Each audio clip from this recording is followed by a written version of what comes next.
On public education will come to order. The clerk will call the roll. Representative Huberty? Here. Representative Bernal? Here. Representative Allen? Present. Representative Allison? Here. Representative Ashby? Representative Bell? Here.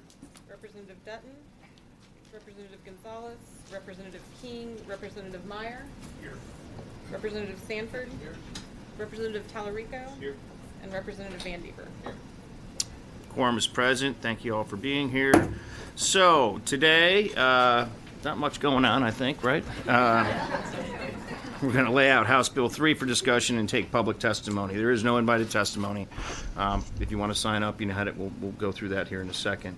But a lot of work has gone into this. I appreciate the committee. I appreciate Representative Bernal and King and the rest of the commission for working with us. Certainly appreciate all our staff, Amy sitting next to me here, and Andrea, Sheridan, and all of our staff back in our offices and everything else for getting us to where we're at today. Certainly appreciate the leadership, from the Speaker's office, what he's done for us to get us to where we're at today. Speaker Bonin has made this a priority, and certainly all his staff, and he's given us all the resources. And having great conversations with the governor and his staff, and working with old friends like Tommy Williams and people like that has been good, and certainly working with Lieutenant Governor, and certainly appreciate all the hard work that Chairman Taylor has done. He and I have been working very collaboratively and hard together. And then certainly want to thank our friends over at TEA, Leo, Vaughn, Al, the commissioner, and everybody else that sits over there and listens to us, and Hunter that's sitting there. Appreciate everything. Show Representative Ashby and King present. Thank you. But it's a lot of work that's gone into where we're at today. I will start out by saying that we recognize there are some issues with the bill, which you would anticipate with something that is more than 200 pages without the other legal stuff that goes into it. So we know there's going to be some things along the way, and hopefully, if you saw things and you're involved in the educational community, that you've come talk to us this week and told us about those. There's a lot of things that we recognize that we know are important, that we will fix as we go through this process. Most importantly, this is the beginning of a very, very, very long process, we believe. But the goal is to have this bill, make any changes that we think we need to make this week, have a committee sub and try and get it voted out to get it up to calendar so that it'll be on the floor in early April. That's kind of our schedule at this particular time. So timing is critical this week, obviously, for any changes that we would like to make. And before I get any further, I'll open it up to any comments or questions by the members of the committee.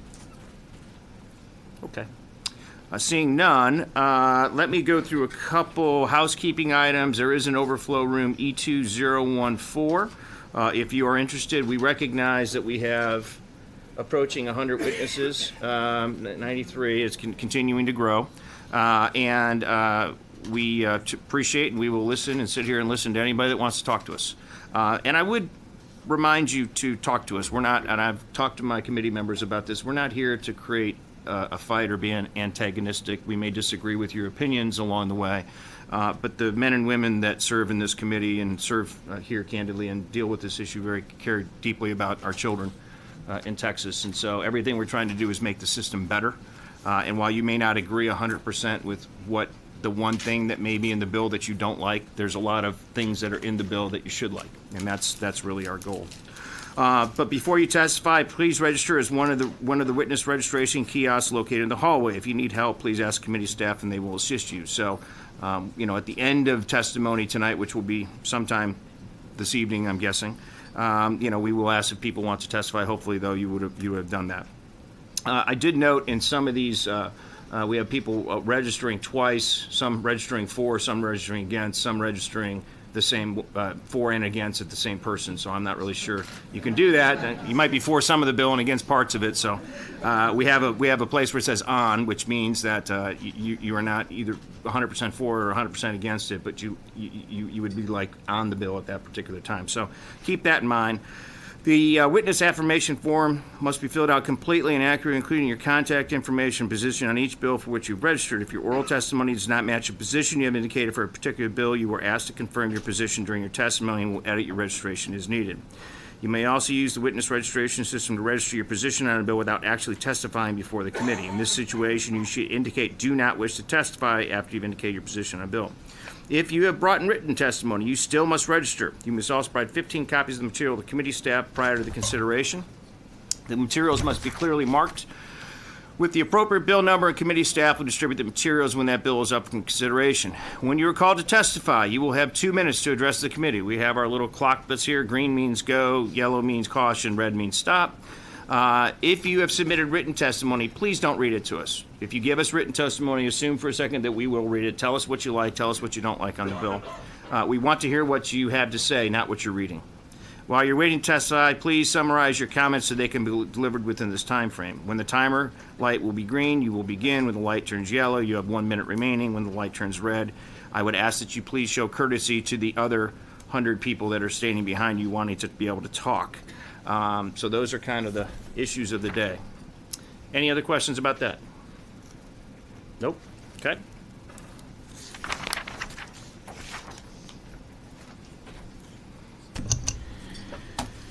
All right. The chair lays out House Bill 3 and recognizes Chairman Huberty to explain the measure. Thank you, Mr. Chairman. Appreciate it. Today, we are rolling out what we call House Bill 3, or as you may have seen it, as called the Texas Plan. And we have our little hashtag, the time is now, to change this. As you all recall, as I noted in my opening comments, the Speaker has made this a number one priority. And I'm going to kind of go through the high level, and then I'll go into a little bit of detail, and then I know that Chairman King may want to speak about some of the teacher pay issues, and maybe some of our rural friends might want to talk about some of the rural things that we've been working on, and et cetera, et cetera. So to start out, again, high level, this is invest in students and teachers. House Bill 3 invests students and teachers by adding over $9 billion in funding them to enrollment growth and current law entitlements. It does put money into the classroom because it empowers local school districts to put more money in their classroom by raising the basic allotment from $5,140 to $6,030, an $890 increase per student. It reduces recapture, provides property tax reform by lowering school property taxes at a compressed rate 4 cents across the board statewide, and reduces recapture payments by more than 38% this biennium. It focuses on early childhood education, establishes a program to fully fund pre-K for low-income students, targets money at schools with higher concentrations of underserved students, and provides funding for extended year summer instruction. It supports the teaching profession. For too long, we have not treated our teachers as professionals. Therefore, it invests billions of dollars in texturing teachers and classrooms, substantially increased the minimum salary schedule, provides an additional $140 million for recruiting and retaining teachers, and creates a grant program for training teachers to effectively combine e-learning and traditional classroom instruction. House Bill 3 dedicates more money to research-based programs proven advanced achievements such as dual language immersion, dyslexia identification, expands career and technology programs. We believe this is a more equitable plan across the board. It also gives the districts the ability to earn and keep money from their own local property taxes. It allows a grant program, to utilize additional services for children with learning disabilities, i.e. we're creating a tutoring program for outside of the classroom. It updates the transportation funding model, which creates a simplified $1 per mile reimbursement, and quadruples the allocation for building new equipment through the NIFA funding to over $100 million a year. When we look at the current law and we think about the basic allotment that's in place right now, one of the things that we identified structurally that's wrong with the system today, we have 422 school districts that are at $1.17, the maximum cap that we have out there. By looking at, when we talked about the commission report as we continue to went forward, we looked at ways, how do we make this so that we can have recapture reduced, how do we find ways to reduce property tax across the board, but how do we help these school districts so that they have capacity issues. Therefore, we increased and we tied the golden pennies, the basic allotment, to 160% of the basic allotment, or $96.48. In addition, we added 2 additional pennies of golden pennies relief. These are very important to Chapter 41 school districts, recapture districts, districts like Mr. Meyer's district, of which one of those pennies we gave as the board vote. The board can vote to have that penny without having to go out to do a TRE. In addition to that, by the way, we did that in the second year of the biennium, not the first, and we can talk about that. In addition, we increased the basic allotment on the copper pennies to be tied to 80% of the basic allotment, $48.24. Under current law, it's in statute at $31.95. Last time it was adjusted in 2006. So automatically compresses the tax rate as we continue to go forward. There's been a lot of discussion about compressions of tax rates as we're continuing to work through the governor and with the governor's staff and the speaker's staff and lieutenant governor's staff on where's the sweet spot or where do we land on there. But I think it's important to note that we do compress taxes under this bill by 4 cents across the board. So the current yield of $1 on the Tier 1 goes from $1 to 96 cents. If you compress below that, you will get compressed below that as well. So it's $2.7 billion of tax compression. And so the average state gain in ADA is $584 in 2020 and $596 in ADA gain in 2021. As I mentioned, the recapture is down significantly, but it's down $3 billion from $7.7 billion to $4.7. And under the current law, the state average for M&O tax rate in 2020 is projected to be $1.10 per $100 valuation. House Bill 3 reduces this to $1.04. This is real tax relief, real tax relief. So when you think about the amount of districts that are impacted from the 2020 school year, there's 1,136 school districts, or 94%, representing 5,076,000 students, or 99.1% of all DA, gain $3 billion. There are 69 districts and charters representing 44,328 students in ADA that lose $10.8 million. We're still working on that, obviously. I mentioned the provisions. Let me highlight some other quick provisions. One is changes to the state comp bend rate. We go from 0.2 to 0.225 to 275, and we're changing that to be based on PEIMS economically disadvantaged student socioeconomic status classification models. Going back and just using the free and reduced lunch, as we know, just does not work. We do create a dyslexia allotment for the first time ever of 0.1. We've been identifying how many dyslexic students that are out there, and what's very alarming about that is I think the state average that we're identifying is about 2.75%, where the national average is somewhere between 12 and 15% for dyslexic students. The blended learning program we think is pretty exciting because blended learning is kind of a new way to be teaching that's out there. There's a lot of Teach for America academies and things that are doing that. But we have to be able to train our teachers to be able to do that.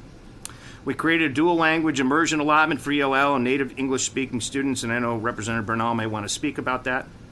We also created the teacher quality allotment to retain and recruit quality teachers and substantially raise the minimum salary schedule, as I had mentioned. That's very important because it also impacts TRS. Anytime you impact that, you're dealing with TRS and the pensions that are associated with that. Part of this plan is not, there's other programs that are out there. Our plan, the House's ideas and concepts, and certainly we're going to be working with our colleagues on the Senate side, but our concept is creating a package, and we've looked at ways to help active care, shore up the pension retirement system, which Dr. Bonin is working on that, and certainly look at increases in the minimum salary schedule and increases in the basic allotment. So those are all important things. One of the exciting recommendations, and I mentioned this, was the extended year program allowing 30 days of half-day instruction in summer students to help with the summer slide. We think that that is very important, especially for our urban school districts that have children that go backwards significantly during the summertime. We also fund the career and technology allotment. It's down to the 6th grade now. So those are really kind of important things, I think, as we go forward throughout this process. There was a tremendous amount of changing around of allotments that went through this process. And while I don't want to get into every single detail, and I know that there's things like the high school allotment that we repealed, the cost of education index we repealed, and I've heard from, just like many of you heard from your school districts, that we're actually doing well under CEI. But there's many districts like Austin that we're not doing well under CEI. And there's going to be people lobbying to keep CEI in place. The problem is that from 1990 until now, we've never adjusted it, so we've never taken that into consideration. And I think that many of us had heard through the process of the testimony through the commission, and certainly testimony that we've heard here, is that the legislature just hasn't dealt with it, hasn't had the appetite to do it. So why put something in place that would require them to update that as they continue to go forward? We think that it's better to put it in the basic law, and it creates more equity within the system. There was a couple recommendations, one of which was to go to current year values. When we looked at that, even though we talked to the controller's office and we talked to the governor's office and speaker's office, we went through that whole process. We did make the decision to not do that at this particular time. There is in statute today, we just have to fund it to make sure, and we do have it funded right now. So in places where, like Representative King represents high mineral oil rights, where you have diminished property values. In past years, we hadn't been funding that. Right now, I think we've got $37.5 million that will go in to help those school districts as we go forward. We did repeal the 92-93 hold harmless. However, we made sure that we put a sliding scale on that, and there is a sunset as that goes forward over a 5-year period of time for us to be able to deal with that as we go forward. The important thing is that as we've seen over the years, the state and local share of the SFP entitlement in 2014 was 45.1%. If we do nothing by 2021, it'll go down to 34.6%. Under this plan, we go back up to 41.1%. While it's not, back to where it was, I mean, obviously the costs has continued to grow. And I remind you that this plan is in addition to the $2 billion of enrollment growth that was already put into the plan as we go forward. This is a true plan. This is concepts and identified out of the School Finance Commission. These are recommendations. Now, not every single recommendation is in here. We did put the Career College Military Readiness framework in place, but we did not put the bonuses in place. That would come in the second biennium, or the next legislative session would have to be funded. We did hear some concerns and pushback specifically about bonuses for third grade reading. That was one of the things that we have talked about, that while we heard testimony last week related to STAR and things of that nature that were happening, that there's some concerns about STAR, and we will dig into that, make sure that we resolve that problem. I think everybody on this panel can agree that we have a problem with third grade reading, and we pick a percentage, but it's greater than 30% of these children that need help. And there was pushback from within the and a different variety of different communities that didn't want it to be tied to STAR, and so we got language from groups like Raise Your Hand Texas that we agreed to put in the bill. We've softened that language a little bit more. There's nothing that's there that's tied to that, and they were concerned about bonus money for there. So candidly, what we did is we just took the money out. It was $400 million. There was so much pushback on that, we just took the money out. I've heard some pushback on the teacher quality allotment. We want to be able to talk about that. We met with a variety of the teacher groups. I'm sure you have too. And I think our position is that we think that there's a lot of teachers that would be excited about finding ways to be incentivized to go teach in tougher areas and tougher schools, and to be able to have that opportunity to be able to do it. And we're going to continue to work hard with them to find a solution that makes sense. In addition to the increase in the minimum salary schedule and some other things. We did not put an across-the-board pay raise in this plan. That was not a recommendation from the commission. Not suggesting one way or the other, but I remind you that we've got $6.3 billion going into the plan right now. But our plan is to continue to work with everybody, including the Senate, to come up with an end game where it's at. I remind everybody this is March, and we've got some time to get to where we want to go. So with that, I'll pause to answer any questions that you may have. All right, thank you, Chairman. Members, any questions for the Chairman now?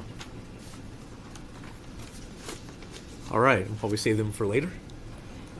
We'll start taking public testimony now. Go ahead. And our first witness.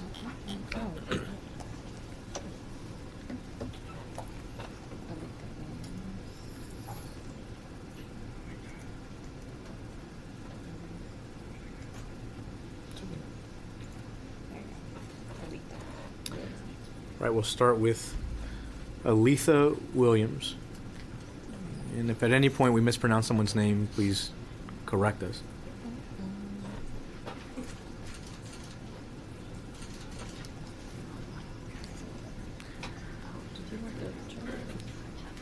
I'm so sorry. And what we'll ask of you, ma'am, and everyone else is to state your name, your position on the bill, if you're representing anybody. No, no problem. And thank you for being here.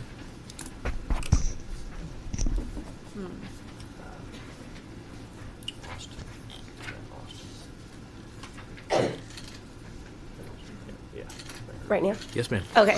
My name is Aletha Williams, and I I'm for the bill. Thank you. Okay. So my name is Aletha Williams. I am a department chair, and I am a chemistry teacher that teaches in Houston, and I'm also with the group Teach Plus. I'm in that policy fellowship group, and I've been a teacher for 13 years, and so I've taught in Amarillo, Texas, and now I'm in Houston, and making sure that extra money for students in high needs area is something that needs to be on the very top of y'all's priority list. I'm glad that That is with the HB3 and includes significant funding for high-needs students, especially those living in concentrated poverty. I've seen that impact insufficient funding firsthand, especially like in my classroom. We do not have enough stools. They're falling apart in my classroom. There's no supplies for labs and to do any labs, and I have huge class sizes. So in one of my chemistry classes, I teach pre-AP chemistry. We have 38 kids, and so my students have to get stools from another classroom, and we have to share back and forth so that my students can actually fit into the classroom. And so that doesn't even happen in a class in schools just down the street from mine. And it's an affluent school. And the other thing, too, is I had a student named Layla. She was living in unlivable conditions. So just being at the school was just like her safe haven. And when she just didn't want to go home. So she lived on the south side of Houston and for her whole life. And she would basically, for her to just get to know different parts of Houston, me and other teachers used our money to take them on field trips. And we would take her to the Museum of Natural Science, NASA, Fine Arts, everything. And that's how we encouraged her to even get scholarships. And I'm proud to say she got the Gates Millennium Scholarship. Thank you very much. Members, any questions? All right, thank you so much. Thank you. All right, next we have Meredith Austin.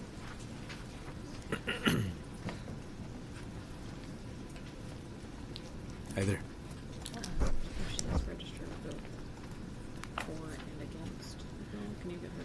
Okay, and so, Ms. Austin, we have you on record as being both for and against.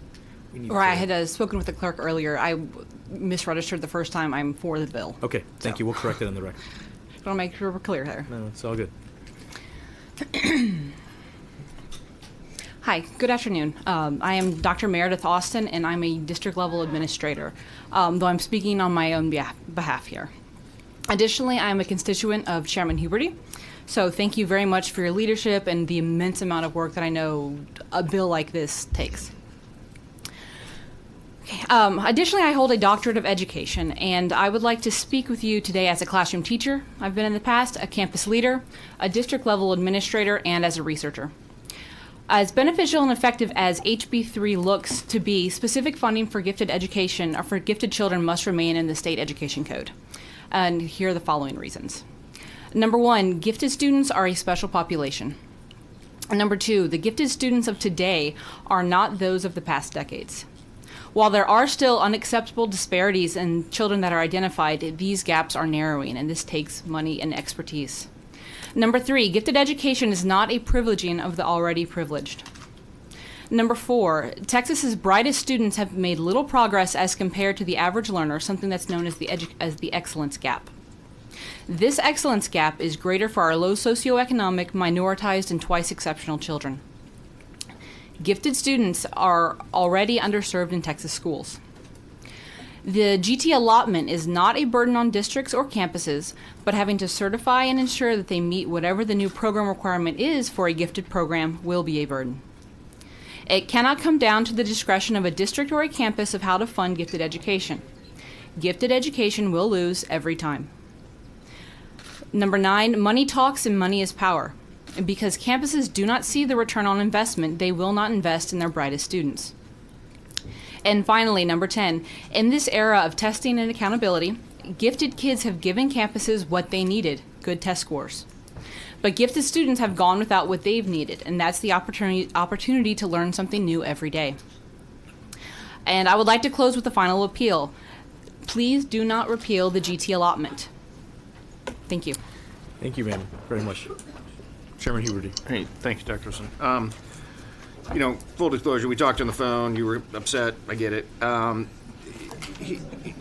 Here's my question, which is, we are not repealing anything in statute that requires school districts to do that. And one of the reasons that we did this, it was like the high school allotment. We have a high school allotment that just everybody gets it. Mm-hmm. So we said, that is the same premise of the gifted and talented, which is capped at 5%. And so every school district across the state of Texas is getting 5%. So we took the money and put it into the basic allotment. and statutorily it's required. So it's, our thought process is that you got to count the students, you got to go through this. It's additional work that is not required. So I guess, what is in your district per se, what is the amount of students that are in the program right now? We have just over 3,000. Okay, and as a percentage of the population of students, it represents what? A little over about 7.5%. 7.5%. So we're given the entire 5%. So theory, if you were really funding it correctly, it would be 7.5% for your district, right? Correct. But we're seeing it across the board at 5%. So we took that allocation, just took it into the basic allotment. Is that not? Will that not work? Well, when I see it being repealed, I'm seeing that the weight of how you give worth to your gifted children is being taken out.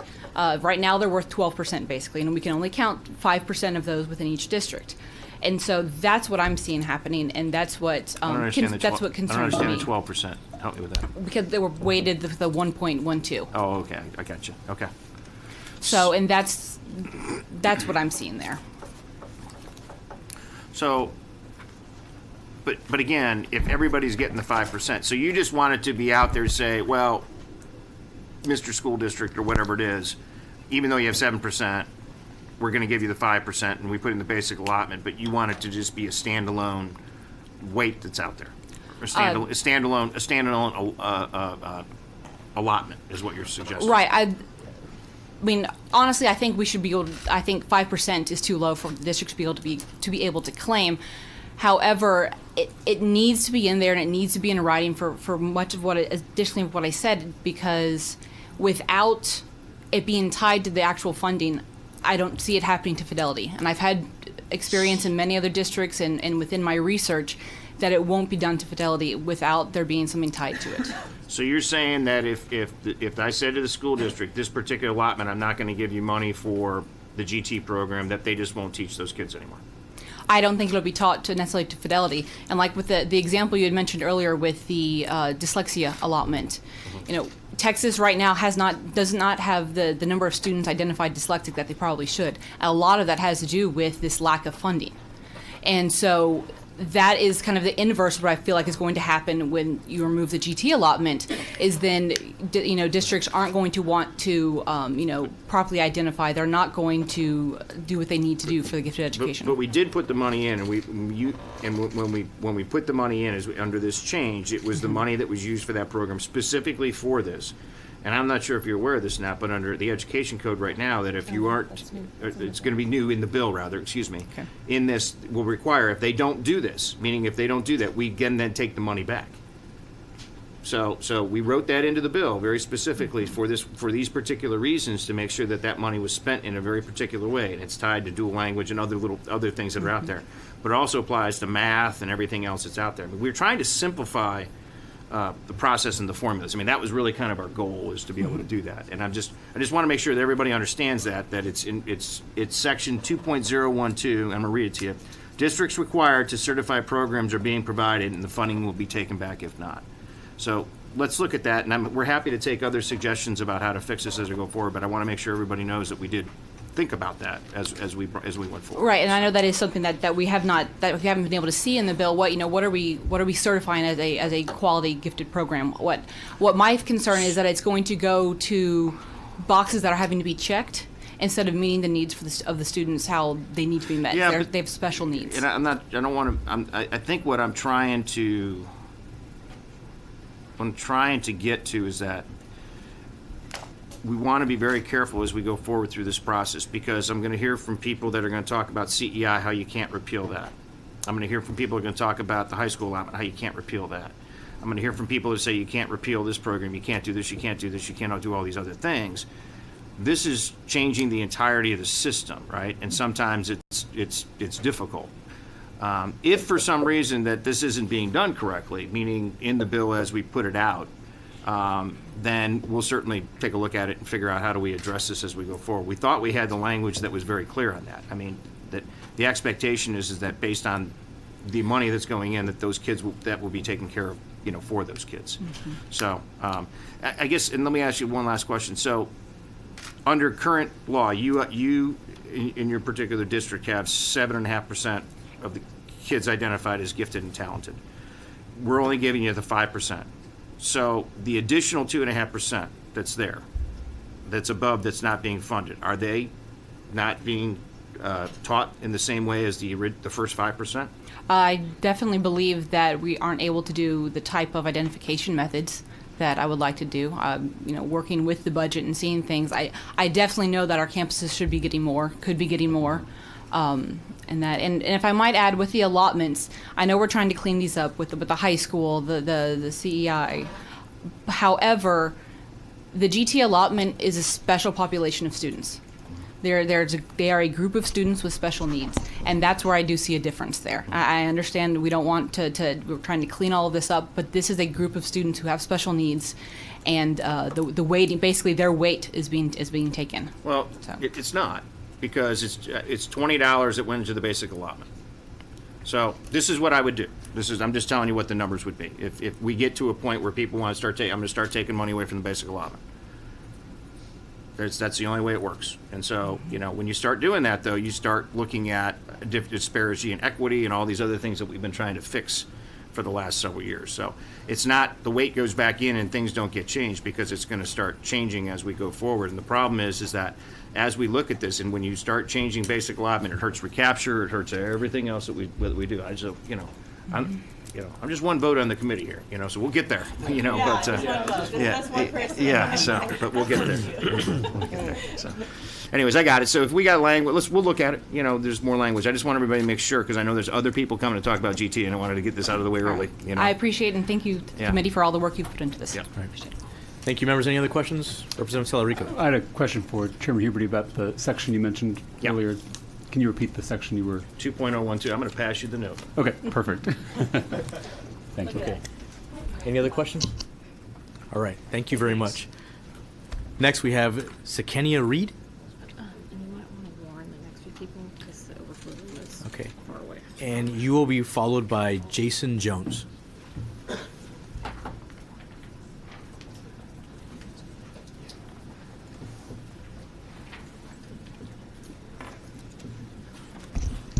Hi there. Good afternoon. Good afternoon. My name is Sakina Reed, and I'm a proud 7th grade English and Language Arts distinguished teacher from the Barack Obama Male Leadership Academy in Dallas ISD, and a Teach Plus Policy Fellow. I am here to testify in support of House Bill 3. At the beginning of every school year, I give my students a questionnaire which asks about their favorite book or genre of literature. One particular student, Jason, stands out to me because he reported that he didn't like to read. It was difficult for him, and he has failed all of his STAR reading tests. After a diagnostic and one-to-one conferencing about his educational background, I realized Jason's family at the time had only been living in the U.S. for 5 years. And when he took his 3rd grade reading STAR, he'd only been enrolled in school for 2. Because of this, he had low self-esteem, and it became my responsibility as his teacher to close that reading gap for him. So then began the work of raising Jason's reading level, comprehension, and confidence. We spent hours on Achieve 3000 and reading a particular novel, Reaching Out by Francisco Jimenez. It's a memoir detailing the life of the son of Mexican immigrants as he navigated his college years at the University of Santa Clara in 1962. In Francisco, Jason finally saw himself in a book. After a lot of hard work and changing Jason's mindset, I'm proud to say that Jason received an 82% on his 7th grade reading STAR exam, and his Lexile reading at the end of the year was at a 6th grade level. As you can tell, I'm very proud of him, but I often think about how much farther along Jason would be if he had started school in pre-K, or if his pre-K through 3rd grade teachers could have had more instruction on financial support. Jason and many students just like him are the reason that I support House Bill 3 and its intention to focus resources on early education to increase 3rd grade reading levels. The investment in professional development for teachers, additional instructional time, screening tools like Achieve 3000, and effective instructional support to educators that implements rigorous literacy strategies in the classroom is definitely worth it. I also support an effective educator allotment for multi-measure evaluation systems that provide adequate compensation for our best teachers based on effective teaching defined through teacher performance, student perceptions, and student achievement. This system places a premium on results and rewards teachers accordingly. It also supports the recruitment and retention of highly motivated and effective teachers. I thank you for your leadership on House Bill 3 because it provides the necessary support for students like Jason who need it most. It also rewards effective teachers like myself who are able to help close the achievement gap. Thank you very much, ma'am. Members, any questions? Chairman King. Thank you, Ms. Reed, for being here. I appreciate your testimony. We worked a lot on the teacher pay portion of House Bill 3, and you kind of brushed over it a little bit, but I thought I heard you say you were in support of the proposal. Absolutely. Could you elaborate a little bit of that? Because we spent a lot of time on the School Finance Commission and in this committee over the last years trying to come up with a plan that works not only for the inner city but for rural Texas as well. And we've had some complaints, but I'm really intrigued because you are an educator to hear your take on it. Yes. So my take on the teacher pay and the compensation part.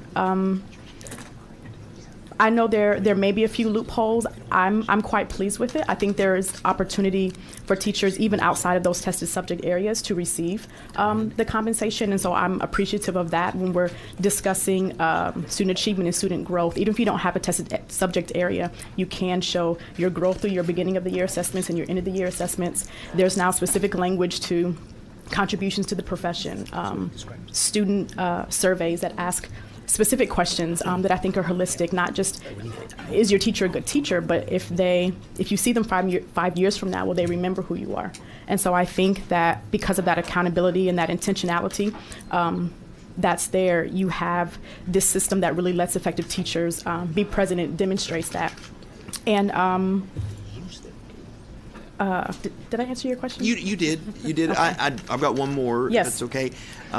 Because one of the biggest components of the bill, of that part of the bill, to me is I've seen this legislative body back when I was on the school board and do different kind of incentives, and it's always a grant and they go away and stuff. We purposely designed this to put it in statute, and I hope the education community understands what that means. Basically, this is a guarantee. This is something the legislature has never done. We're putting it in statute, so it means that somebody else would have to file a bill in another legislative session to undo what we're guaranteeing we're going to do for the education community. And I hope that gives you some comfort as an educator that this legislative body, anyway, as Chairman Huberty said at the beginning of this, we want to promote your job as a profession.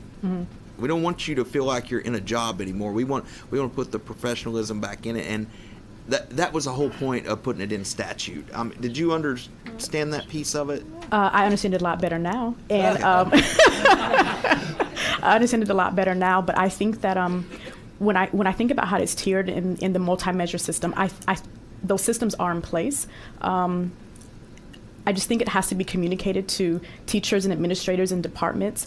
I think just the weights, that part might be a little bit confusing for some people. But I think you're absolutely right. I think it does show that professionalism that teachers have. And I think teachers in Texas have that. And so I'm just thankful that we have the opportunity to show that now. Well, Ms. Reed, thank you for being here. I appreciate your testimony. Thank you. Thank you, Chairman. You're still in the hot seat. Oh, yes. I'm sorry. Representative Celerico. Thank you, Mr. Chairman. Thank you, Ms. Reed, for your service. Thank you. Were you in Dallas ISD before TEI was implemented? I was not. Okay. I was not. So then my second question is, what is the reaction to that evaluation system amongst other teachers on your campus? Is it considered controversial? Is it divisive? May I speak candidly? Sure, of course. Please do. It's just all of us. Just everybody in recording. For the most part, I think teachers have the buy-in. For the most part, I believe that teachers are excited and willing to show not just student achievement, but student growth. I think that's an important part that sometimes we don't talk about enough. I will say, though, the only two things I think I've heard on my staff and amongst my teacher friends that might be a little bit concerning are the student surveys. I think that sometimes your stricter teachers, if you will, don't always receive those points that they'd like. However, I do think that the wording on the student surveys, and I know I'm not supposed to exactly know what questions they ask them, but it does say, will your teacher remember you? Is from the information that your teacher is giving you instructionally, does that relate to the real world? And so I think it's gotten past do you just like your teacher? And it's not about a popularity contest, but it's about their effectiveness holistically. Do they care about you? Those parts of being a teacher when you're teaching the heart and the character and integrity part of teaching outside of just the intellectual part of it. And I think that part, and there was one more. Oh, sustainability. I know there's a big jump between proficient level 3 in pay and then exemplary 1 in pay. It goes from 65,000 to 75,000, and amongst a lot of teacher friends of mine, everyone got 69 points. And the question was raised, well, is it they couldn't afford to pay everyone $75,000, or did everyone get right smack dab at 69? So it was a little questionable. Most of us got raises though, so no one complained about that. But that's the only part for myself and my campus and my teacher friends that I've heard for me. I'm like you, very excited about the possibilities with this educator effectiveness allotment, and particularly with student surveys. I love the idea of empowering our students and As their voice. do I. I had a group in my office yesterday brought up some concerns that there's possibly some research out there that women and people of color in the classroom as teachers are underrated in these student surveys. Has there been any talk of that on your campus or in the district that you've heard of? That's interesting. I have not heard any of that yet. It hasn't been raised on my campus. I work at an all-male academy. Sure. There's lots of female teachers. I haven't heard that. Okay. Hasn't been anything that's come up for me. No, that's helpful. Thank you so much for your testimony. Thank you. Thank you all so much. All right. Any other questions, members? All right. Thank you very much. All right. Jason Jones, you're up next. And you'll be followed by Emily Viamar Robbins. Jason Jones, Superintendent of McMullen County ISD. Right now, we are currently against the bill. We are one of the 60-plus schools going to be losing money. And the reasoning is quite simple. We're at 99 cents. And you compress me. He went to his book. You compress me. If you compress me 4 cents, I'm going to lose somewhere between 400 and 500,000. So my suggestion, or what would help us and possibly the other 60-plus schools, is to let us have the 2 pennies next year. Give us access to those. Or let us keep a little bit more in recapture to help offset our loss. I do feel wholeheartedly that the committee is for making sure everybody comes out a winner in this. It was good to hear Representative Huberty say that they were going to work on the 60-plus schools. That means a lot to us. So go ahead. Can I ask a question? Chairman. Where are y'all located? South of San Antonio. Oil and gas? Yes, sir. Eagle Ford Shale? Yes, sir. Clearly. Yeah, listen to this. His current M&O is $26 million. Current state aid law is $85 million. He gets to pay us back $21 million in recapture. He loses $1,700 a student. You're a small district. Yes, sir. 240 kids. Yes, sir. We'll figure out a way to make it work. Okay. This is clearly not what it was, but you would under current law that you would have written a check for $21 million. Correct. Next year. Correct. Anyway. So your issue was is certainly a similar problem, which is you got a huge recapture issue anyways going on. Yes, we pay quite a bit back, and we've been doing that for several years. So it only makes sense for us to have a 99-cent tax rate. Otherwise, over the past 9 years, we'd have sent $50 more million back to the state. Are you taking? Have you accessed all your golden pennies? Yes, sir. Okay, but so we're getting ready to lose them. You were compressed below. We're $1 at 93 cents compress rate.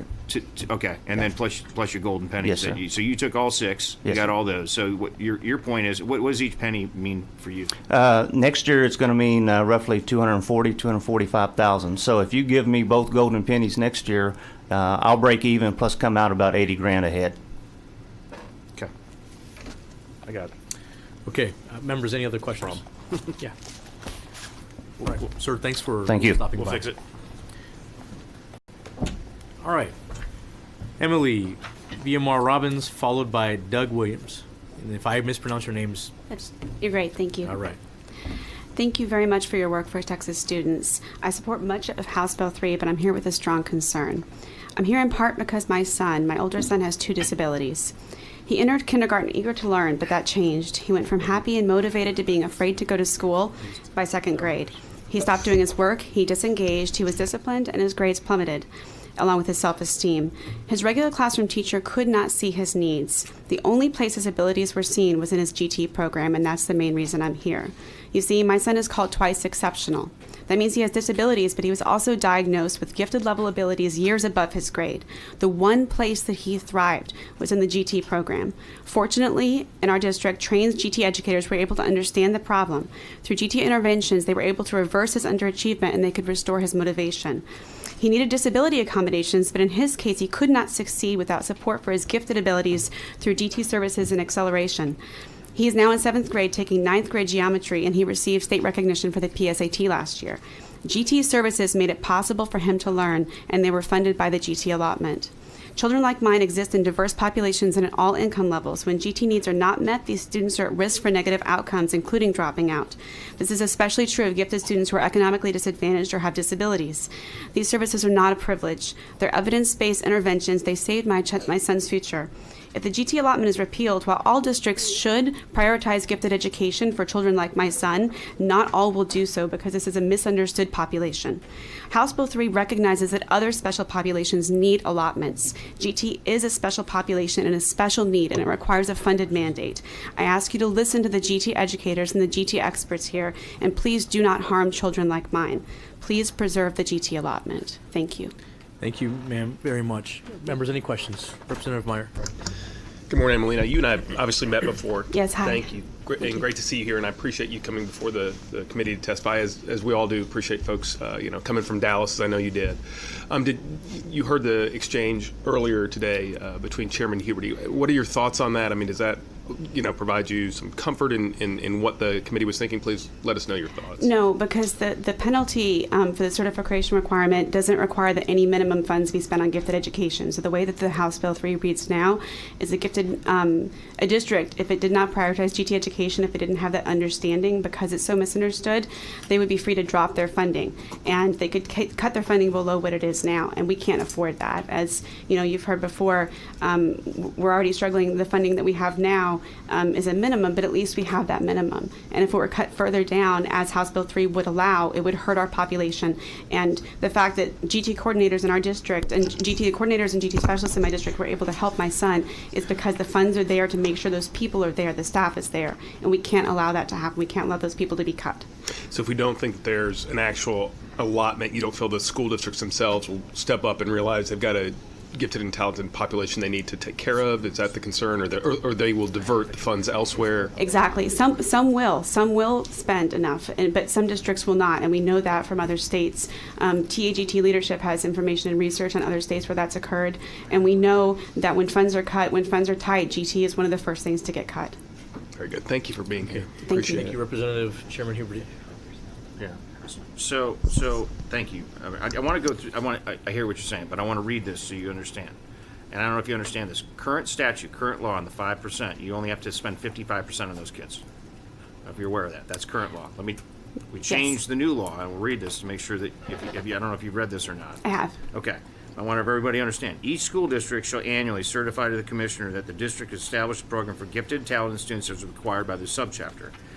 If the commissioner determines that a school district has failed to comply with subsection A for a school year, which is what I just read to you, the commissioner shall reduce the total amount of funding to which the district is entitled under Chapter 48 for that school year by an amount equal to the basic allotment multiplied by the product of .12 and an amount equal to 5% of the students in average daily attendance.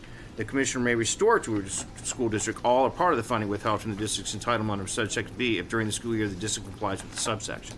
The point was, it's there. We put it in let me finish. We put it in statute. Right now, under current law, if they're not providing it, we take 100% of those weightings away. Meaning now what we're saying to them is we expect you to take care of this population of students. And what we're saying is that if you don't, then your funding is going to be taken away, and we're going to look at that, associated with that, because we put the funding into the basic allotment. May I respond? Of course. So the current allotment statute requires that the certification requirements currently in subsection A of the current allotment statute. And so in order to receive their funds, districts currently have to make that certification, and they have to comply with all of Chapter 29. The way that the penalty and the provision in House Bill 3 reads is all it requires is for districts to certify that they have a program. And it does not require a certain minimum funding, and the minimum funding is what districts so desperately need to make sure that these funds are not diverted elsewhere. Just simply having a program is not enough. It doesn't guarantee the quality of program, and it doesn't guarantee that there will be enough funds for the staff that are needed to meet misunderstood children like my child. My child is the profile of a child who's hard to identify. His needs are hard to see, and you need enough staff. You can't just have if you cut back your programs, there won't be the staff to see children like mine and help them. So again, I want to make sure I understand your testimony, and this is obviously we're going to work through this as we go forward, and I understand your frustration. My frustration level is when people come talk to us about, number one, stop mandating. We do things here from Austin to school districts, right? Yes. We hear that all the time. And don't tell us how to spend money. Don't mandate us. Get rid of all the mandates and all the other things that go with it. And we put this in statute. The way that we did this is we took it, and again, it was through tons of testimony that we heard, right? And when we had the testimony on the commission and we went forward on this, we said, the 5%, that's everybody just has it. No, well, if they're not providing services to somebody else, then so be it, because that's all we're just going to take them, whatever it's going to be. What you're saying is that if I don't mandate or give them the allotment, then they won't teach those kids or identify those kids. Absolutely, and I would ask you not to take my word for it, but to speak to the GT experts and TAGT leadership, because they have information on how this works, district to district and in other states, and what happens in practice. I want to make sure we're clear. Yes. What you're saying to me, and what you're saying to everybody here, is that I don't know what school district you go to, but if we get rid of this allotment, that school district will automatically get rid of their GT program. My district, I don't believe that will happen, but there are districts that would cut that funding, and that's the concern, that over time, if funds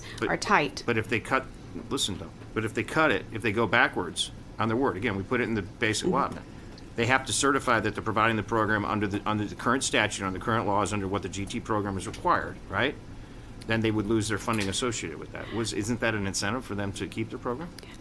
Keeping up, there's a difference between having a gifted education program and having a quality gifted education program. The state plan for gifted education allows a significant amount of local control. But I'll change it, so making sure it's a high quality program.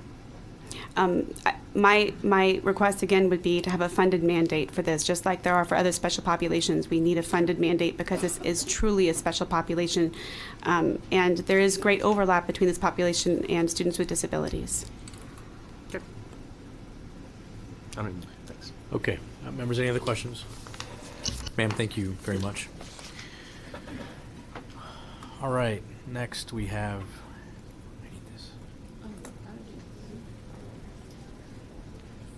minor technical difficulty. Okay, so we have Doug Williams, and then you'll be followed by Justin Vaughter.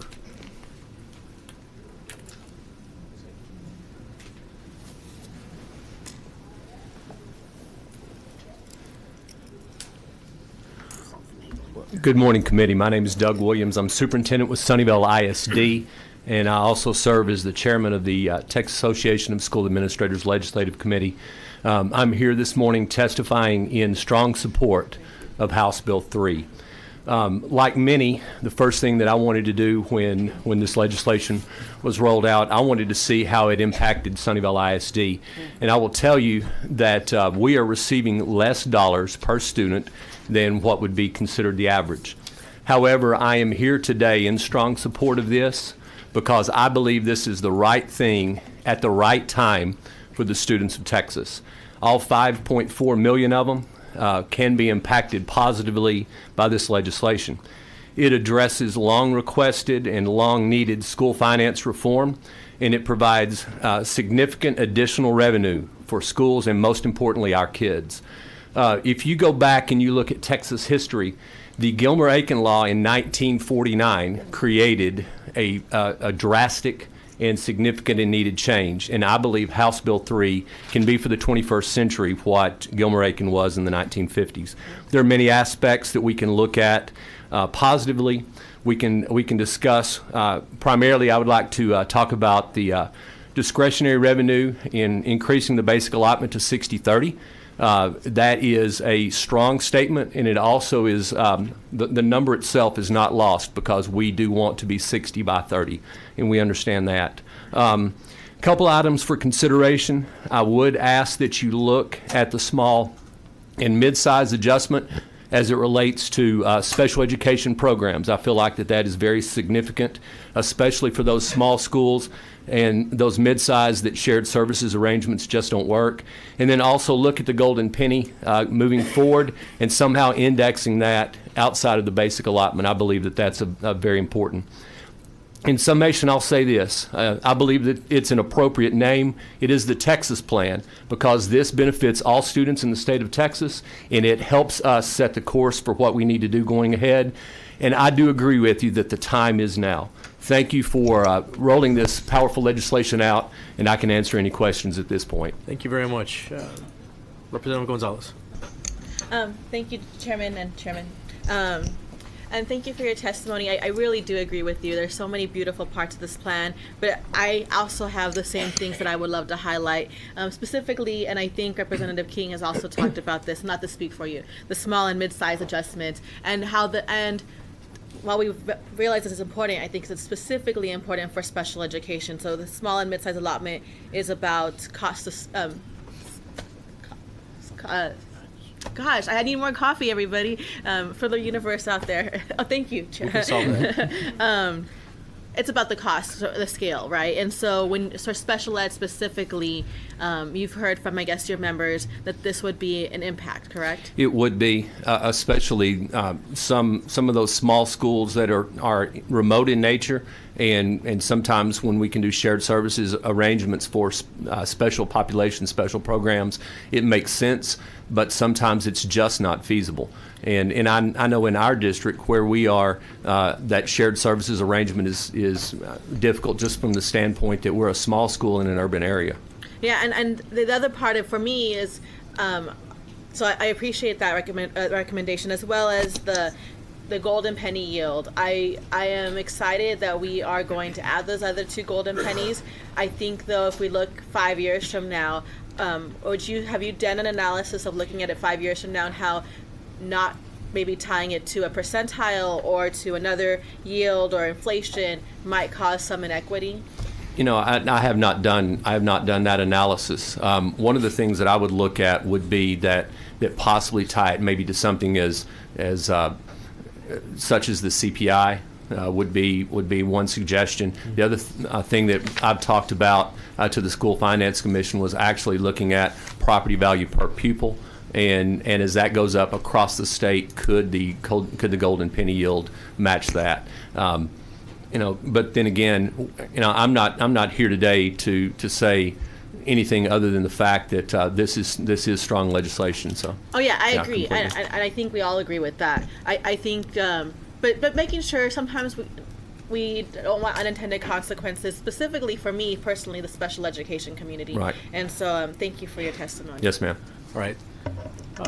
Chairman Dutton, you're up. I was just going to mention that the one of the most significant things that Gilmer-Aiken Act did in '49, do you know what it was? It eliminated 6,000 school districts. I wasn't here then, but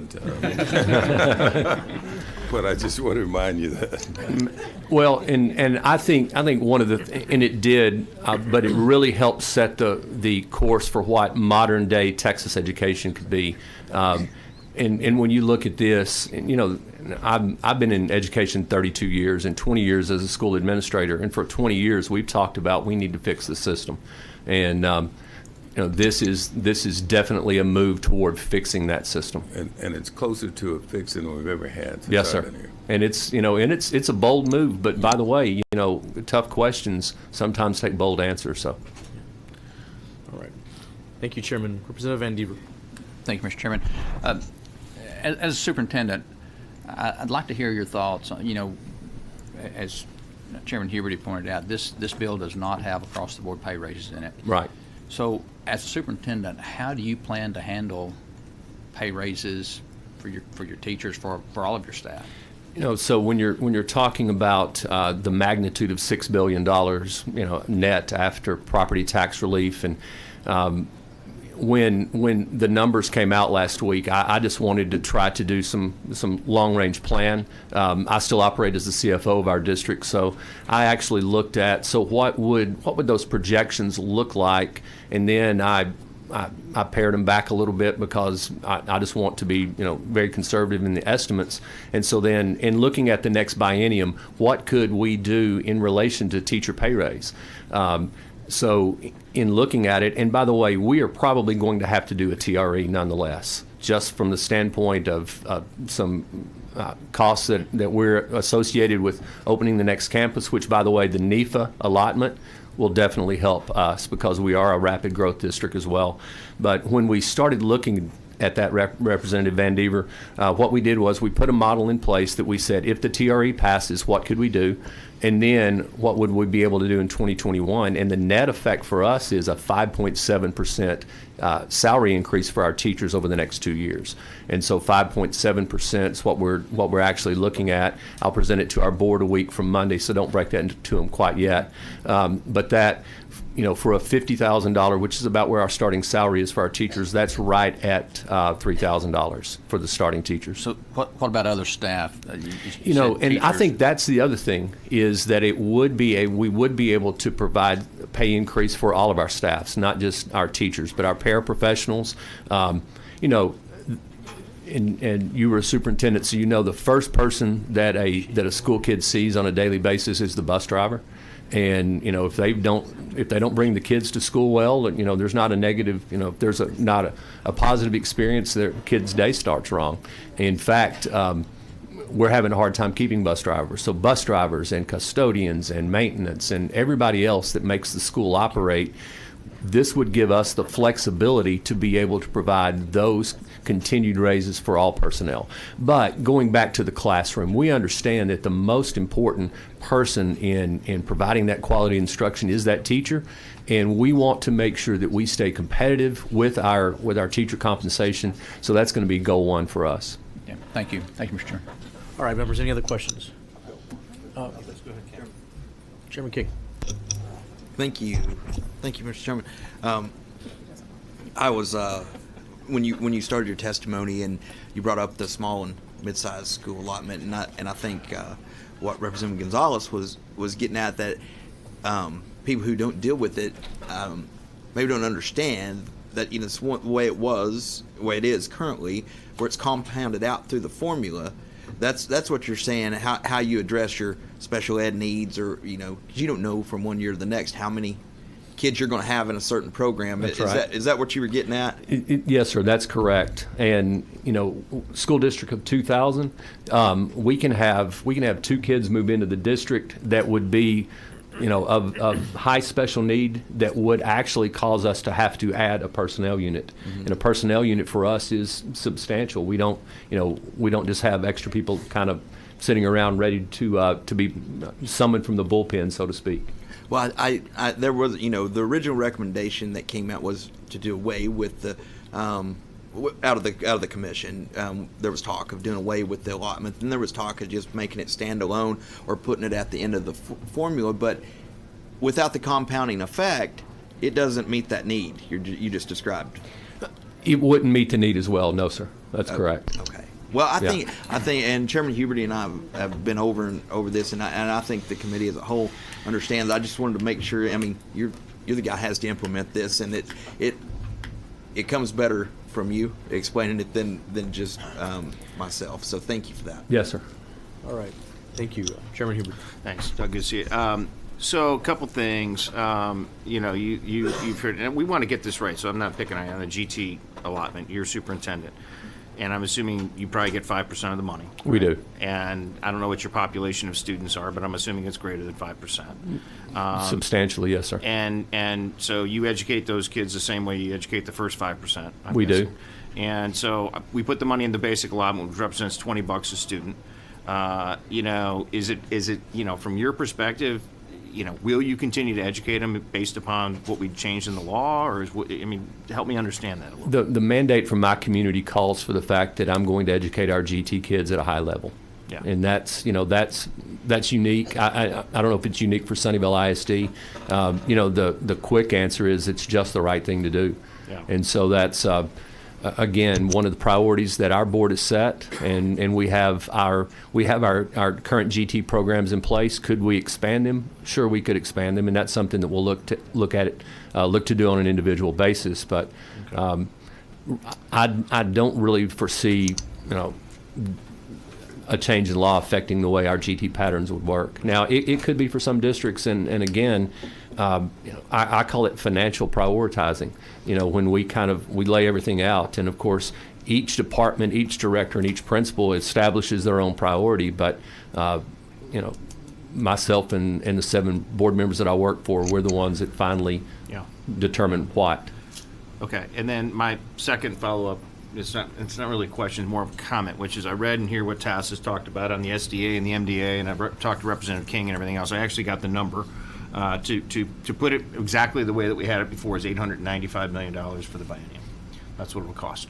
So we'll have to, if ultimately that's where it goes, it's going to change a lot of different things. We are running the numbers on the SPED population, however, to see where that number falls out. It's just, we're going to have to make some choices along the way. Obviously, when you have, you would obviously, your district would get it, right? I'm assuming you're probably mid-size. We're mid. Yeah, you're getting the mid-size adjustment. Right. But when you get into the big suburban areas where they've had high CEIs and lost their CEIs and all the other things that go with them, it starts becoming really problematic for those districts. So it's going to be, and the bigger district, it's a push and pull, because whatever we take away, it's going to be an issue. Now, we didn't eliminate those allotments. We actually have them as standalones now, and we did that purposely out of the commission because it was saying hey, some districts just choose to be small, and I don't believe, and Representative King knows this, I'm certainly not picking on West Texas where the districts are so big and large. It's the suburban guys, and seriously, that's where the problem's at. That's where they ought to be talking about consolidation and things of that nature. We probably won't. I would rather not have to work for David Brunlin at Mesquite. But yeah, that's, I understand. I understand. But I will say this: when we understand that when you add to something, you take from something else. I will again emphasize, though, that school finance reform and the opportunity that we have to inject significant revenue into public education cannot be missed. And the time is now for us to do that, and we support your efforts. Yeah. So look. I'm sharing this with the committee because I just literally got the number. So Leo has been typing away at it over there and figuring out. We're working on the SPED piece of it right now, and we'll get there and we'll run some numbers. We'll have some numbers in the next day or two on what that's going to cost, and we can tweak as we go forward. But I just want everybody to know. Love to try to solve that problem amongst ourselves right now versus getting it to the floor, because once it gets, once it hits the floor, and you start making those type of changes, you have no idea what it does, and then you'll have a problem. So, sorry. All right, Chairman King. Doug, I just wanted to say I appreciate your testimony, because we get a lot of testimony where people are only trying to fix their problem. And this committee is tasked with fixing a problem for 5.4 million kids, and the fact that in your position that you get it, that you're like, not everything is great for me, but the effort is so good. I'm for this bill. It's really refreshing. Appreciate it. Yes, sir. Thank you. I'm here on behalf of Sunnyvale ISD, but also representing all the members of TASA, and I will tell you that what we have to do collectively, school leaders, is we have to get behind the effort of this committee and the chamber of moving school finance reform forward. It's again, it's the right thing for them. I called my board president before I came here, and I said, and he and I have been together a while, but I said, all right, Brad, we're not going to get as much as some of the neighbors, but I'm going to say we need to do this. And he said, go get them, and that's his as well. And I'm looking at a lot of past board members. You guys know that I wouldn't come down here and say that if I didn't have his backing. So, yeah. We appreciate it. Yes, sir. Yeah, thank you, Chairman Dutton. Yeah, I join Representative King in thanking you for that. But I was thinking about something else, more of a comment than a question. One of the things about the GT programs, is that the premise that underlies it is that we ought to teach kids based on having them, based on achievement level of those groups of kids rather than their age, for example. And I wonder why, I was wondering why we don't do that all the way through the system. That's a question that I would tell you deserves a lot of consideration. When you talk about what's the most important thing in relation to a student is not the date the student was manufactured, yeah, right. but the learning level and the abilities of those kids, Mm-hmm. and that's a philosophical question that should be addressed by school districts. Because I think it would help teachers too, tremendously, because trying to teach, and this is one of the things the GT program points out, is that the teacher can teach at the same level, whereas not having kids together based on their competencies, she has to go all over the place, and somebody gets ignored, and somebody gets, never gets the attention. And from what I hear from some teachers is that instructional coaches at the schools demand that you be at a certain place in the whole school plan for that classroom, as opposed to trying to develop lesson plans based on where the student is. And so that bothered me, but I understood why that happened, because we tend to group them by age rather than abilities. Yes, sir. Yeah. Completely. All right, thank you. Any other questions for the witness? Thank you very much. Thank you. All right, Justin Vaughter, and you'll be followed by Richard Senna. Afternoon, Justin Vaughter in 4. Is that correct? Say it again into the mic, please. Oh, I'm sorry. Justin Vaughter in 4. Okay. The House Bill 3.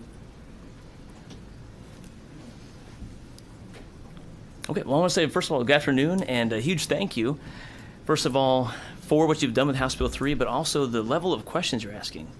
I mean that with all sincerity. This has been incredible. You've thought about it. You've debated about it, right? You've obviously articulated it very clearly. So I'm here today. I wear a lot of different hats, a lot of unique hats, but I'm a parent of a gifted student. I've been a gifted teacher. I've served at Region 10 as a gifted specialist, gifted researcher with University of North Texas. So what I want to do is I want to provide, obviously, like a sense of support for you if you have questions, and as I'm hearing the testimonies. And just very quickly, I want to unpack a few misconceptions like that I've been hearing so far. One in particular is that a gifted kid is just one myopic kind of kid. And what's really cool is that in the state of Texas, we have this huge, broad definition for gifted and talented. So this goes to your earlier point, sir, which is when we measure a gifted student, we look at ability, right? This raw ability that they have. Do they have the potential to do mathematics, even if they're not doing mathematics? On the other hand, we also have a kid who is performing in mathematics.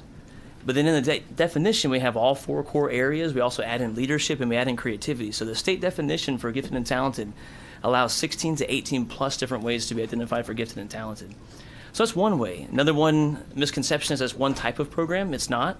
Representative Huberty, you talked about that earlier, sir, is that it's a broad spectrum ranging from K through 12. So the same coordinators that are ordering tests to identify kids from poverty for these programs are also ordering AP tests. And that moves me to the last part, which is about the equity part. These kids will not be fine without funding, and I can talk about that as a former regional representative. I've seen the way that money has flown in and out for testing.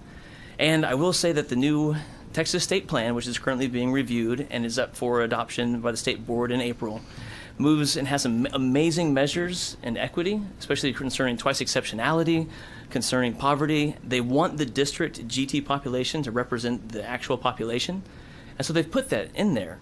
And so my ask is this, is that we preserve the allotment to allow for these pieces to happen. All right, that was right on the dot. Members, any questions? All right, thank you, sir, very much. Thank you. All right.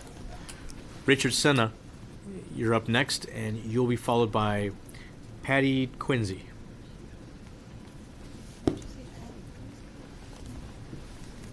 Hi, good afternoon.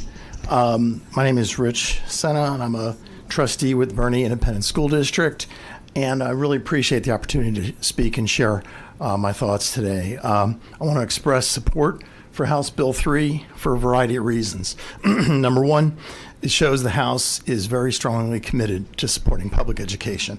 That's number one. Number two, it includes a variety of strategies to help student achievement, particularly in the area of reading, whether it's third grade, whether it's pre-K, whether it's dyslexic. It's just progress, which helps future academic success. Offers some simplification for an extremely complex system, and simplification is any kind of progress in that area is always good, particularly resulting in a very needed increase for the basic allotment. Very much appreciated in that area. A meaningful reduction in Chapter 41, which has had a negative impact on a number of, Robin Hood districts, some of whom, after paying their recapture, have significantly less money per student than the state average. So that's a welcome relief, as well as allowing all districts, whether it's 41 or 42, some of which cover hundreds and hundreds of square miles, to participate in the transportation allotment. So we appreciate that.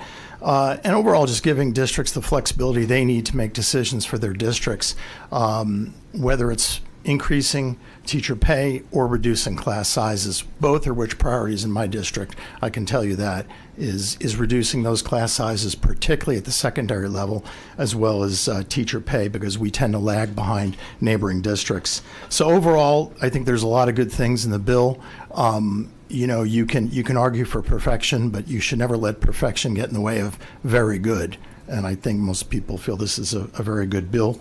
If there's any way to improve it in the future, the tax relief is great. With the 4-cent reduction, I would love to see ways we could figure out new sources of revenue, be it a moderate broadening of the sales tax or what have you, to allow for future reduction in the tax rates, because this is good in the short term in this session, but then there'll be, of course, pressure in future sessions to say, what can we do to reduce the tax rate? And that's basically it. So I appreciate, once again, the opportunity to share thoughts. Thank you very much, Chairman Huberty. Thank you for being here. Appreciate it.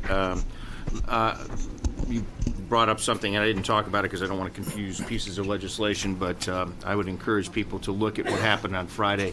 There were several pieces of legislation filed, one of which was an HJR with enabling legislation that considers a tax swap, and 25% of that would go towards what we would consider maybe an educator allotment for sustainability purposes and ongoing tax relief as we go forward. So we'll be having that discussion here fairly shortly, and I think there's other bills that are out there that people have filed specifically about revenue generations that are going to be running through Chairman Burrow's committee that he's been working on, that are pretty interesting and exciting, and I'm fairly confident that as we go forward, I think there'll be some positive things for us to be talking about on that as we go forward. So I encourage those of people that haven't seen them, but there's several HGRs that were filed on Friday dealing with this issue. The other big one was the issue that we talked about with the GLO, and I know Representative King actually has a bill to transfer the investment policy related to that, but we have another policy idea that came out that said that at the time Commissioner Bush told us that he was limited to $300 million a year for the ASF, and so we have a bill that actually increases that to $600 million a year. So I think there's many ideas that have come up, so I wanted to address that since you brought it up. That's awesome. Thanks. Yeah. Thank you. Thank you. Members, any other questions? All right. Thank you, sir. Thanks. All right. Patty Quincy.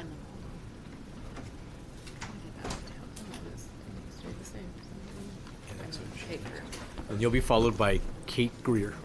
Hi there. Thank you, Mr. Chairman and committee members. My name is Patty Quincy, and I'm the Legislative Counsel for the Texas chapter of the American Federation of Teachers. We are very enthusiastic about the infusion of $6.3 billion into our public schools over the next biennium, and we very much support the Chairman's efforts to update the school finance formulas. We are very glad to see that high-quality full-day pre-K is included, because we know very well that that's a critical foundation for student learning. However, we are deeply concerned about the role of educators in HB 3, as the primary pay provisions are performance-based. While AFT supports increasing the minimum salary schedule, the vast majority of educators would not benefit. And also, Texas teachers are already $7,000 below the national average for teacher salaries. So we would request that the legislature remove the merit pay provisions and direct some of the additional revenues flowing through the formulas as funding for raises for all public education employees. HB 3 leaves numerous questions about how to operate the teacher performance system and how specifically teachers would be measured. Part of our opposition to the merit pay system is a potential over-reliance on the STAR test, an exam that has not been determined to be valid and reliable for determining a teacher's true influence on a student. While Texas AFT would prefer to strike the merit pay provision altogether, educators would prefer would be far more comfortable if we had some kind of a provision in HB 3 that included a safeguard to specifically forbid the use of STAR tests in compensation decisions. And while the STAR is not specifically mentioned in the bill, it's the most obvious mechanism to use that the state could use to compare educators on a statewide basis. And an example of where we see the overuse of this STAR test is in the teacher designation system section that refers to the growth of students' performance over multiple years. To us, that signals the use of very controversial value-added methodology, which is very difficult for teachers to understand why one educator might get a stipend and another doesn't. Again, the merit-based pay scales also allow too much overuse of the STAR test. This requires districts to set up performance tiers. And again, we wonder how would a district be able to do that to compare educator to educator without using standardized testing. And I also want to point out that school districts have hewed to schedules based on years of experience and sometimes even educational levels, as long as teachers maintain their minimum years in their salary schedule. However, the schedule here in HB 3 would not include or not be required to include factors based on experience. So what that signals to us is that maybe hard work and experience don't matter as much, and that's kind of troubling. It also includes student perception surveys for grades 3 and above. And these surveys lack objectivity and are not based on observable job-related criteria, which is required in Section 21.351 of the Texas Education Code. And evidence shows and research shows that students are more likely to hold their teachers in high regard in the elementary levels versus high school. We also seen research that shows that women and minority teachers tend to be rated lower than white and male teachers. And additionally, this type of evaluation would be very different in a small town where folks know their teachers very intimately, see them at church and the grocery store, whereas in a large urban district, you would have some probably different results. And lastly, we are very concerned with the tremendous amount of new authority granted to the unelected Commissioner of Education. And that concludes my comments. Thank you, Mr. Chairman, committee members. We look forward to continuing to work on this. Yes, ma'am. Thank you very much. Yes. Members, any questions? Chairman King. Yes, sir. Thank you, Mr. Chairman. I understand your concerns. One thing I would like to address, the bill specifically doesn't mention the STAR test because the plan is to allow each district to submit their own criteria for the teacher. Now, if your school board and your school district chooses to use the STAR test as part of their plan, that's a local decision. The state is saying, we don't want you to. We absolutely don't want you to. The thought is to allow a district to submit a plan, a lot like we did District of Innovation. Right. You submit a plan generated at the local level because what's accountability and what is growth, rather, in Canadian Texas, where I live, may not be the same as it is in Houston. Right. So we want school districts. This is largely about local control, and that was something that we insisted on when we got the recommendation out. Is there's not a one size fits all. And I can tell you right now, just from legislative intent, the intent to leave it vague like that was to give back local control and not allow the Commissioner of Education to determine who gets the stipend based on the STAR testing. I hope that makes sense. It does. It does. And I guess along those reasonings, that's why we would feel more comfortable if there was a state-level prohibition against the use of the STAR test. And I have no problem with putting that in there. Great, thank you. This to me is about local control and sustainability and recruitment and retention of our best teachers in our most underserved areas. How we get there, we can skin that cat a lot of ways. I don't want the STAR test to be part of this, and I want it to be sustainable, and that's why we're putting it in statute. Thank you, sir. We appreciate that. Representative Talarico. Thank you, Mr. Chairman. I just wanted to clarify, your concern is purely with STAR being used as part of the evaluation system, you don't have a problem with an evaluation system that's tied to compensation that's based on classroom observation or some kind of community feedback, whether student or parent? No, but I think it's important to realize that we need reasonable pay before we can talk about merit pay. And teachers very much feel, teachers are, you've heard from them, in the past couple of weeks, that teachers are facing healthcare costs that they never thought, would cut into their ability to pay for their rent or their food. So, teachers are really overwhelmed, but not just teachers, all school employees are really feeling the burn from lack of raises and increasing healthcare costs. Okay, but a merit pay. No, in fact, we have local, some of our locals, such as Austin ISD, has created these locally developed systems with a lot of teacher buy-in, and they have worked well. And so an AFT is not opposed to this? No, sir. Okay. So, thank you. Thank you. Chairman Hubert. Yeah, just maybe comments. I don't think these are questions. We had your group in along with the other teacher groups yesterday to talk about this, and we're trying to figure out kind of where do we land on it. And we had heard from the teacher groups and groups that were out there about the third grading allotment, and we didn't even have the bill written, and you guys came in and basically told me you hated it. And so what we did is we pulled it out and took the $400 million and took that out too. And so what I would encourage you to do, because we're just not going to take this and go stick it into the bill, we'll just take it out and we'll use it, it'll go someplace else.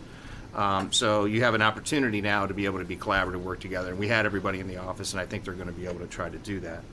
I've read some of the things that your leadership has said about the legislature in particular. We haven't responded the same way. We're trying to be helpful. In fact, this House and this committee has been very beneficial. So I'm a little disappointed you're just on the bill, and I'll tell you why. Because last session I went actually and looked it back up, and I think last legislative session with the $1.8 billion that we put into the system that you were for the bill at that particular time. And now we're putting $6.3 billion into the system, and you're not for it. So I would encourage you to make sure that as we continue to proceed and work collaboratively together, that's very important to us. In addition, I think I talked about this, but I want to be very clear so you understand this. We recognize that it's critical that we take care of our teachers, but treat them as professionals as we go along. I've got a lot of teacher friends that are in the system as well. So when we talk about we're going to deal with how do we come together with where we want to be. But we're taking it from the different perspective, which is that we have to deal with the active care, we have to deal with the pension program, we have to deal with it. But there's only a certain amount of money that's available in the system today. And so as we continue to work and be collaborative together, it just, obviously we do everything we can. I find it alarming to me that last session 1.8, you guys were for it. And I was the one that fought against many things that you didn't like that were very, very bad, and my committee members that did that. And this session, you're not for spending $6.3 billion for our children. And I guess the question is, when we think about this as we go forward, the majority of money that's spent in schools is spent where? Where do you think it's spent? On instruction. Instruction. On teachers. And so the question becomes, you heard superintendents are going to be able to make their own flexible decisions, which is what our plan is. The teachers don't work for me. They don't work for this committee, and they don't work for the legislature. They work for the independent school district that has elected board members as we go. So let's continue to work together and come up with some ideas and compromises. I'd just encourage you to and we will do this, and I've told my members this, is that we're going to be polite and courteous as we go forward through this process to try to make sure that we don't lose tempers and things of that nature. And it's helpful to make sure that your leadership treats us with the same courtesy and level of respect as we go forward.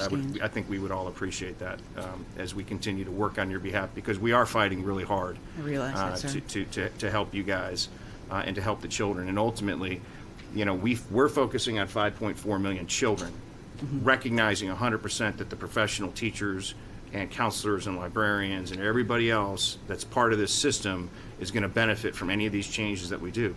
And the other people we got to think about here is the taxpayers, because we got taxpayers that are getting taxed out of their homes. and we've got to reform that system as part of it. And the governor's made that very important, so is the speaker. And so there's some other things as we go along I think are going to be important. So we're going to try and balance as best we can.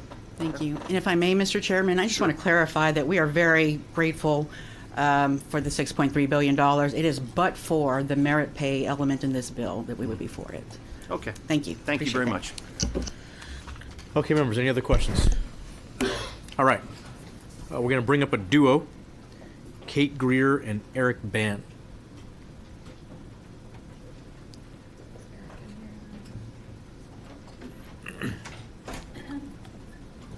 And you will be followed by Marisa Bailey.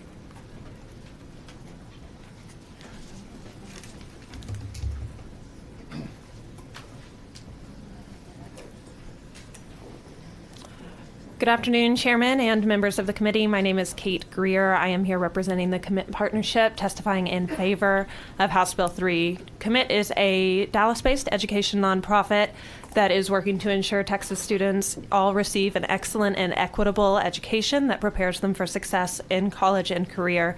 And we just want to thank you guys for your work on HB3. It really is an excellent step toward a school finance system that addresses today's problems and opportunities.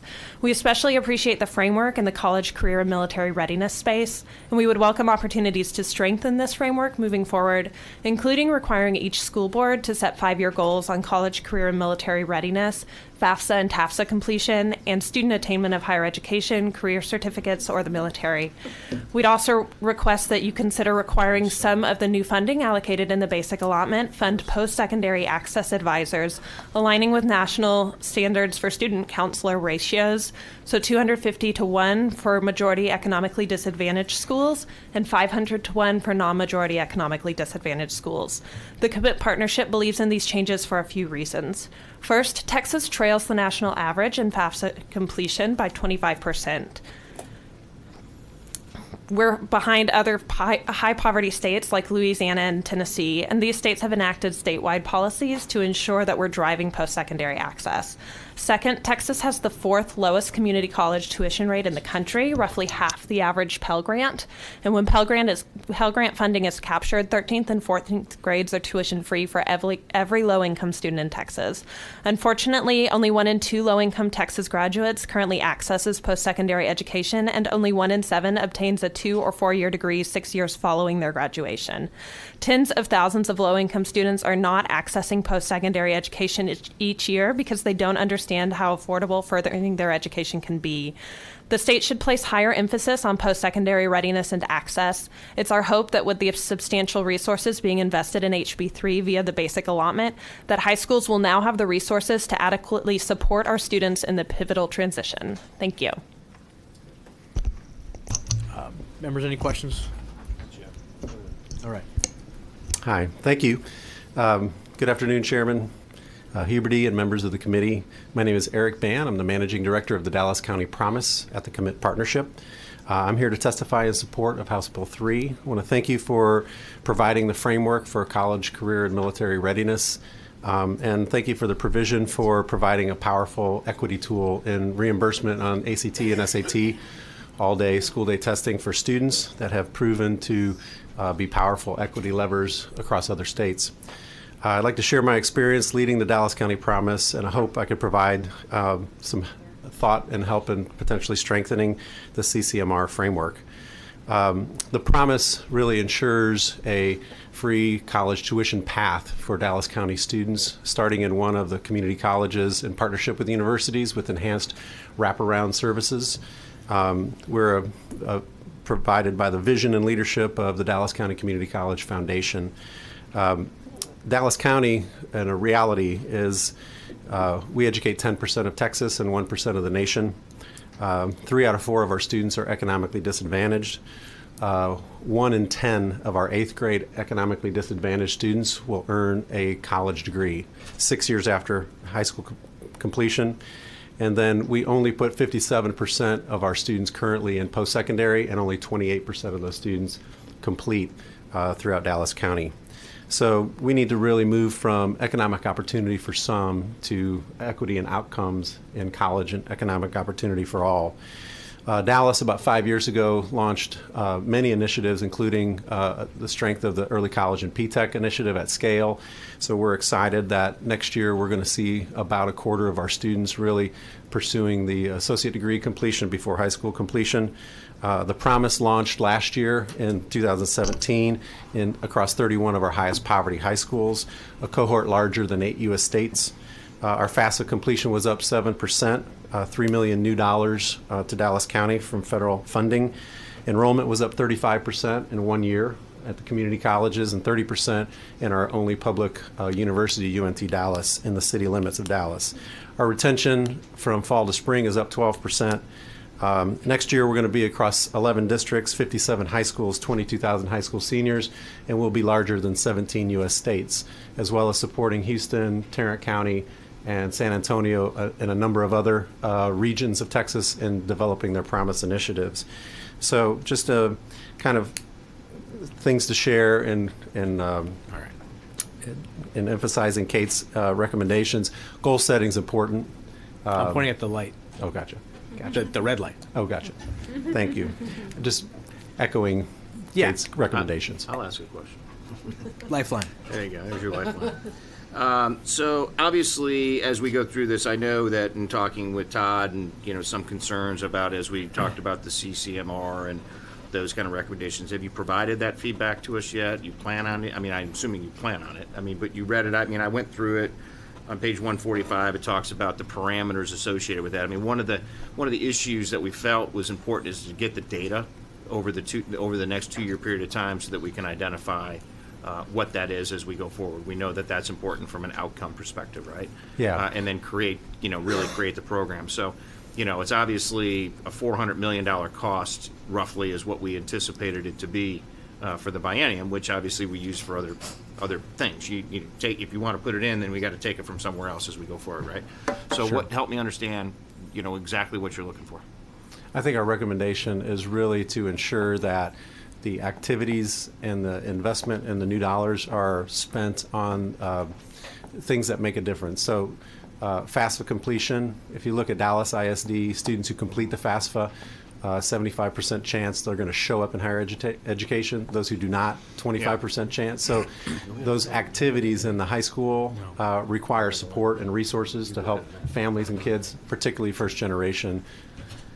I'm going to ask a question about that. So one of the concerns that's been raised, I understand the spirit of that idea. One of the concerns that's been raised in case studies from other states that do that is that it has some unintended consequences on immigrant students, on undocumented students, and students who are citizens but of undocumented parents, because they obviously don't have all the paperwork or can't check all the boxes. And so what's your response to those criticisms, and do we have workarounds for them?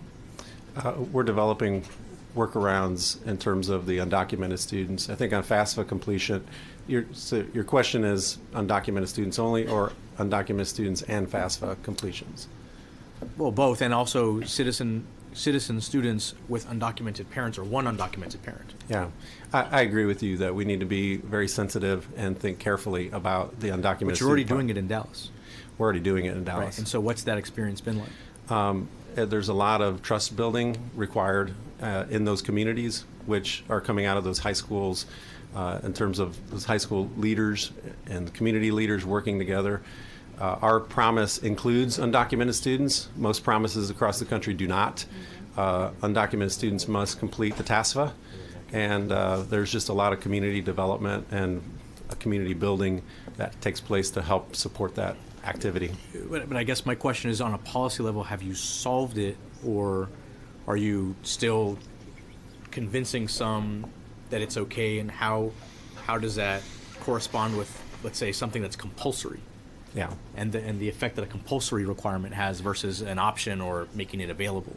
The compulsory requirement, as we've learned from Louisiana, and speaking to the Louisiana State Superintendent, high school requirement, but with vehicles for parents to opt out and schools to use a hardship opt-out, has provided the vehicles necessary to mitigate those unintended consequences, and also increase in 1 year 20 percentage points of financial aid submission. I think a lot of us would be interested to see how that works out. I don't Great. question the spirit of it at all. It's the mechanics that we're concerned with. All right, thank you. Finish up. So, okay, so figure that out. That we did not put it in the bill. There was some concerns about that. We have the language drafted. There was some legitimate concerns about that. Sure. For a variety of reasons, but I'm not going to get into it. But it's just, Representative Bernal and some of his colleagues are going to be very interested in what that language looks like to make sure that it's clearly opt-in. It's not, we're not looking for gotcha things or anything else. We're trying to help these Correct. kids, right? Yep. That's number one. Number two, on the career college military readiness aspect of it, while it's not as robust as perhaps we originally had anticipated it being and tying the money directly to it, we can do some outcomes-based solutions related to where that's at and set expectations so that we can set this up for the future. So my comment and point to you would be, you got about the end of the week to get us some language. Great. Well, thank you. No, did they have it already? Yeah, you already gave us stuff. Kate was going to answer the question for you, so you didn't know what the hell you were talking about. So I was just going to clarify that there is language as far as asking school boards to set goals on those. And so not necessarily FAFSA as a graduation requirement. We understand that's other legislation, but having those goals, which Amy's nodding knowingly. Yeah. Okay. All right. We'll work through that. Clearly, obviously, my staff is not telling me what the heck's going on, so that's fine.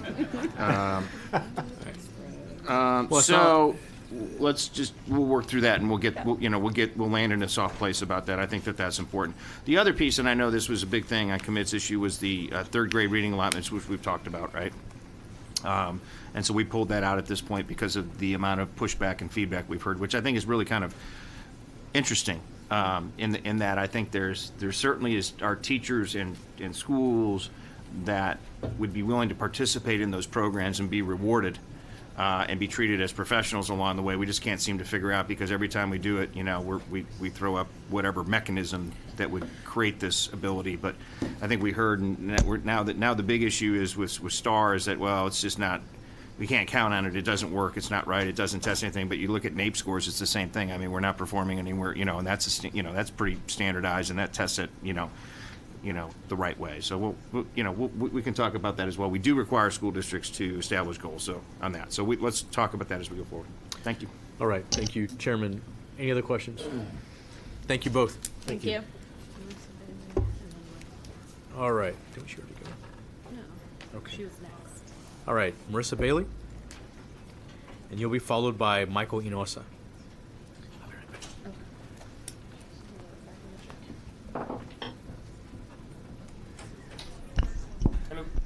Good afternoon, Chairman Huberty and members of the committee. My name is Marissa Bailey, and I'm principal at Lakeview Centennial High School in Garland ISD, or as we refer, Garland, USA.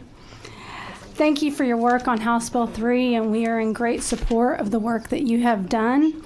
We appreciate the thoughtfulness on including a college and career military readiness framework and would welcome opportunities to strengthen these provisions with including dedicated funds for college access and success for all. With additional funds in the basic allotment, I'm encouraged at the opportunity to provide resources that we involve to meet the demands of our community and economy and powerfully serve our families. Garland is almost a mirror image of the demographics of the state of Texas, where 6 out of 10 of our students are economically disadvantaged. At Lakeview Centennial High School, we have focused on college completion and aligned the needs of our economy, and we believe that it is imperative for the success of our students after they leave our campus and our support. Garland USA is committed to College for All model where every student completes financial aid, demonstrates maximum growth on SAT tools, does not require college remediation, and earns a minimum of 12 transferable college credits. They select a career path and experience work-based learning with industry certifications, and they enroll in a post-secondary program or military-aligned economic opportunities. Despite a high undocumented student population and over 60% of our student population being economically disadvantaged, we at Lakeview have ended up with over 70% FAFSA completion last year, almost 20 points higher than the state of Texas. And we place 69% of our students and graduates in college prepared to succeed. We graduate students from our early college on an accelerated path to bachelor's degrees, and we at Lakeview Centennial and Garland, USA are the new reality in Dallas, a place where our high schools and colleges converge with our businesses to partner powerfully to serve our students. I'm proud to say I'm a product of Garland, USA, and I have served all 22 years of my career in the Garland School District. It is my passion to serve my students and provide every resource available for their success and their futures. Again, thank you for your attention and focus on this work. We are leading the high schools and communities of the future in Texas, and we appreciate your work to ensure we invest in our most powerful resource, our students. Thank you very much. Thank you. Any questions, members? You mentioned the FAFSA thing, and you heard what Representative Bernal said earlier. Give me your percentage again. Last year, we had 70% of our students complete. And how have you dealt with the issue that he spoke about? We do a lot of speaking with our parents who may be undocumented, one-on-one. We work with our students individually in those cases, and we try to establish that trust that Mr. Band spoke about so that we can let them know that they have places to go after they leave our high school and be successful. All right. Thank you. Thank you. Dr. Hinojosa, next followed by Gianna Ortiz.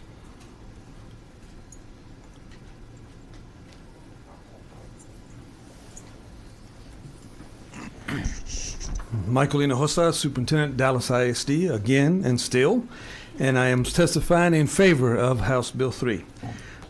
First of all, one of my favorite sayings is that people who say things can't get done get interrupted by people who are doing them.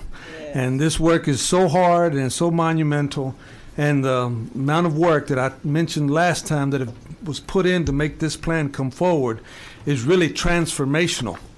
And my favorite singer, Drake, y'all talk about Texas plan. My favorite singer, Drake, talks about God's plan. So I think this is God's plan.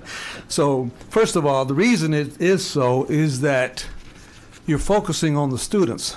A lot of the things that you've added money for are for at-risk students, for students of generational poverty, for pre-K students, for dual language students. That language is embedded all throughout the bill. Everything that you've done is really help focus on getting all of the students to college and career readiness, knowing that it'll take another decade after you've done all this work to make it work. Also, what I also appreciate is the flexibility. Let me tell you, hopefully I'll be back here 2 years from now because our elementary schools are doing well because of pre-K. Our high schools are doing pretty well because of the P-TECH. But our last frontier is the middle schools. And I have proposed to the board a $10 million fiscal note to start addressing our middle schools. We have 4 IR schools, 2 of them are middle schools. Under the state accountability, most of our middle schools are C's, and we're not satisfied with C's. And by the way, we can't spend that money unless we spend that money on more teachers so that we can have true pods. So by giving us that flexibility, we're going to hire more teachers and pay them more money to make it happen. So if that happened under the Senate plan, I would get $50 million and I would just pass it through. And I couldn't fund the middle school initiative. We also have career institutes that you're going to hear about in 2 years, where we can get our kids high-wage jobs by training them through these opportunities. Also, I was here last time. I had a number in mind for the basic allotment.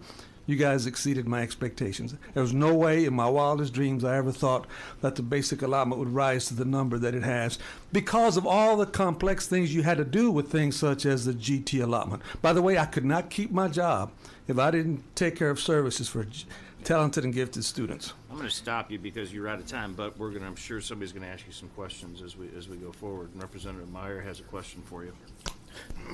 Again, Dr. Hinojosa, thank you for being here, and as one of my superintendents, please continue.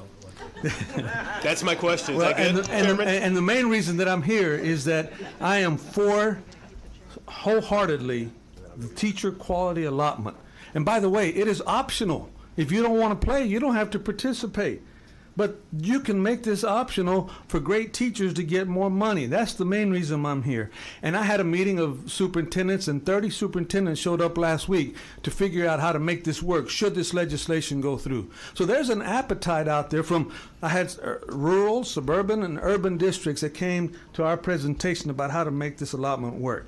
It is we can actually take care of all employees by the plan that you have laid out. We can't spend all this money. We don't spend a lot on teachers, but we also have counselors, nurses, librarians, assistant principals, payroll clerks. We have 20,000 employees in Dallas ISD.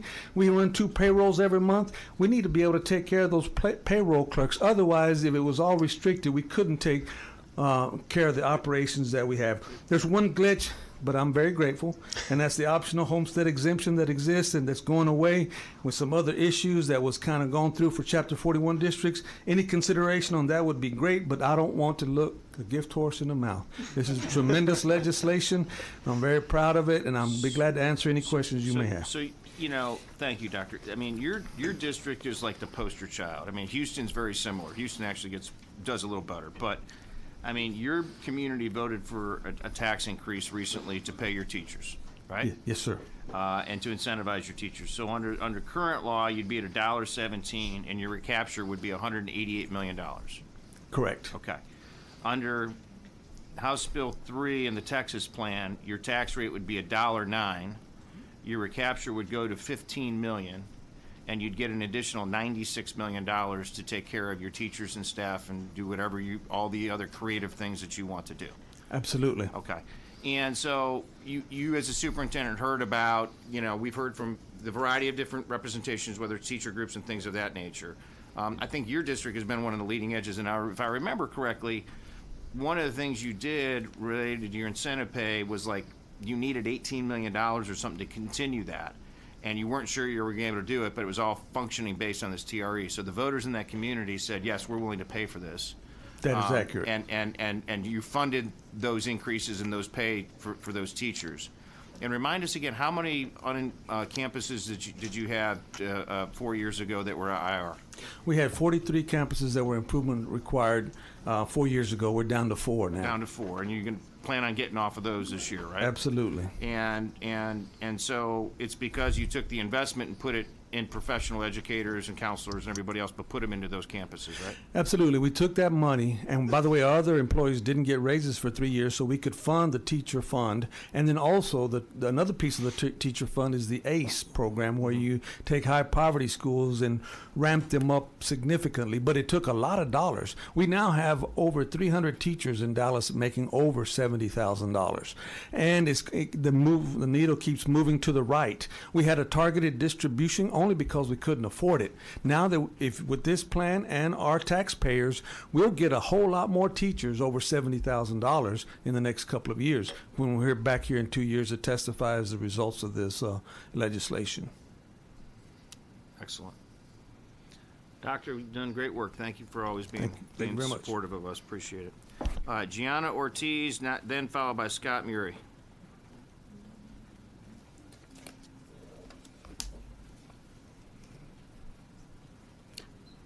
Thank you, Mr. Chairman. My name is Gianna Ortiz, and I'm here on behalf of NEA Dallas, the local affiliate of the Texas State Teachers Association. I want to thank you all for the work you have done toward directing more money to public education. I'm here to share with you a little bit about my client's experience with TEI, the Dallas ISD Teacher Appraisal and Merit System. Ms. Ortiz, I don't mean to interrupt you, but are you for, against, or on the bill? On the bill, sir. Okay, thank you. You're welcome. The Dallas ISD Teacher Appraisal and Merit Pay structure from which parts of HB 3 have been modeled. By way of background, I have an elementary education degree here from UT Austin. I taught bilingual kindergarten and third grade in Galveston ISD before attending law school. It is my great privilege to now represent educators and school employees across the state, including Dallas.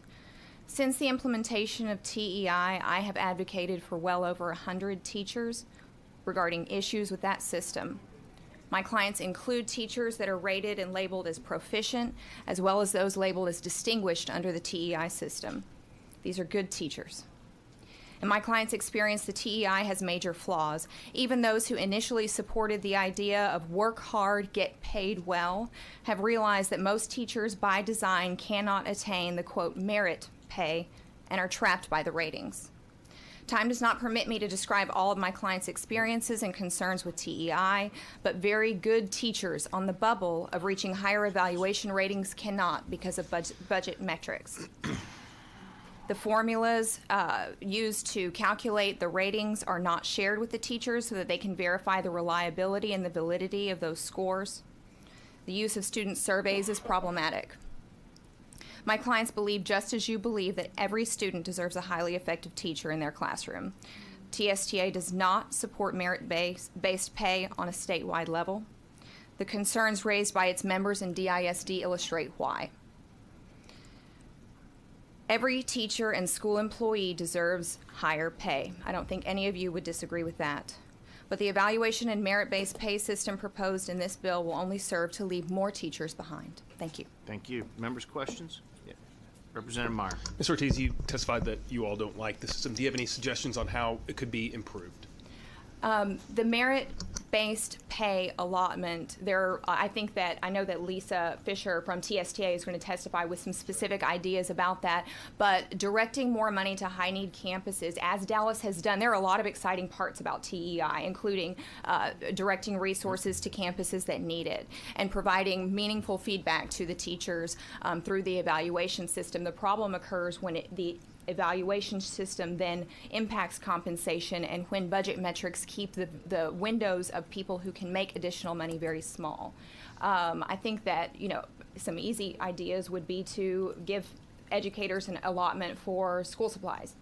That's one idea, but I'm not the expert on that like you all are. I know that there are plenty of uses for that money, as we've heard about today.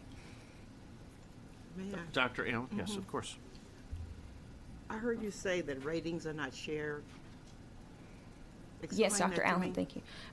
So the cut point component scores used to create the teachers' evaluation scores are based on a few aspects. One is the teacher performance, like what would be the T-tests for other school districts, that component.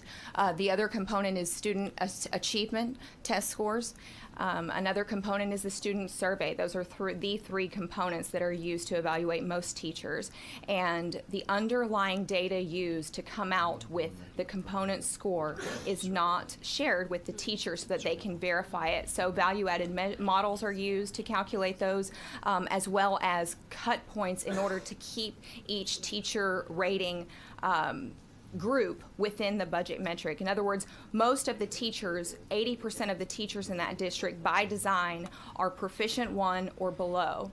There are 3 other, higher paying, much higher paying evaluation ratings that the teachers can attain, but only 20% of those can fall into those metrics. And just like Ms. Reed, who sat here and talked about, my teachers and my friends and I talk about, is it any coincidence that we all just got 69 points and we could be making $10,000 more, but it's so strange that we are all stuck within the $65,000 range, which is a great rate of pay for what she seemed to be a newish teacher. That's a good rate of pay, but just like for her and her colleagues, 40% of the teachers are at a $56,000 rate right now and cannot bump into the next level, which is 60. And in order to verify that the data calculating their scores is reliable, they need to be able to see that data, which we cannot. Thank Representative Tallarico. Thank you, Mr. Chairman. Ms. Ortiz, I had 2 questions. I also just wanted to say I was a proud member of TSTA, so that's why I want to clarify exactly what the position of the organization is. You had problems with the way TEI was kind of operationalized in Dallas with transparency issues or not being fully funded.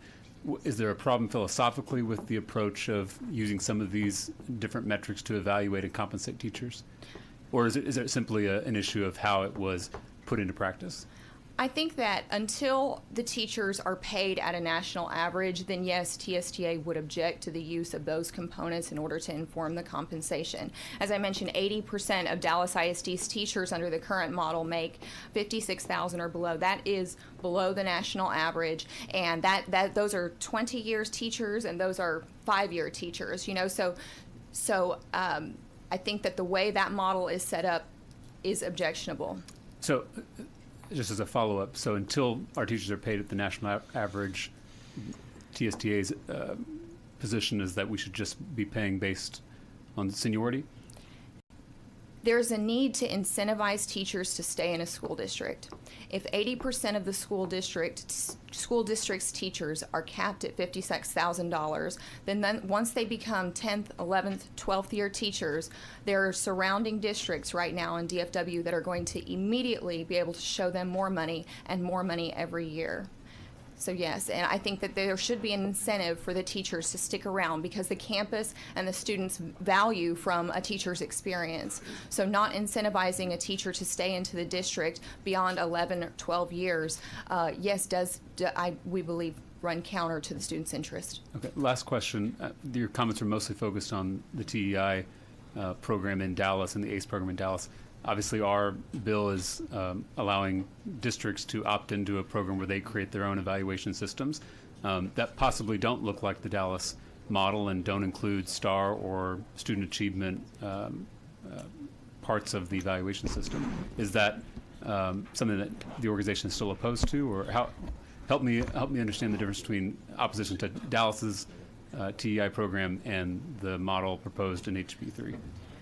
As the chairman has noted, Dallas ISD right now is seen as the poster child in this initiative, and we believe that there are flaws, and the framework set up in the bill allows for those flaws to perpetuate and to grow statewide, and so that would be an objection. Okay, thank you. Representative Bernal. Just want to tease out a few things based on my conversations with, I guess, hundreds of folks now. The first is that I think the Representative Celicro asked an important point, which is there any version of this that people would be okay with? And it sounds like, for the most part, the answer is no, because I understand that in Dallas they used a forced distribution, right? And that's how you end up with all of these teachers on the bubble that couldn't get over the top because the model itself doesn't allow for it.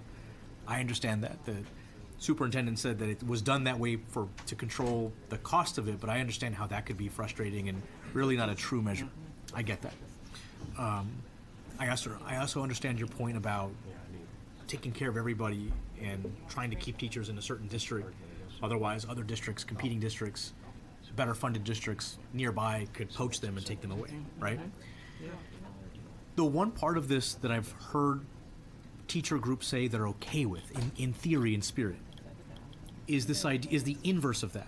And that is that despite our best efforts, teachers' best efforts, or lack thereof on both sides, we can't keep high-quality, experienced teachers at schools with tremendous challenges, where there's generational poverty, where they're hard to staff. In fact, TEA gave us a stat that explained that poor minority kids are most likely to have a sort of an abundance of brand new teachers, right? Which sort of that sort of meeting need with inexperience.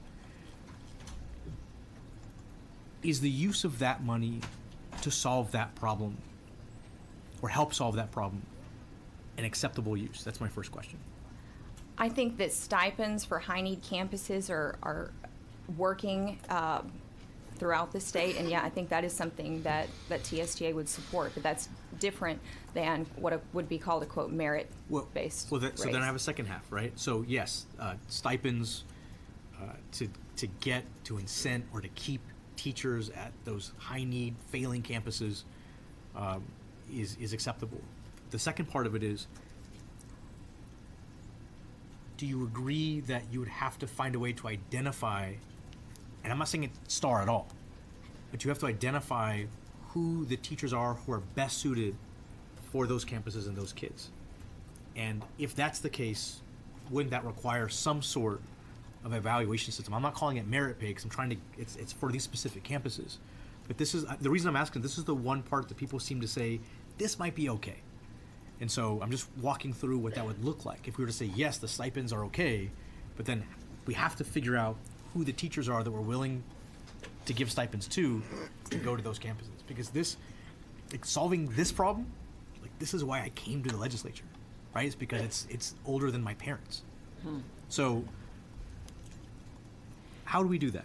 I think two things. So TEI in particular changed the evaluation system. Texas, a couple of years ago, changed its evaluation system to the T-test.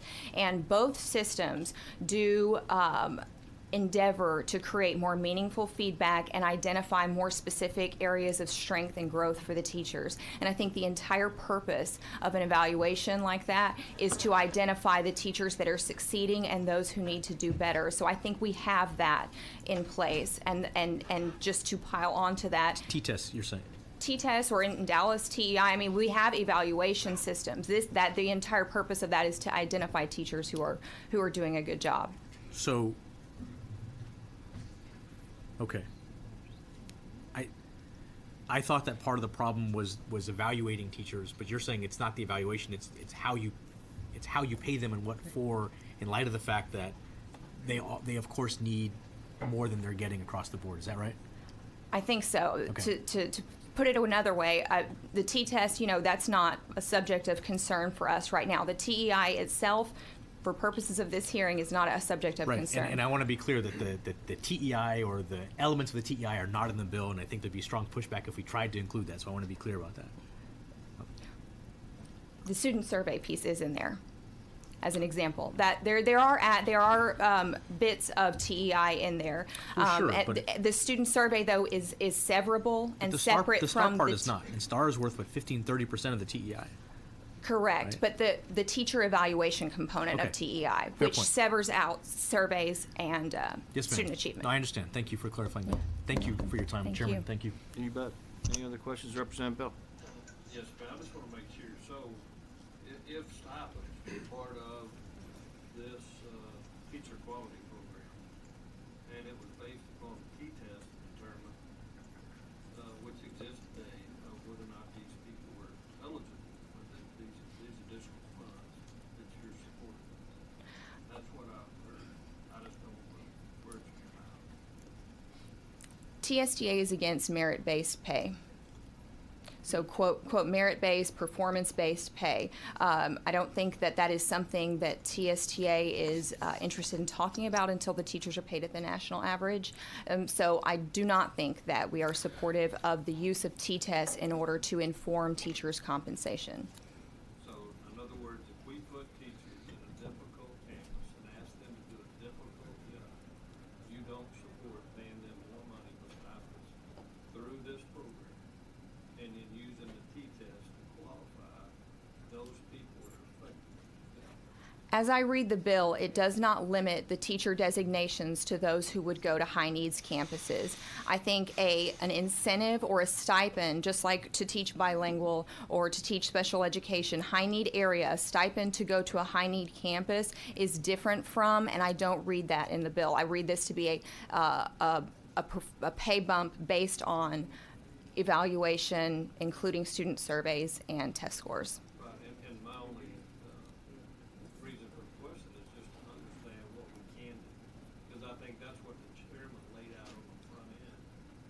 Is what we don't like, what can we do to make the changes, and the purpose of the questioning is to find out how we can make this better. Is that correct, Mr. Chairman? Yes, it is, absolutely. And so that's first. I'm trying to understand how we can do this in the benefit of educators. Thank you. No problem. Well, we appreciate your testimony, and I think I heard you loud and clear. I met with the TSTA groups, and they, as I said earlier in the day, when we had outcomes-based funding, everybody said they hate it, and I said, we haven't even seen the language yet. Yeah, but we just don't like it. I said, okay, well, you're going to lose the $400 million. So here's my challenge to you right now.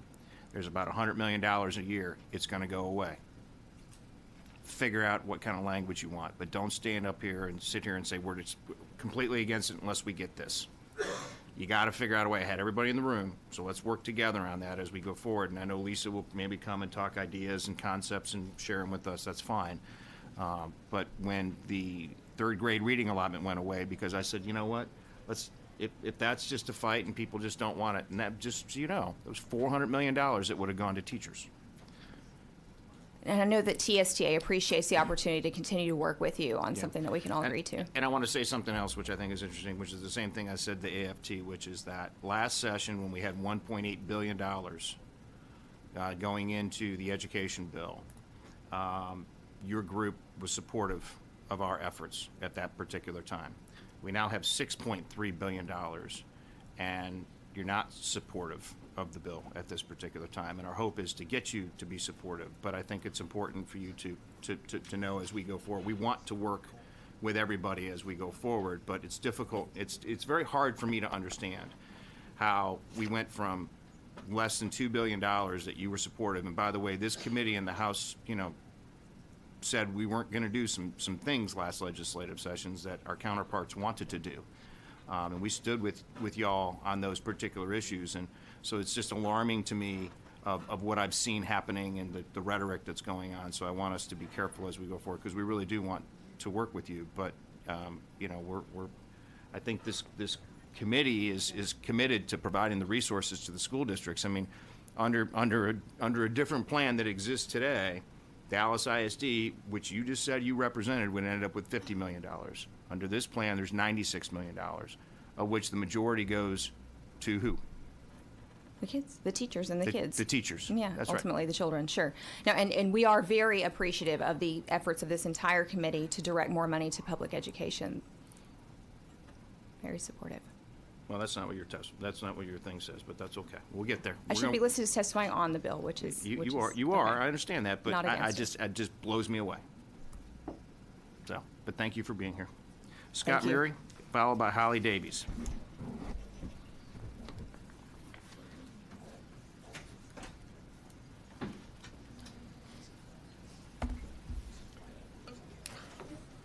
Hey, Scott. Hey.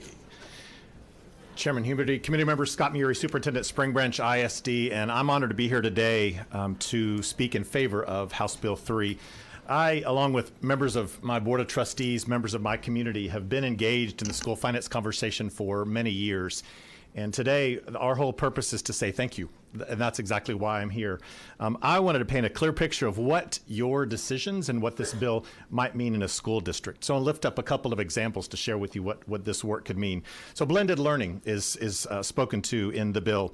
Students would have, in a blended learning environment, a more personalized experience. Students would be able to own their work more than they do today. Students would be engaged in a deeper level. Students would receive individualized attention from their teachers. We would see academic growth and opportunities for kids increase, and students would be more connected to their teachers in this type of environment. The pre-K allotment that's mentioned in the bill would provide more students with we would better equip more of our students for preparedness for a kindergarten through 12th grade experience and ultimately a post-secondary life of success. Opportunity gaps, academic gaps would continue to decrease with that healthy pre-K allotment. CTE funding would provide opportunities for middle school students that they do not have today. We would see stronger curriculum in 6th through 8th grade. We would also see more post-secondary experiences provided by kids at the middle school level. The EL weights that are mentioned would provide access to our EL students to stronger curriculum, and teachers would receive a higher level of professional development, and also would be able to strengthen the dual language programming that we provide to students. Reimbursements for post-secondary assessment would provide more of our high school students with opportunities to close that opportunity gap by leveraging the ACT, SAT experiences that they could take, and some of those kids aren't able to do so today because of funding. Reimbursement for National Board for Professional Teaching Standards would provide our teachers with a high-quality professional development experience, and we'd see benefit to that in our classrooms. Reducing recapture. The residents and Spring Branch ISD and other districts would see more of the dollars that they put forth in their property taxes benefit their local school district, and they would see a benefit to that. And finally, this bill supports local control, and our parents, our trustees, our community would feel like they have a higher level of decision making as it relates to decisions that we make in Spring Branch ISD. And so finally, I say thank you on behalf of the students, on behalf of the teachers, the administrators, our trustees, and our entire community. Thank you for the significant amount of work that has gone into the creation of this bill. It's an honor to come before you today and simply say thank you. Thanks, Scott. Members' questions? Two quick things. Did I read something recently that your board has, and you have decided to go and create an incentive, some sort of plan for that you're rolling out recently, or do I have that confused with Spring? What are you doing? You're doing something that's We're leveraging some more District of Innovation flexibilities right now. That's what it was. Multiple. Okay, Yep. that's what it was. And then obviously under you're actually one of the 3 school districts that was have been one of our problem childs, right? That the tax above your rent maximum rate. But yes, you're a recapture district. Yes, your voters allowed you to go to $1.11, which that's a big deal. We're at $1.09. What $1.09? Okay, Yep. thank you. And so but you went up above and beyond what Golden Woods would be. So you're having a significant amount. And I looked at your numbers under the current law. You'd be you'd have $98 million in recapture. Under the new law, you'd be at $50 million. You'd pick up $19 million or $600 a kid. So I'm assuming the $19 million that we would give to you. How much of a percentage of that $19 million do you believe is spent in the classroom, or spent, let's say, classroom, teachers, librarians, campus-based kind of stuff? So about 87% of our budget is focused on personnel, and so a significant portion of that is focused on the classroom. And that remaining 13%, I mean, as a system, we really, our goals that we've established for ourselves as a system, our multiple measures really drive how we spend our dollars, and a significant portion of that money would be invested in kids. And the examples that I gave today, those are kid examples. And whether it's professional learning for teachers or specific things for students, those dollars are going to benefit the 35,000 kids that we serve every single day. That is our purpose, and that's how we invest our money. Okay. Fantastic. Thank you. You're welcome. Holly Davies, followed by Xavier De La Torre. Who's going to run that?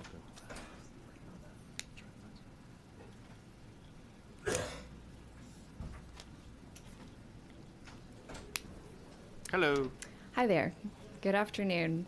Chairman Huberty and members, my name is Holly Davies, and I am here representing the North Texas Commission, speaking for House Bill 3.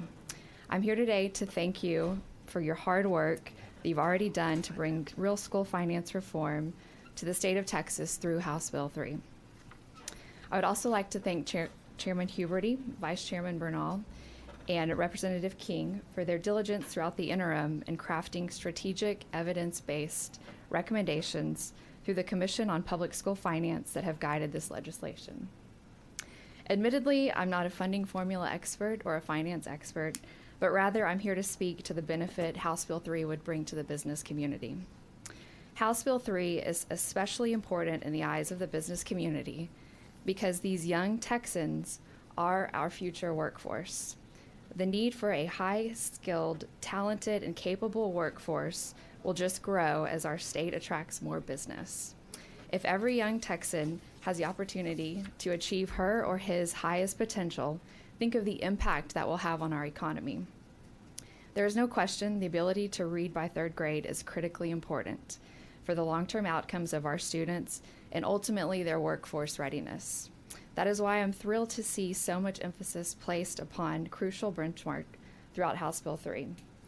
Through the proposed 3rd grade reading allotment, districts can expand their pre-K to offer a full day of high-quality instruction and ensure children enter kindergarten ready to learn. Providing districts the funding to serve students through additional summer instructional days will help mitigate the effects of summer learning loss. These strategies were chosen because they work. They have been studied and tested and shown to be our best bet at achieving the goal of 60% 3rd grade reading proficiency by the year 2030. With such a focus on early literacy, I was hopeful to see outcomes-based funding for 3rd grade reading included in the bill. We are thankful House Bill 3 has recognized the needs of our students in many ways, including through a significant increase to the basic allotment. In addition, we hope the discussions regarding outcomes-based funding will continue. There is added benefit to House Bill 3 in that it has the potential to tackle another key priority for our state, Ms. Davies, and that's property tax relief. You can wrap up real quick. Tell us Yes, if there's sir. something you've missed telling us, but you're running a little late. Go ahead. I will close and say I have faith in this process and in the leadership of this committee to enact meaningful reform to our public education system. Our young Texans and future Texas economy are depending on it. Thank you. Good job. Thank you. Members' questions, Ms. Davis? Thank you for being Thank here. you. We appreciate it. Xavier De La Torre, and then over that, after that, Jennifer Overpeck, please. Good afternoon, Chairman Huberty, members of the committee. My name is Xavier Delatorre. I'm the Superintendent of Schools in the Isleta Independent School District, 42,000 students in El Paso, Texas. I'm here representing both the Urban Council of Superintendents, made up of 9 large, diverse, and urban school districts throughout the state of Texas, including Austin, Aldine, Corpus Christi, El Paso, Fort Worth, Isleta, San Antonio, that make up and serve and support 1 in 5 students who are English learners, students of color, and students who live in abject or generational poverty. We are here to support House Bill 3 and are very appreciative in your acceptance and understanding that our future economic prosperity, the economic development, and the national security that we'll enjoy as a nation really depends on our ability to reach students who have historically not had a good experience in our schools. Initially, somewhat approaching it with an abundance of caution, we were studying the impact of eliminating the cost of education index. You have more than, I think, made up for that elimination in your proposed increase of the basic allotment. We appreciate your recognition of certain student groups, including those groups who are socioeconomically disadvantaged and were served under compensatory education monies, students participating in dual language, students whose primary language is not English, who are either non-English proficient or limited English proficient, your investment in career tech ed, and finally those that perform the magic in the 4 corners of the classroom, our teachers and other educators. It's a well-written bill. I concur with Dr. Hinojosa. It is a game changer. It is probably the most meaningful legislation that I've experienced in the 32 years, both in California and in Texas, that has happened. It will allow us, I think, to rupture the membrane that has limited the experience and the success that many of our students who come from ethnic diverse backgrounds and economically recessed realities experience every year and every day in our schools. Thank you, So Doctor. thank you very much. Yep. I think Mary Gonzalez would like to talk to you and say hello. I would love to say hello to one of my superintendents. Hi, Dr. De La Torre. Thank you for coming all the way from El Paso. Did you drive or fly? I flew. It was rather bumpy, and I understand it will be bumpy on the way back. And it's a 737. Yeah, don't take a 737. It is. Sorry, Boeing. And then apparently something's going on in town because hotels are going for $800, $900 a night. Yeah. Small little party. Well, I'm happy to host you at my place, Dr. De La Torre. Thank you. You're my friend. So I just want to say thank you for coming up here and thank you for advocating for kids in the district. And Isleta does do well in the plan, and so thank you for that. And we're fortunate, and this will certainly help, and thank you all. Any other questions? In looking, I just want to make sure that you, I know you understand it, but because I'm pretty sure she shared it with you, but let me make sure I got this right. About 37,000 kids in your district, majority poverty, right? What's the minority population of your kids? 82% socioeconomically disadvantaged. Okay. So your tax rate's $1.17. Under current law, you'd get $77 million of M&O, $278 of state aid, and $355. Under Yes, the sir. new plan, your tax rate goes down to $1.09, which obviously your citizens would appreciate.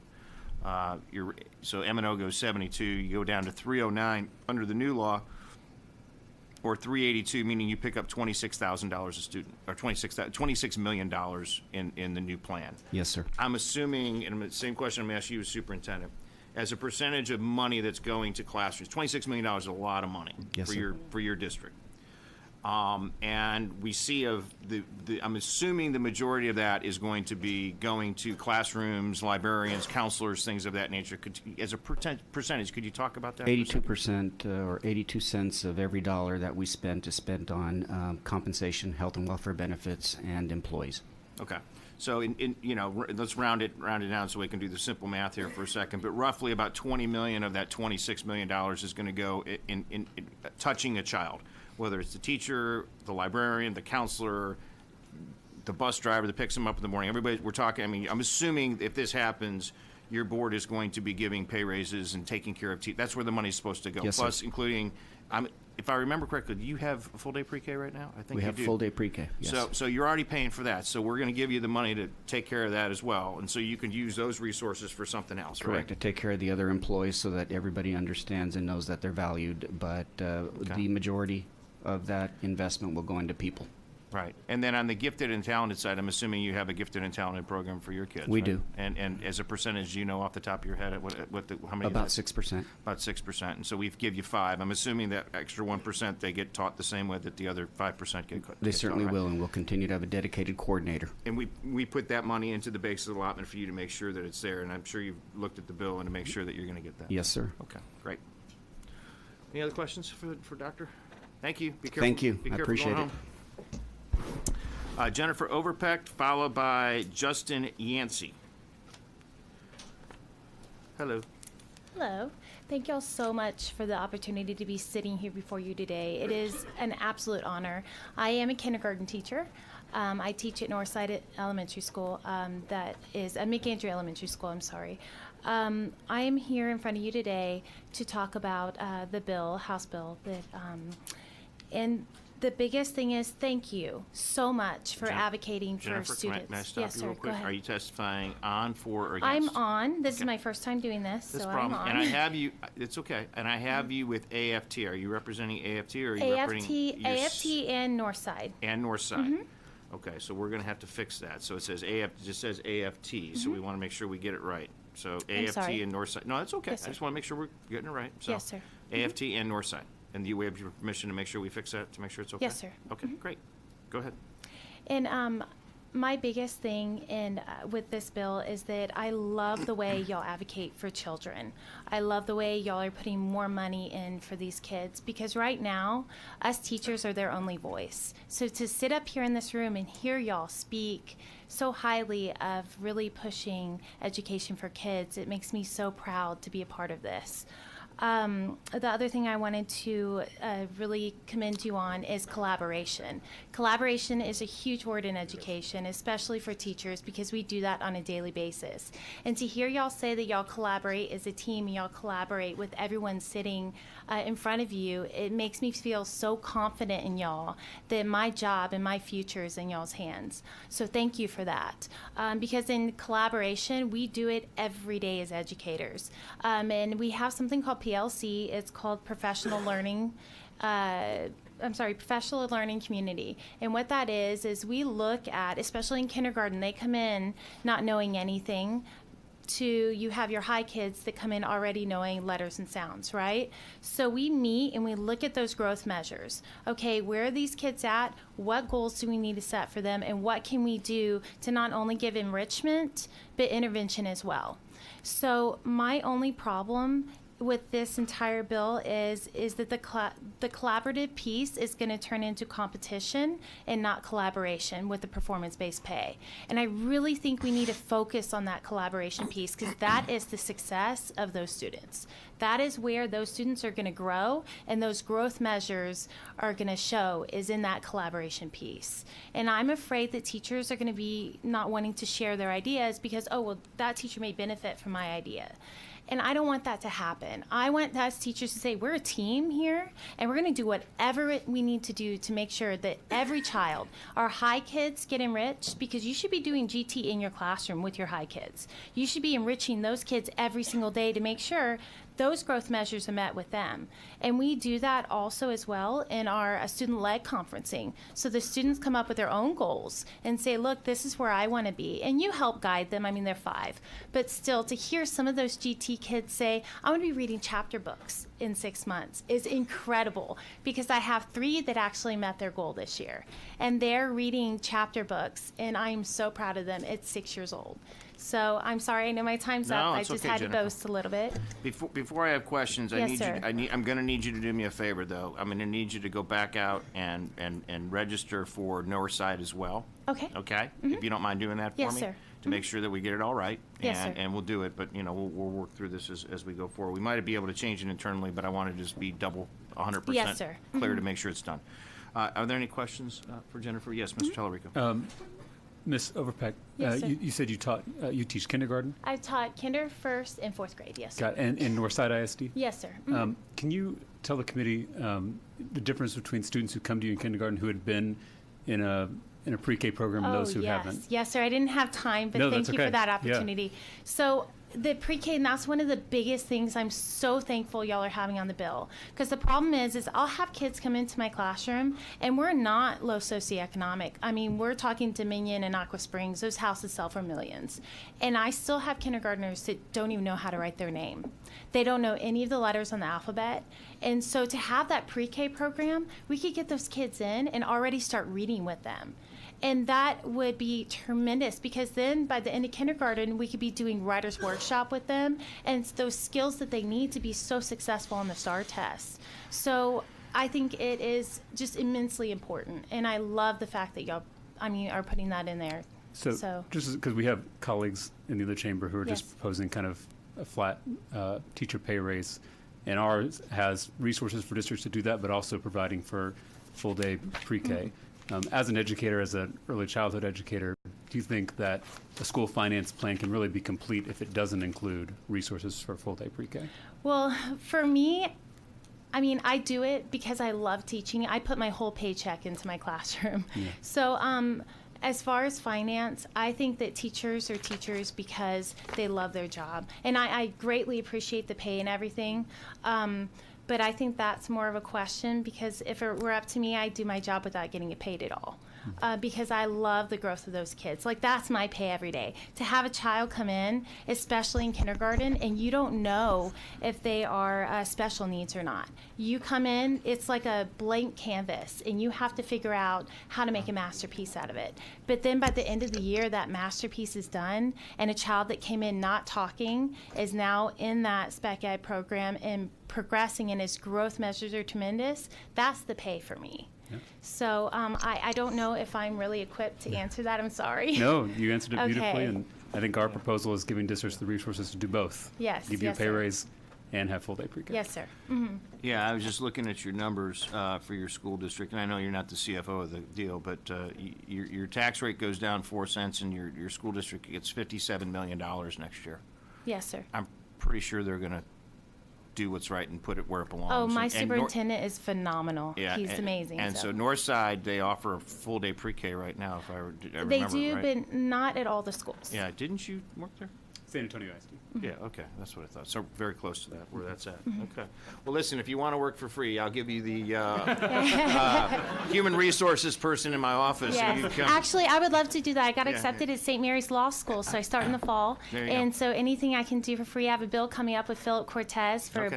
bullying, anti-bullying for teachers. yeah. So I'm really enjoying this, and I Yeah, really yeah. appreciate the opportunity. And thank y'all for all y'all do, because Yeah. I know y'all put Yeah. your whole heart into this. Yeah, yeah. And it really shows me sitting in this room and hearing y'all talk and prepping, and the questions y'all are asking, and it makes me so honored to be a part of this. Thank you. Thank you. Okay. Justin Yancey, and that then followed by Clint Carpenter and Christine Hartman together. So Justin Yancey, then Clint, and then Christina together. Hello. Thank you, Chairman Huberty and members. My name is Justin Yancey, and I am here in support of House Bill 3 on behalf of the Texas Business Leadership Council, a statewide network of CEOs and business leaders who work to build a more globally competitive Texas. And I want to thank you, Chairman, and all the members of the committee for the hard work you're doing to bring school finance reform to the state of Texas through House Bill 3. As you're aware, Texas has a low unemployment rate, hovering just below 4%. Hundreds of thousands of jobs are added to the economy each year. But what is troubling is that many Texas companies continue to have trouble filling the skilled positions they make available. And this is just one reason, but an important one, though, of why that House Bill 3's focus on student success is so important to our state. Along with other important strategies, House Bill 3 promises to steadily increase our college and career rates in conjunction with our statewide 60 by 30 Texas goals. We believe that we can and will achieve this goal, which is why we do support the inclusion of outcomes-based funding for college, career, military readiness. Just wanted to make that point. We're very supportive of the bill. I would love to see that if there is a way to get that put in through the process, which was part of the Commission's recommendations. Outcomes funding would encourage school districts to further prioritize readiness. There's no question the ability to read by third grade is critically important for the long-term outcomes of our students, and we're excited about the focus placed on this vital benchmark throughout House Bill 3. And we're hopeful to see outcomes funding for third grade reading included in the legislation also at some point. This bucket of funding would positively reinforce the importance of this standard with our school districts and would reward them for moving the needle for our state's youngest learners. We know a strong education system and talented labor pool are major drivers in corporate expansion and relocation, and I believe the components of House Bill 3 will prove beneficial for Texas' private sector. Again, I want to thank every member of this committee for the work you're doing for the future of Texas, and we just appreciate and look forward to being part of the process as helpful. Thank you. Thank you, sir. Appreciate it, Justin, as always, very much. Members, questions at all? We're working on the CCMR and all the other stuff, I promise you. And I know you guys get the whole, you got to be able to read by third grade, right? So, very important. Thank you. Okay, Clint Carpenter and Christina Hartman, followed by Kelly Moulton. Hello, sir. Ma'am. Hello, thank you, Chairman Huberty. Clint Carpenter, I'm the superintendent of the Windham School District. We are here to present information on the bill. Windham School District offers educational programming in the Texas Department of Criminal Justice. We have about 68,000 students. We have academic programming for high school diplomas, GEDs, literacy, and an extensive vocational trade program. And we are here today to talk to you about some information on House Bill 3 that may impact our ability to provide programming. And I'll turn it over to our Director of Instruction. Good afternoon. I'm Christina Hartman, the Director of Instruction for the Windham School District. We took a look at House Bill 3 to assess the impact on the Windham School District as it relates to the proposed minimum salary schedule, which is necessary for teacher recruitment and retention.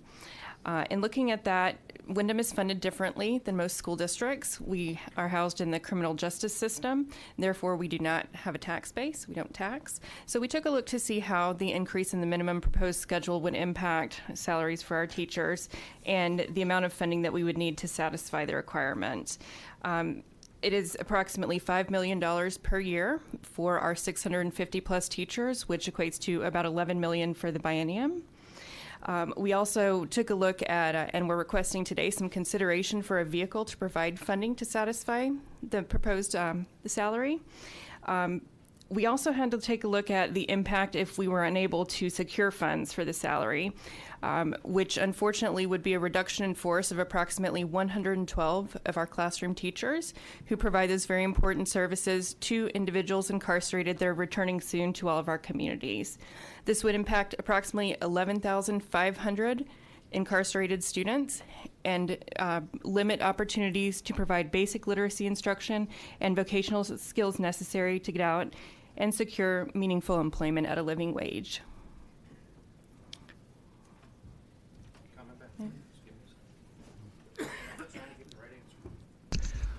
Questions? Okay, go ahead. Thank you, Mr. Chairman. Had not thought about Windham as it pertains to this. So all of your funding comes from the state, correct? Yes, sir, that's correct. We're a line item. It flows through TEA, but we have a specific line item budget that is appropriated by the legislature. So we're no formula funding with us. Right. So what is the total impact to Windham, i.e. the state, under this bill? About $11 million for the biennium. So about 11 million increase. Okay. Okay, I was curious. I hadn't thought about Windham being all state funded. So we met and we tried, and so anyways, I've been notified that there is a rider to be helping you as we go through the process. I think what we should do, Clint, is make sure that we sit down with our staff, Amy, and just stand right there, and Andrea, and we'll make sure it's right. You know, your population is, these are incarcerated children and young men, and she needs to state position. Oh, what's your position on the bill? Neutral. Okay. Yes, and neutral. So is yours. Yeah, and I get it. So it wasn't an afterthought. It was just one of those things where it just it kind of got us. So anyways, but here's my point: is that we'll make sure that when we talk to TEA, we'll figure out the right work I've got a rider. Apparently, I was just told I have a rider for you that we're working through right now, and we'll make sure that it gets done correctly. Because I mean, the issue for you guys is that it's this, that is a tough population to hire for teachers and whatnot, and so, and it's important that you are properly funded to make sure that you take care of those kids, and you're doing a good job. I know you are. So thank you, sir. Yeah, absolutely. Dr. Allen and I has. want to advocate for that rider too. They are doing a wonderful job Yes. in the position that they have, which is a very tough position to be in, and they are doing a fabulous job, and I want it to continue. I'm on the corrections committee. Yes, ma'am. So you see, I Yes, have ma'am. a sensitivity to what they Ma'am, need. we'll make sure it happens. I'll let you join off through the I will. rider. So we'll get it done. So we'll Thank get it you, back. sir. Make sure and Andrea's sitting right there. If you want to talk to her, she can kind of brief you a little bit more and kind of go with that, encourage that, so we make sure we get it done right. Okay? Thank you, sir. Thanks, Clint. Good to see you. Kelly Moulton, followed by Priscilla Camacho.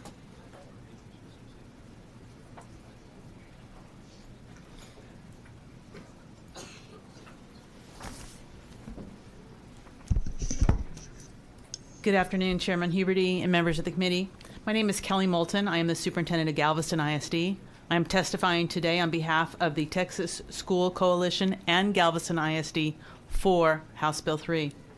As many of you know, the Texas School Coalition represents more than 120 districts that pay recapture. First, we would like to say thank you for all the hard work that has gone into this comprehensive bill. We see the efforts of House Bill 3 as a positive and significant step toward a system that will better serve the children across Texas. The significant increase to the basic allotment helps all districts, and the 38% reduction in recapture is something that the districts and communities that I'm here to represent are truly appreciative of, especially Galveston ISD. Thank you for the open process and the way that you've listened to stakeholders along the way. This is reflected in the School Finance Commission report. But beyond that report, we appreciate the way that you've listened to concerns about the proposed move to current year values, and we're glad to see that that is not included in this bill. We hope that the bill can be modified to ensure that no district, those 69 districts and charters, that no district will receive less funding than what is provided under current law. We also optimistically anticipate to see that work done this session to ensure that tax relief and additional dollars in this bill are sustainable in the long run. We would hate to see a tax compression leading to funding reductions in the future, as we have seen under previous forms of compression. Texans, over the years and through this interim process, have called for increased funding in public education. Thank you not only for this increased funding in the bill, but also the local flexibility to use those resources in a way that best meet the needs of the students of the districts.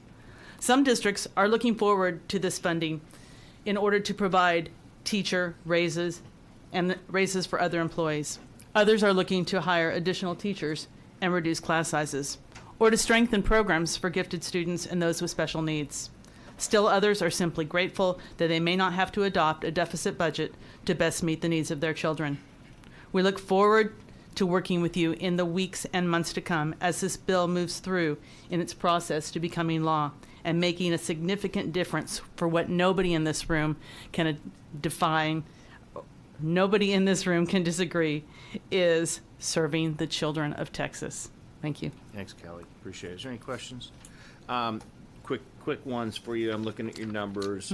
You obviously still have a big recapture. You went from $1.06, though, it looks like, to $1.02. You still have a big recapture problem down there because of the diminished, still the Hurricane Ike issue and everything else, because you lost a population of children, right? It looks like it's coming back. But you now remind me. You also had the Texas City. Who did we give you? Didn't we give you somebody that you had to take? No, that was Texas City. Texas City. Got Texas City Lamarck. had to take out Lamarck. That's right. Yeah, I'm confusing the other one. But it looks like you're picking up about $600 a kid. Right. And so, as a superintendent, you actually said how you may or may not spend the money, or how superintendents would do it. As a population of people, of your money that goes to, that you would be getting, of this $3.8 million that would be coming to your school district. And by the way, your recapture goes down $10 million, which is good, and gives you some capacity issues. How much of that would you say is spent in the classroom? I mean, if you looked at your total budget, and if I'm looking at your total budget, would be about $58 million for next year.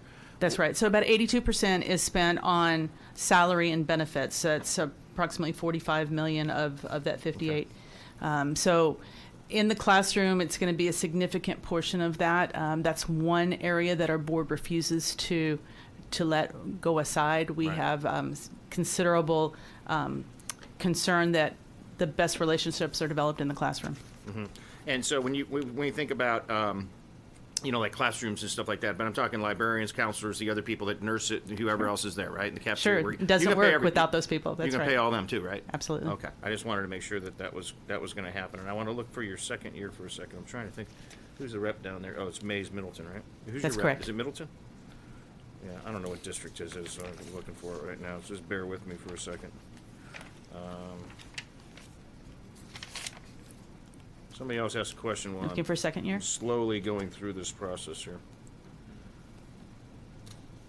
Anybody? All right. I'll get there. We'll talk about it. I think I know your numbers are good for the next year too. So, well, good. Well, we appreciate you coming all this way, and be careful going home. Any questions? Any other questions? All right. Thanks, Kelly. Thank you. Appreciate it. Good to see you. All right. Priscilla Camacho, followed by Jeannie Stone.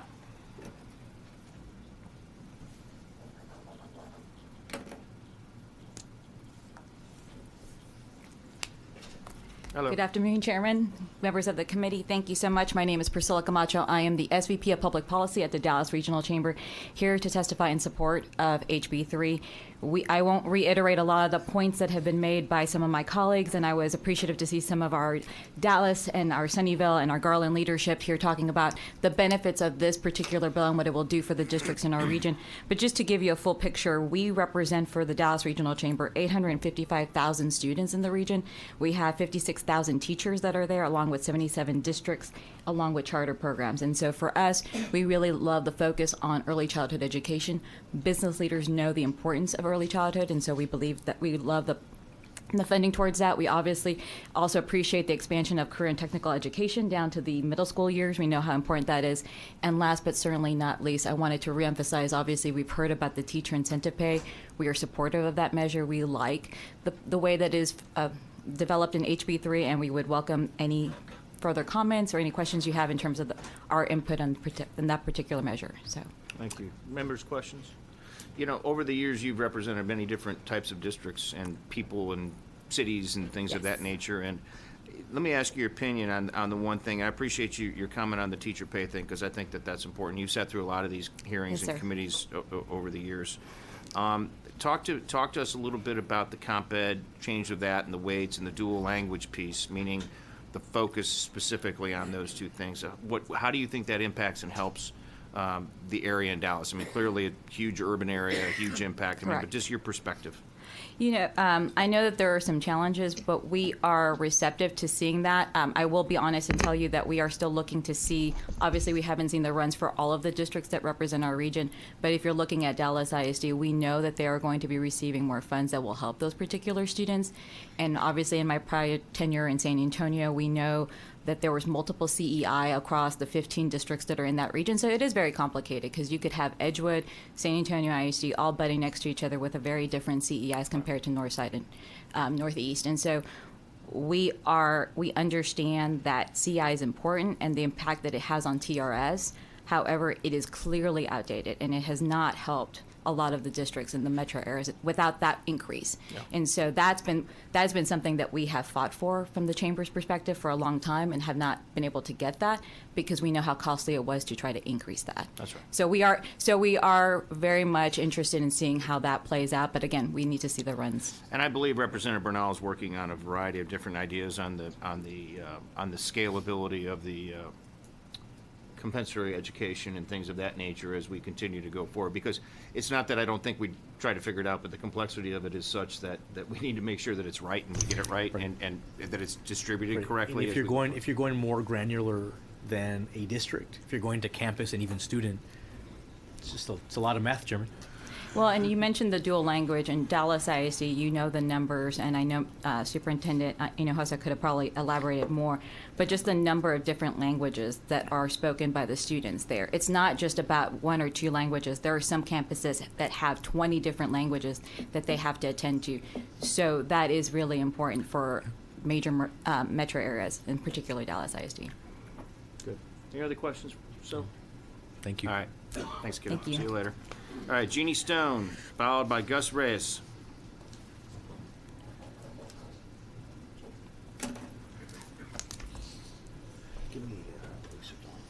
Chairman Huberty and members of the committee, I am Jeannie Stone and I'm the superintendent of Richardson ISD, and I am here to speak for House Bill 3, so much in support of it. And I'm following Dr. Hinojosa. If Dr. Hinojosa is the poster child, then I want to be a child who comes to speak to you about the ACE initiative as well. And so specifically, I want to talk about the teacher quality allotment. We're coming fresh off the implementation of 4 of our ACE schools in Richardson ISD. We're about 125 days of instruction. We made the decision to address a really serious issue in Richardson ISD of our schools who are really struggling because they have high concentrations of economic disadvantaged. 95% of the kids in these schools, high.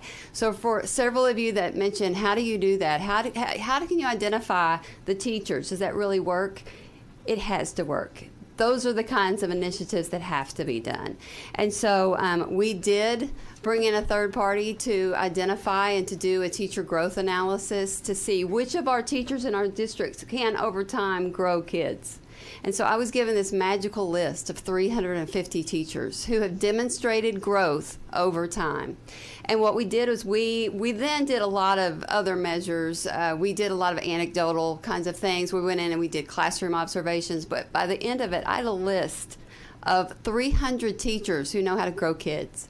And we celebrated them. And for the very first time, we talked about in our school district that there are teachers that can grow kids, and they need to be celebrated, and they need to be moved to our schools where they're needed the most. And so that's what we did. So we followed the ACE model. We reconstituted 4 of our campuses. We invited the teachers to come and to interview. And, not all of them did, but we staffed the schools of our most struggling campuses with our teachers who have demonstrated that they can grow kids. We pay them $10,000 more. And again, we're about 125 days into it, and we are already seeing, there was an editorial that was in the morning news just last week celebrating the success of our ACE initiative in Richardson ISD. All 4 schools have showed significant growth at a midpoint. Here's one, though, very significant one, because we staffed our schools with our teachers who can grow kids. In 3rd grade, 60% are reading at level that shows they're going to pass STAR, and they just took a full release STAR test. 60% of them are showing that they can pass STAR, as opposed to 36% of them at the end of the school year. This kind of initiative works. It is bold, it is hard, it is disruptive, and that's the reason why there are only 4 districts in the state who are currently doing it. But it works. And so any type of funding that you can put into this that differentiates kids who are in schools like this is absolutely what is needed. We've needed this for so long, but to put the attention on it is what is needed for this bill, and I so hope that you will keep that in. And thank you for that attention to it. You bet, Dr. Stone. Members or questions? That's great. That's great. Mr. Chairman. Yes, sir. Go ahead. Thank you, Mr. Chairman, and thank you for your work. I'm obviously very excited by initiatives like this, but just also concerned about how to bring practitioners along with us in these kind of endeavors. So can you talk about, you said you used an outside vendor. How was that received? Problems, pushback? I'm just curious about how you work through getting buy-in from your folks in the field. So it's really important that first you establish a belief in the school district that it's not about competition, it's about helping kids who need it the most. I mean, you have to have the conversations, because we started having conversations with our teachers, did a survey, for example, at our schools where we have the challenges, where we have 98% economically disadvantaged. Teacher turnover was high there. We had student performance was the lowest in the district. The morale was I received a letter from a teacher at Carolyn Bouquet Elementary, who is one of our schools. It has a 98% economic disadvantage, and she was just asking what can be done, because everyone in the district feels sorry for us because we have to teach there. So that filters down to the kids. And so to answer your question, what we first had to do was to start talking about equity way before we implemented this initiative. We had to bring in a belief for the very first time that you have to pay teachers more who are willing to go to campuses that no one may want to go to. You know why? Because it's harder. It's harder to teach there. And once you acknowledge that and you introduce that, and then you ask who wants to come, we'll pay you more. It's amazing. So we identified, I said, 300 teachers. We invited 300 teachers to interview. Of that, less than a fourth of the teachers wanted to come and to work at the schools and to take a $10,000 bump in pay. And it's because it's hard. It's hard work. And so we wanted just the teachers to come who wanted to be there. And now everyone wants to be there. And it's a transformed 4 campuses, transformation. I'd love to take you to see. One of our representatives recently took a tour. He had been there a couple of years ago. He recently came about 2 weeks ago. And he was walking the halls and said, he stopped me, grabbed my arm and said, I cannot believe that this is the same school. I can't believe it. It's not just about data. It's about what we're doing to build in hope for the kids. And I could go on and on. I know I've gone on too long, but this is one of the most exciting things that y'all are putting your attention into, and I hope you'll keep it there. That's okay. Just a quick follow-up. The evaluation system, every Yep. teacher had to go through that to get to the 300 identified teachers. Is that right? Yeah, so what we did was we looked at all kinds of things. We looked at STAR. We looked at MAP results. We looked at basically anything that we test that had any kind of metrics. And they listed out a list of teachers for me that can grow kids over time. And that's what should happen. You get a kid at the first day of school, at the end of the year, they should have grown a year. Well, these are teachers that are sometimes growing them 1 and 2 years. Did that evaluation system affect the compensation for teachers who didn't participate in the ACE style program? No. Okay, so everybody else was unaffected. That's right. Okay. That's right, and that was their choice. That was, I mean, Sure. that was their choice because they, and a lot of teachers didn't even want to take the $10,000 because they felt that they were a better fit to be where they were, and they stayed there, and that was fine. And this really is all about a fit, making our teachers who can grow kids, who have the skill set to work with kids of poverty, and putting them in schools where they are needed the most, and then paying them more. Thank you. Any other questions at all? I just looked at your school, and I'm going to ask the same question I've been asking everybody else. Richardson ISD, you're at $1.17 right now. So We just passed the TRE this last November. You passed it in November. Yes, sir. So under this bill, your new taxes go down to $1.09. Yes, sir. I'm sure your voters would appreciate that, right? Yes, sir. And your current recapture payment is $7.5 million. So not only are you the $1.17, but you're Chapter 41. Yes, sir. Right? And your entirety of aid would have been $325 this year. On the new plan, with your tax rate lower, your recapture payment goes to $0. And you get $343 million, or $18.6 million this year. Yes, sir. Okay? Yes, sir. So we're going to give you $18.6 million. We don't not making you pay recapture. We lowered your tax rate. How much is a percentage of the $18 million that you would be getting in new resources goes to payroll or classrooms? So 90% of our M&O budget goes to Payroll. It's payroll. So Yes, of sir. the payroll, Payroll. how much of that touches the classroom, though? Meaning librarians. I count about anything that runs a school, even your janitor or whatever. It doesn't matter. It's impacting that child. Yeah, 100%. Sure. Okay. Yeah. It's all about the kids. So the majority of that money, and I'm assuming that you would take that and create incentive pay, additional incentive pay, but pay raises, benefits, things that your board would find important for their district, correct? Absolutely. I mean, we found one of the reasons why we passed the TRE was because we found since 2011, when the last cuts came through, we've been underinvesting in our schools. So our community passed the TRE with the belief that we would do the right things, and we will. Great. Yes, Mr. King. Thank you, Mr. Chairman. Thank you for your testimony. I'm excited about how excited you are. I want to get everybody excited about it across the state, so let me help. My world, my 17 counties and 50-some school districts are a little different. They're all very small, very rural. And we heard a lot of testimony during the School Finance Commission about ACE and about how great it was. But one of the things we found is the sustainability of it and could it work statewide? And the answer was no. So we came up with what you're reading in House Bill 3.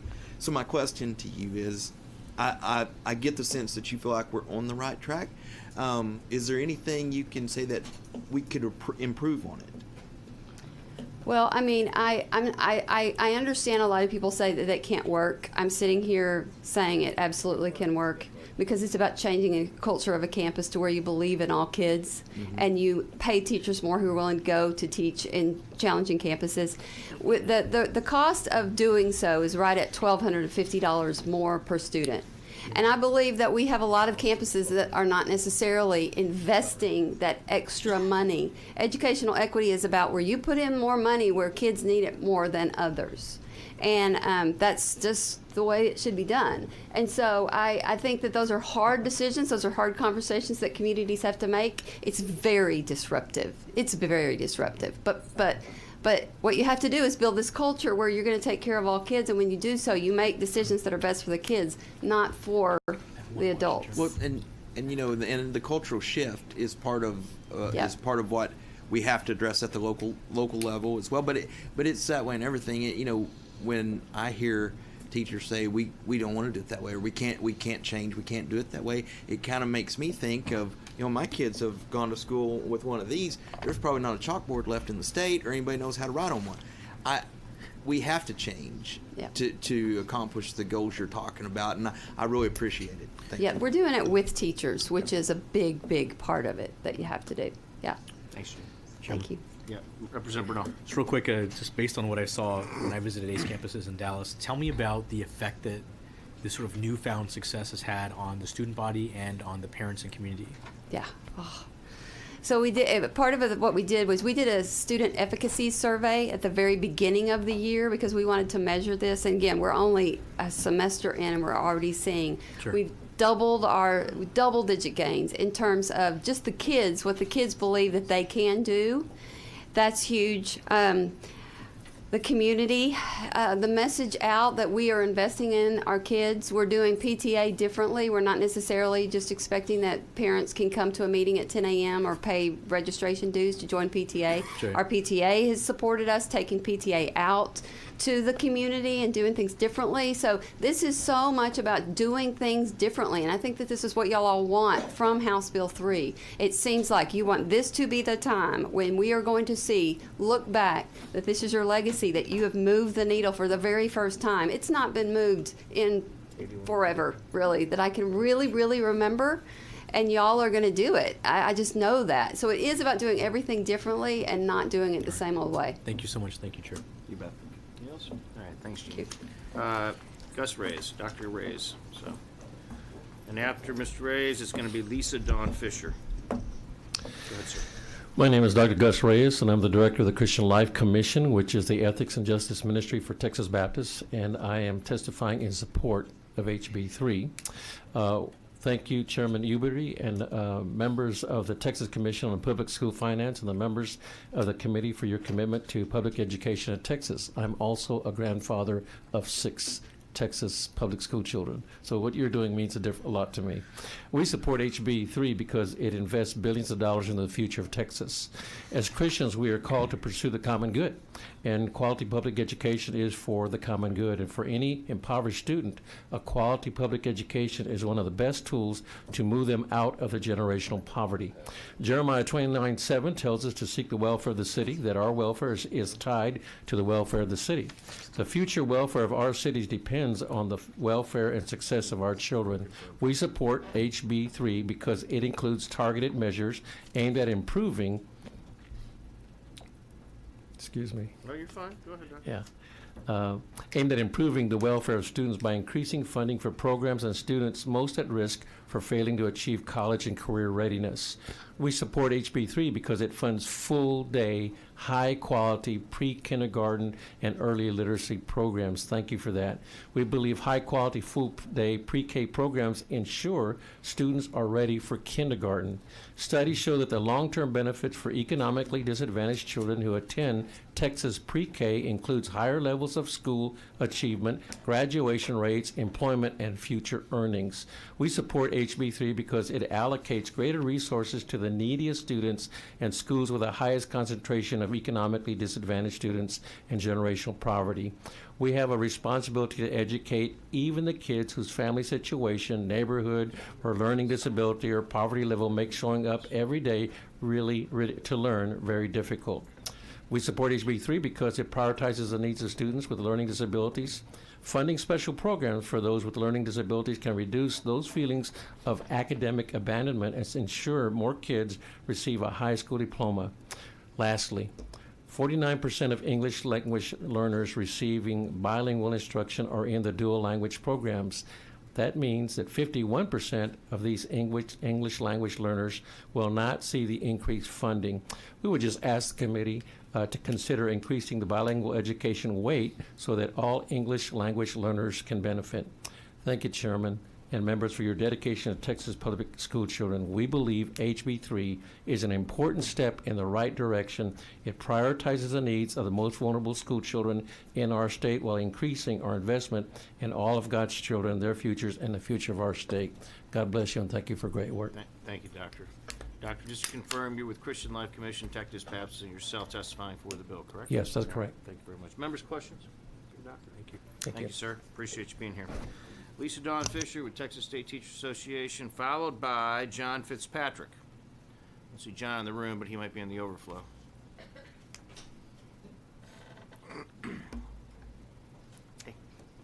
Good afternoon, Chairman Huberty and committee members. My name is Lisa Dawn Fisher. I'm here today to represent the Texas State Teachers Association, and we are on the bill. I first want to thank you for the incredibly hard work that you have done, particularly those members who participated on the commission. I have firsthand experience about how hard it is to come up with a new school finance bill, and I do really understand and appreciate the great amount of work that went into the bill, and we do thank you.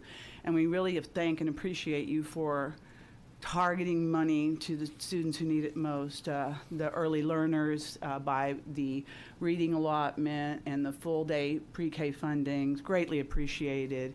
Increased weights for compensatory education, also driving money to the classrooms that need it the most, extending career and technology education down to our middle school students to help them be college, career, and military ready. All of those are incredibly important and significant improvements to the foundation school program, and we are stand in great support of those, including the extension of the school year.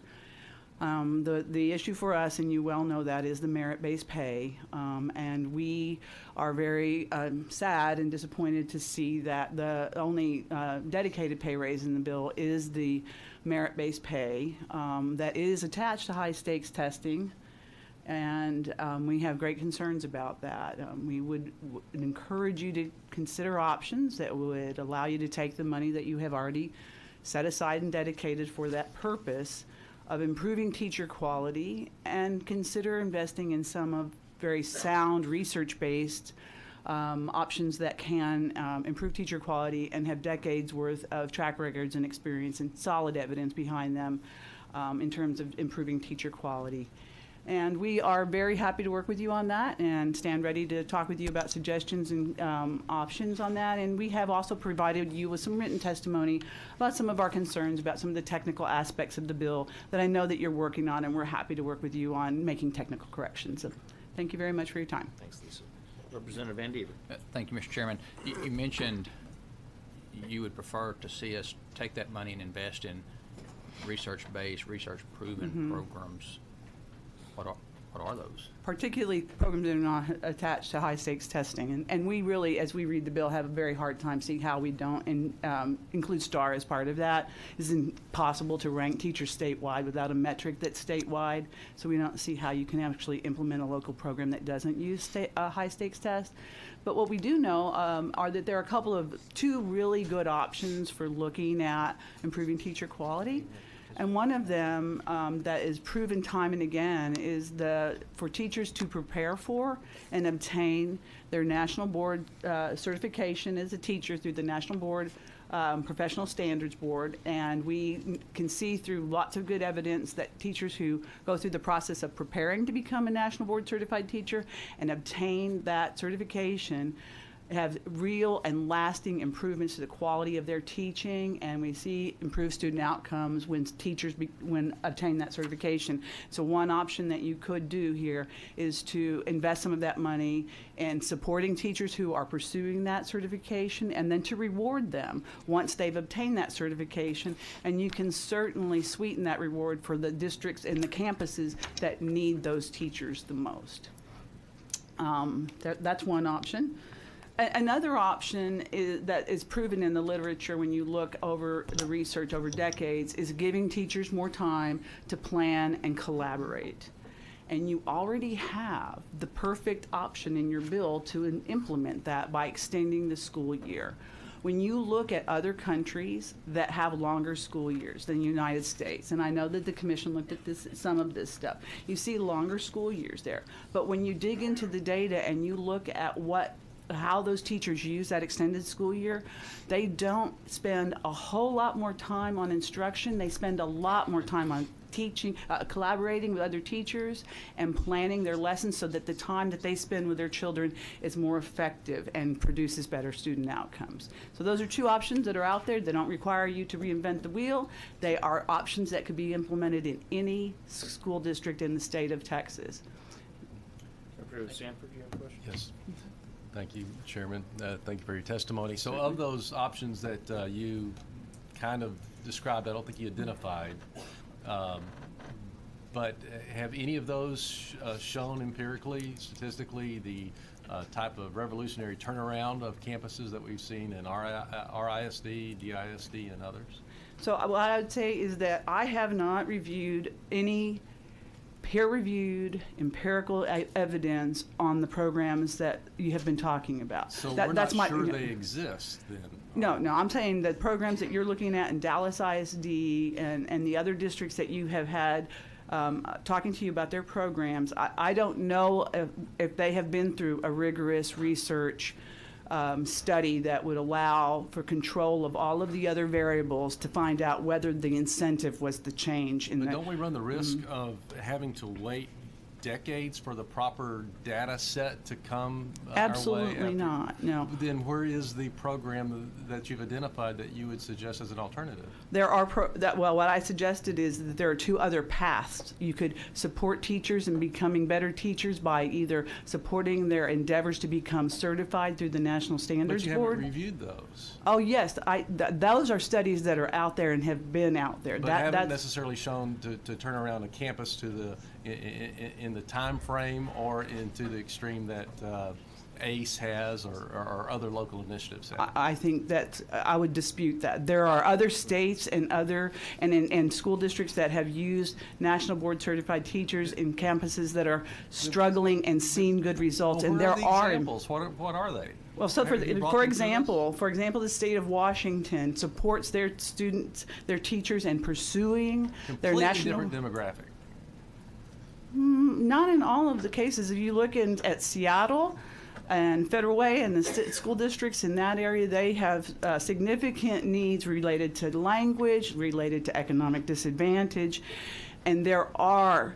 And I'd be happy to bring you some solid research that shows that National Board Certified Teachers have an improved teacher quality and improved student outcomes. And one other thing, please. What is your view on local control, district control, and innovation? On innovation? Sure. Don't they go together? Certainly school districts have a lot of options and school boards have a lot of options as how they're going to implement their programs, yes. No, you just stated a fact. I was looking for your opinion and view on district level control. About district level control of what? Well, in this case, incentive pay. And the districts currently now have that option to implement incentive pay programs, and you certainly heard from districts who have chosen to do that. Are you supportive of those incentive pays at the district level? Those that currently exist? Those districts have made their own local decisions, and those are not decisions I participated in, and I have no opinion about them. but you have opinions on future expanded incentive. I have opinions about merit-based pay programs paid for by the state when the Texas state teachers are paid below the national average. Our teachers need to make a national average salary before we start talking about any add-ons for merit. Okay, but it would seem like logic would follow then you'd be against the existing incentive pay because we're not at the national average yet, in my mind. Thank you. Broadly speaking, yes. Well, you just, okay, thank you. Representative Bell.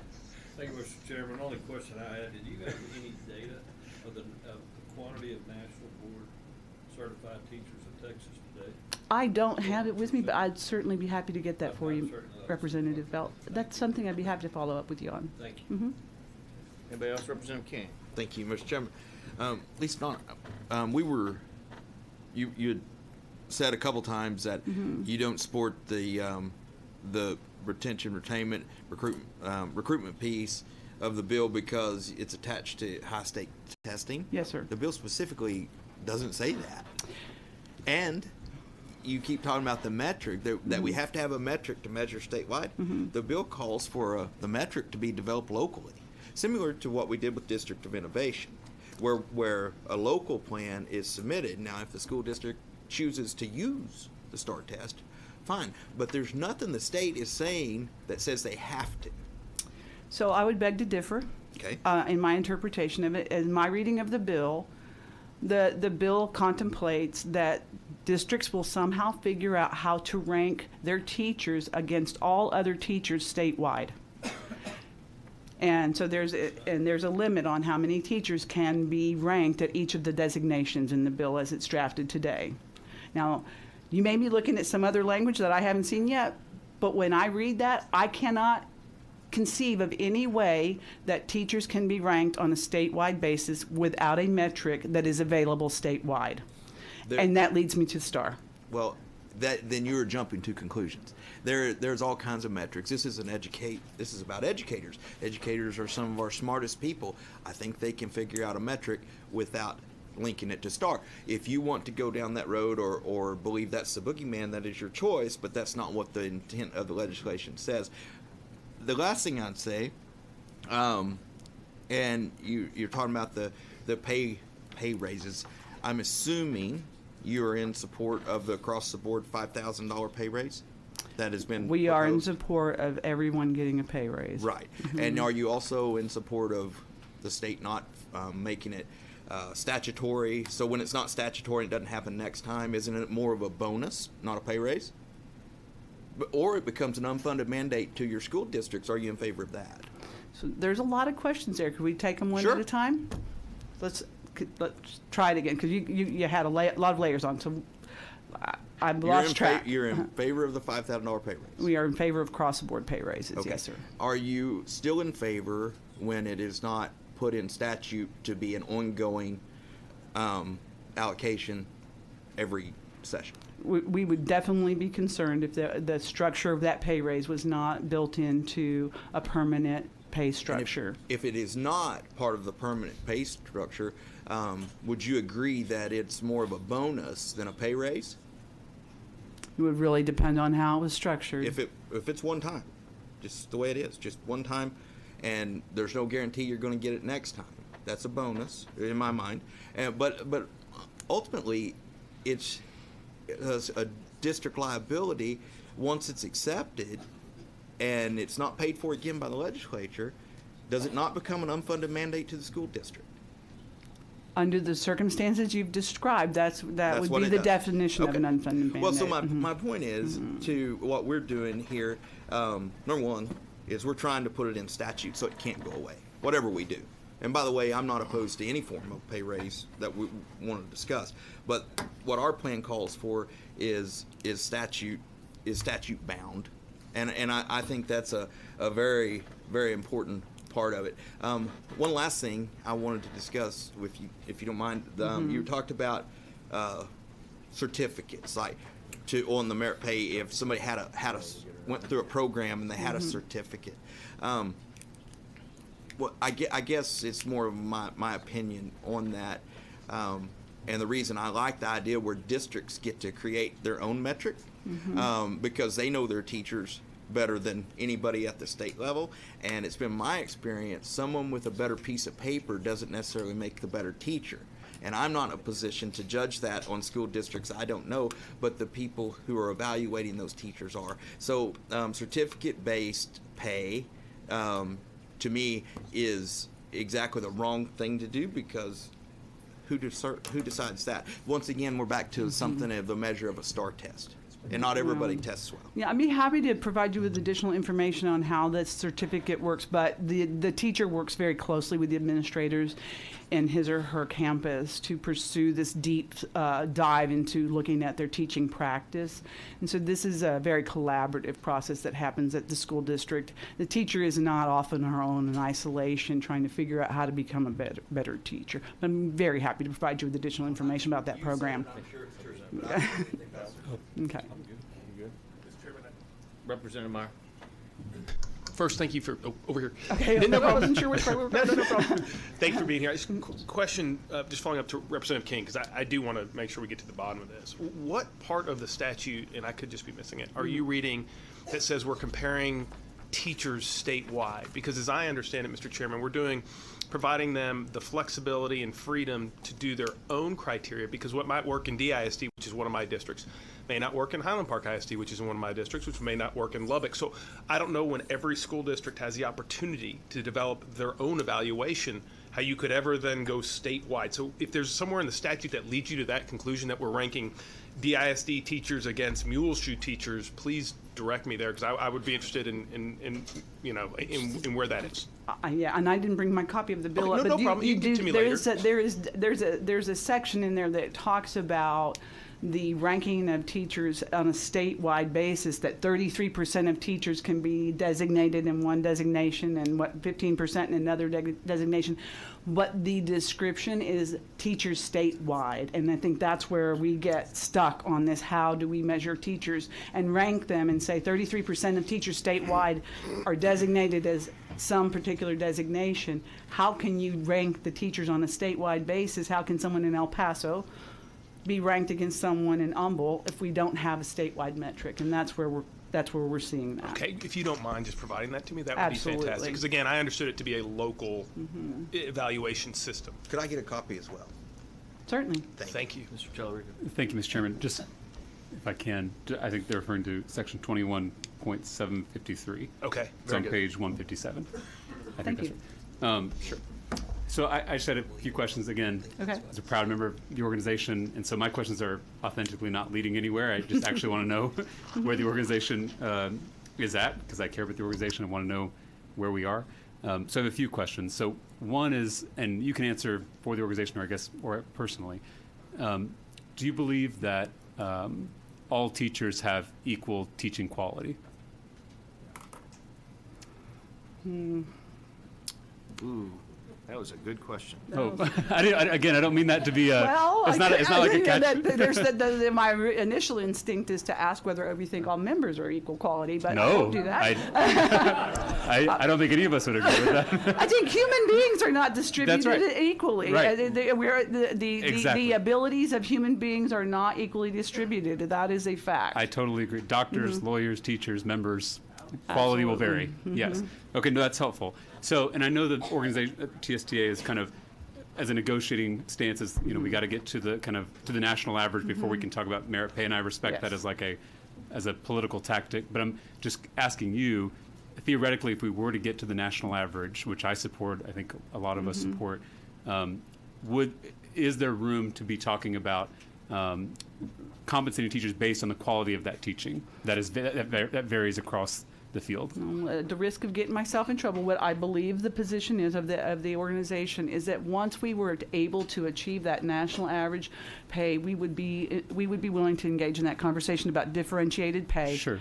And have that conversation with you. And AFT earlier today, their representative was here and said they're certainly open to evaluation systems that don't include high-stakes standardized tests, similar to what Austin ISD has been working on. Is that fair to say for TSTA as well? And I think with us, it's about attaching that evaluation to compensation that's been the problem. And so I think because the compensation we don't have a baseline of compensation that makes sure that teachers have a livable wage, that we can't have that further conversation. And so I think for us, it's really about getting to that base and then being able to have that conversation about whether or not using an evaluation should be something that an evaluation that includes high stakes testing to attach to compensation. Okay, then the next question is, can we use an evaluation system to create programs that attract teachers to hard to teach schools, to our high poverty, high need campuses, like similar to the ACE program, but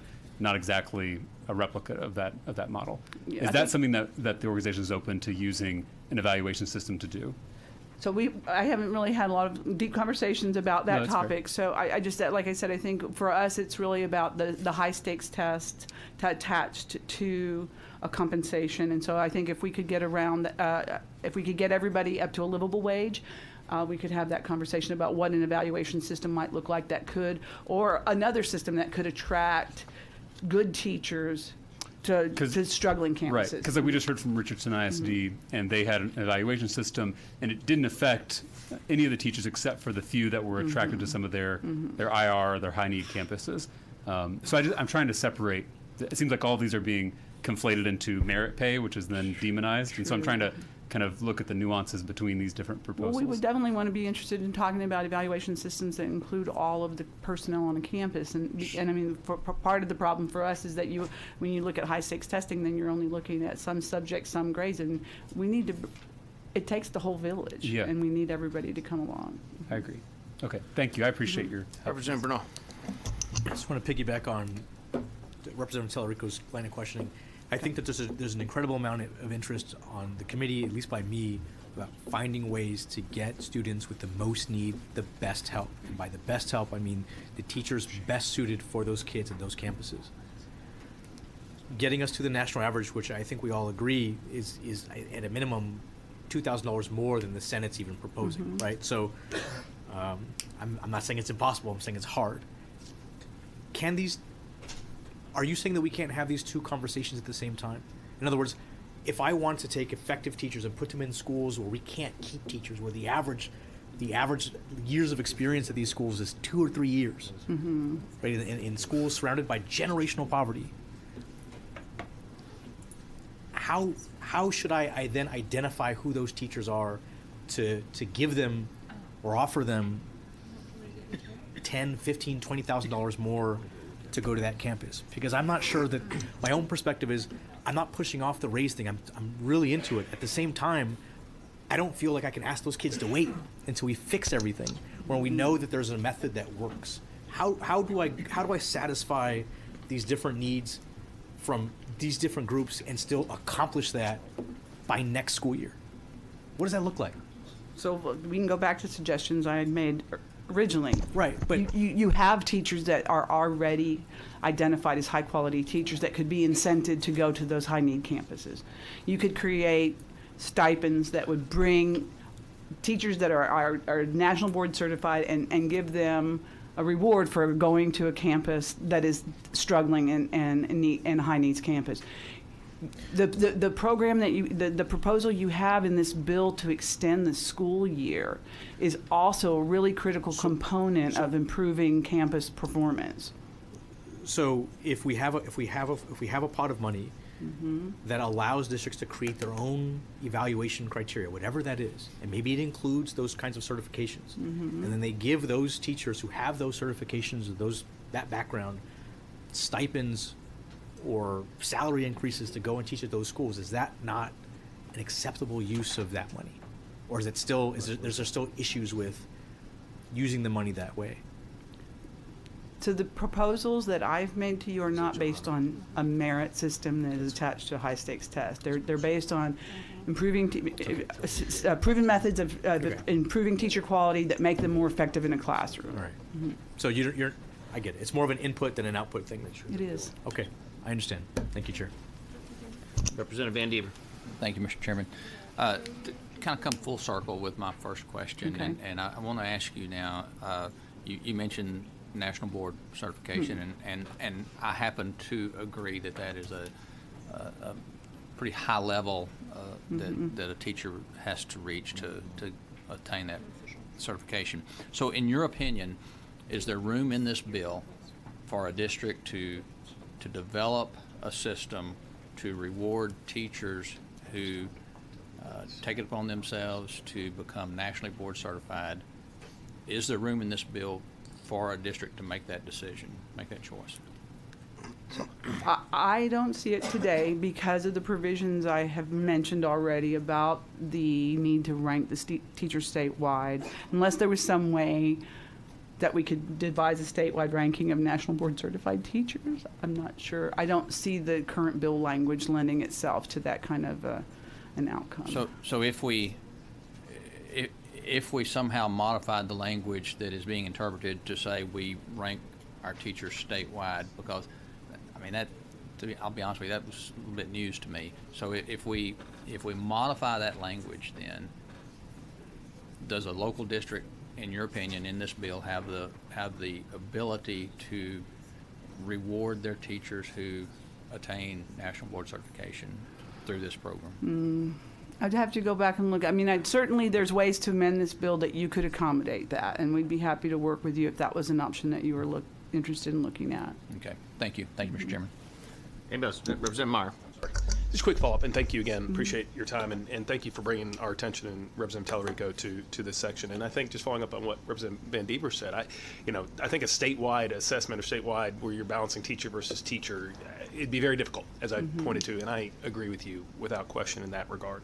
Would there be something where, if it wasn't a statewide, if it wasn't teacher to teacher, and each school district, and it didn't use STAR as folks had said, would that be something you guys could get along with, or is it still, and I just want to make sure I'm clear, get you guys up to the national level, and then we can talk merit? Would that be more fair? That's our position, Okay. the national average before we talk merit. Okay, well, and thank you for bringing our attention to that section. We can take a look at that as well. Certainly. I appreciate it. Any other questions? Representative King. Referring to the section, and I think I found the part that you were saying how you interpreted it on the statewide option. Anyway, I think I found the section, but to me, and it may be splitting hairs, and there could probably be some other language. And I get that if we're not the national average, the association's never going to get behind this bill, whatever. But the part you're talking about, it says schools designation system under section 21.754 determines that among teachers in the state in a similar teaching assignment. So to me, the way I read it, my interpretation is we're comparing similar teachers. We're comparing a 2A district with a 2A district. We're not comparing Highland Park to a 2A district because of similar teaching assignments. And I know that's just language, and the language could be tightened up if it mattered. But I think that's where you were where you were getting your interpretation. Am I correct? That's true. Trying to compare even like teachers across two different districts, trying to figure out if you're not using the same metric, it's hard to make that comparison. Okay, thank you. I would agree with that. Any other comments or questions at all? I think, Lisa, you stood up here long enough because you work for every freaking agency and group out here in the last 20 years. So, and I respect who you work for today relative to what your position is as a consultant to them. However, as we go forward, the message that I've delivered to them and the one I'm about to deliver to you is the same, which is that if you listen to a Dr. Hinojosa and some of these other people say we do way better, our taxpayers do better, this is a lot more money, I'm going to give the money out, which is your people are in that group. We know there might be some tweaks that we have to do associated with that. But last legislative session, we had $1.8 billion, and your association got behind us and supported us, and I did not have a mandatory pay raise. I didn't have any of those other things in the bill. This session, I've got $6.3 billion that are holistic changes, and it seems like the groups that work for the teachers or represent the teachers are saying, no, we're going to be in that position. We're willing to sit and talk about all these things as we go forward and figure out some compromise, but I just think there's a little bit of irony as we go forward through this process, and it concerns me a great deal. And it's certainly not from your association, but we've seen some of the rhetoric about some of the things some of the leaders in the various associations have said, particularly not individually on a personal level, I don't believe at this point, but relative to a policy or very negative comments and things of that nature, and so let's try to stop all that from happening and continue to work together as we go forward, because the reality is that regardless of this, you heard from the superintendents that stood up here. And so you listened to the person that Richardson ISD is an example, and I'm not sure if TSTA represents Richardson, but you do represent people in Dallas, and you heard what Dr. Hinojosa said, right? Which is the majority of the money is going to the classroom, the majority of money is going to the educators. That's where it's going to go. I mean, it's $98 million. Where else is it going to go? You know, and so it concerns me. We got to figure out how to get there, especially with the fact that your group was very supportive of what this body did last legislative session, and you know, so I just want us to be thoughtful as we go forward. Okay, thank you, appreciate it. John, sit down, don't move yet. I'm going to get Jacqueline Benestante with the Texas Autism Association. You can wait. She has to go pick her kid up. My son's in the same class. I know John. Oh, For are you? many years, Are you really? Yeah. Well, guess what? You're going to be right after her, so she's going to be in front of you in the car. She's going to be in front of you in the car line. So, yeah, that's Thanks, it. John. I actually was going to go ask him, can I go, please? All right. Thanks so much for putting me in. So my name is Jackie Benestante, and I'm the Director of Advocacy and Outreach at Autism Society of Texas. I'm here today to speak on HB3. I have a child in public education. He has autism, and we recently found out in 8th grade he also has dyslexia. We were really pleased to see the efforts to address the problems with the school funding finance system and the formula. As a parent in Austin ISD, I'm extremely aware of recapture and how that impacts our district. My son has been in classrooms where when it rained, they put buckets out. So I'm really glad to see the fixes. The one concern that we have at Autism Society is that special education students are not really being adequately included. And our areas of concern were a few things. There's been a lot of talk about merit pay. One of our concerns was that the definition of classroom teacher seems like it might leave out special educators, assistants, and aides who fill really critical and important roles for our students in special education. And we wanted HB3 to expand to include all special education staff, including those in support roles. Our other concern is that we feel that reforming special education allocations and the funding weights has to be part of this. The special education weights are very outdated and based on seclusion instead of inclusion. And we really see that the weights should be based on the services of the individual child so that those children can be properly supported in inclusion. Thank you. Thank you, ma'am. Members, any questions? I can tell you that that's something that we're working on right now. So when we say that the bill is a work in progress, that is certainly something that's part of that. That's great. Thank you so much. All right. Appreciate that. Yes, ma'am. We'll keep you posted. Any more questions? All right. Good. Okay. John thank Fitzpatrick, you're up.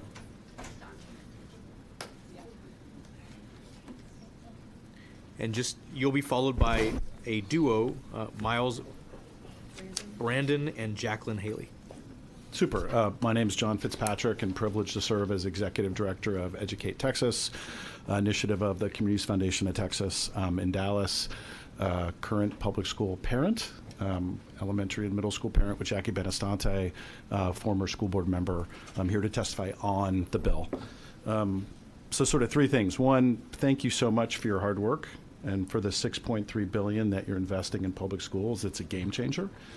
And then counter to some of the testimony that you heard, just really want to encourage you to stick with this educator effectiveness allotment. I think it's a great idea. Some of the things that you're debating in this bill are new. You know, this is something that's been we've been working on since 2011 with the Texas Teaching Commission in terms of research around multiple measures, and we're a partner with some of the school districts you heard today, Richardson, Garland, Dallas, that are piloting ACE and working on TEI, and it's working.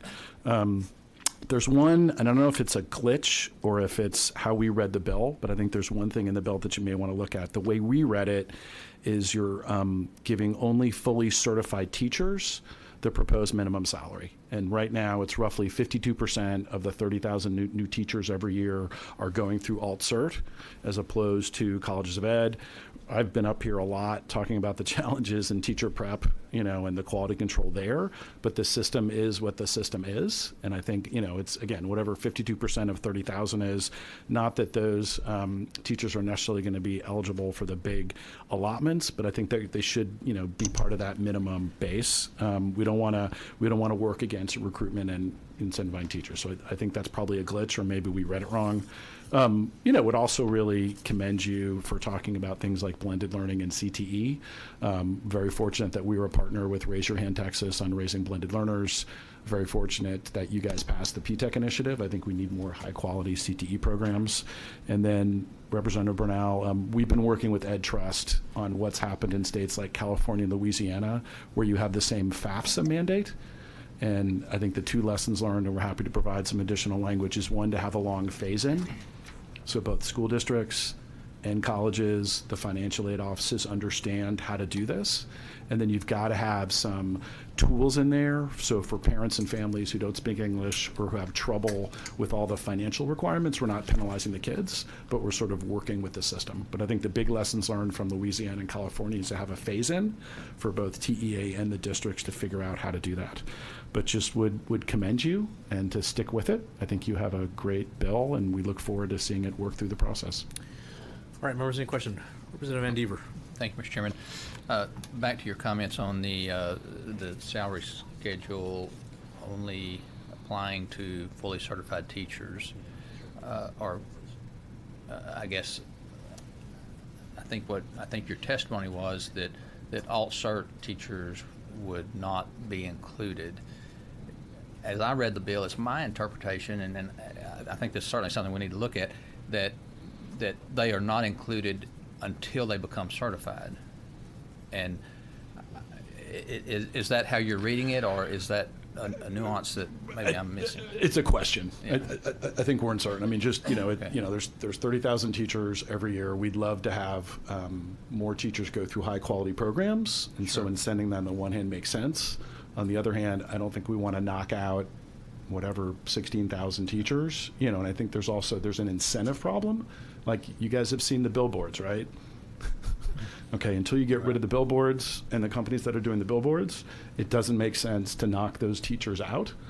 So I think you just got to match that up. Would it be your opinion that it would be okay to consider not placing a teacher going through alt-cert on the minimum salary schedule while they're going through the alt-cert program until they become certified, until they complete that program? Because I think what we have is we have prospective teachers choosing not to complete the student teaching portion of their education because they can go alt-cert and earn a full salary while they're becoming certified. So,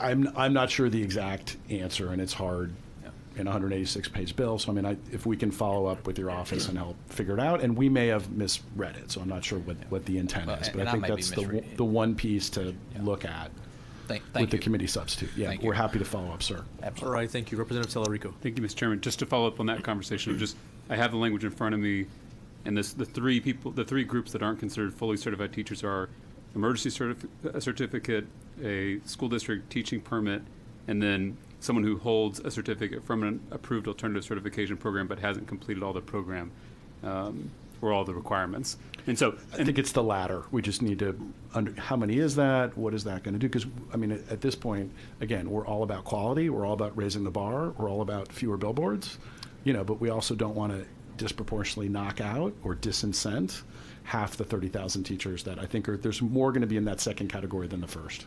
Do you mean, the category of folks who are going through an alternative certification program but haven't completed it? Yeah, I mean, I would defer to TA on the data. Sure.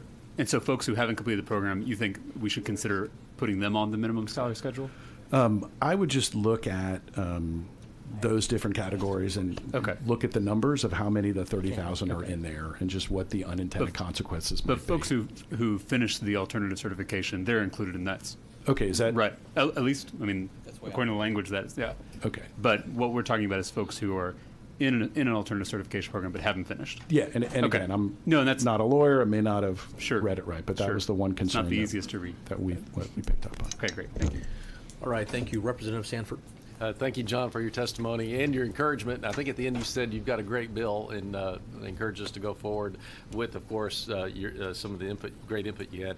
I noticed you're registered neutral on the bill. Is that the nature of your organization? Yeah, we're a nonprofit community foundation. Okay. So I always, sometimes my enthusiasm gets the better of me, but I always testify on. Okay, thank you very much. Yep. All right. All right, members, other questions? Sir, thank you very much. Thank you. So we've got Miles Brandon and Jacqueline Haley, and then after that will be Brian Woods.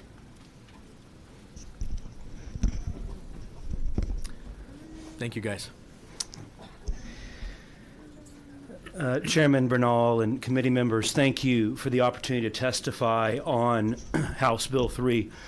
My name is Father Miles Brandon. I'm an Episcopal priest and the pastor of St. Julian of Norwich Episcopal Church in Round Rock, Texas. I come before you today mindful of Jesus' teaching that it's children to whom the kingdom of heaven belongs. It is the imagination, playfulness, faithfulness, and openness to the power of possibility and learning that exists within a child that Jesus lifts up as our example of living a life that is full of purpose and meaning. Thus, I believe children are not just our future, they're our present. I'm here today as a leader in Central Texas Interfaith, and I'm speaking on behalf of the 10 Texas Network Industrial Areas Foundation organizations, which include urban and suburban areas. Our organizations include Central Texas Interfaith, Dallas Area Interfaith, TMO in Houston, COPS in the Metro Alliance in San Antonio, Valley Interfaith in the Rio Grande Valley, APISO and Border Interfaith in El Paso, the West Texas Organizing Strategy, and the Border Organization in Del Rio Eagle Pass. Though our 10 organizations are still analyzing the bill, we are very grateful and support your good work to increase state funding for our public schools and a fair tax system to pay for it. The work you have all done to date is very encouraging to us. In 1983, our network pushed comprehensive school finance legislation that resulted in HB 72 and increased school funding. In 2005 to 2006, when the legislature was under court order, our network worked to make sure school funding did not disproportionately fall on working Texans. Chairman Sharp credited us with teaching the committee about tax regressivity, which kept increasing sales tax off the table. We've worked to build strong schools through our nationally recognized Alliance School Initiative. A fellow pastor and IAF leader from Houston will lay out for you our initial thoughts on HB 3. But like in past attempts at school finance reform, we believe the state should be investing substantially more money in public schools as HB 3 does begin to do. We believe that this is important work that you're leading, that can and will lead to our children thriving. For those beloved ones entrusted to our care are, again, both our future and present. So thank you for your work. All right. Thank you very much. And just for clarification, you said you were testifying on the bill? On the bill. Thank you, sir. Good afternoon. Chairman Huberty in his absence, Vice Chairman Bernal, and the committee. I'm Minister Jacqueline Haley from New Hope Baptist Church in Houston, and it's a member of TMO, the Metropolitan Organization. And I thank you for allowing me to testify on House Bill 3. Our organization sees House Bill 3 as a number of good provisions, and it's a very good start. But we support restoring the state's share of funding for schools to about 50%, which is where it was in 2008. We also strongly support not tying school funding to standardized tests. Funding full day pre-kindergarten is encouraging, and since it's supported by research, we think that is a very good idea for the future of kids.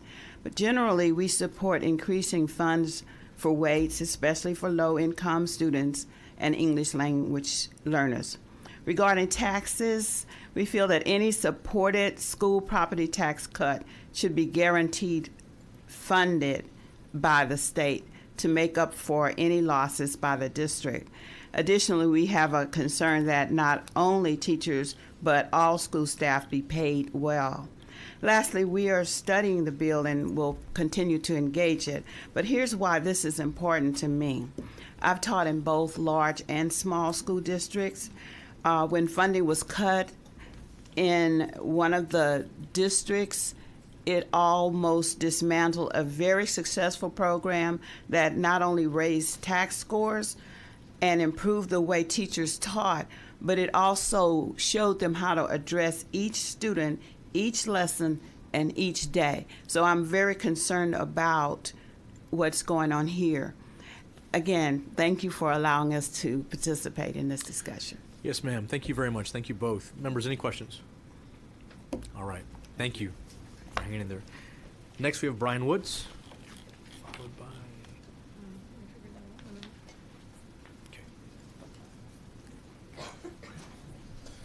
Good afternoon. Mr. Woods. My name is Brian Woods. I'm the superintendent in the Northside School District, and I am testifying for Northside and on behalf of the Texas School Alliance. I will clarify that we're for the bill. Appreciate the work of this group in crafting what is very comprehensive legislation. And while I won't reiterate all of the praise that you've heard already today, I would point out some aspects of the bill that I think the Texas School Alliance is particularly in favor of. That includes the possibility of extended funding to work with our students over the summer, local flexibility in how we choose to spend money, and I think that you have heard school superintendents all afternoon tell you that teacher and other staff pay is a priority for us, and I will echo that on behalf of my district. The focus that you've placed on early childhood learning, I think you've consistently heard that today. And then one that you perhaps haven't heard enough, but I think is critically important, is this notion of extending weighted CTE funding into our middle schools. Many of us, in the spirit of House Bill 5, are trying to improve the quality and the availability of current technology in our middle schools, and this will certainly help in that effort. I would offer the members of the committee a couple of suggestions around the new way of just thinking about compensatory funding and things that perhaps we can continue a conversation on as the bill moves forward. One is the amount of discretion the commissioner has in determining that compensatory funding. What we have a concern about that level of discretion over what will indeed be a significant amount of funding for school districts all across our state. One of the things that we would propose as a potential solution to that is a committee of the public ed community from around the state, a representative community that could advise the agency in how those decisions are made. I think a lot of public educators would feel much more comfortable with something like that. And then also perhaps a question, perhaps something that just needs to be fleshed out a little more, and that is this notion of using something that's more nuanced than just simply economic disadvantage to weight this funding. All of us, we know we've been pushing for that, and we appreciate very much the notion of a more nuanced definition of economic disadvantage.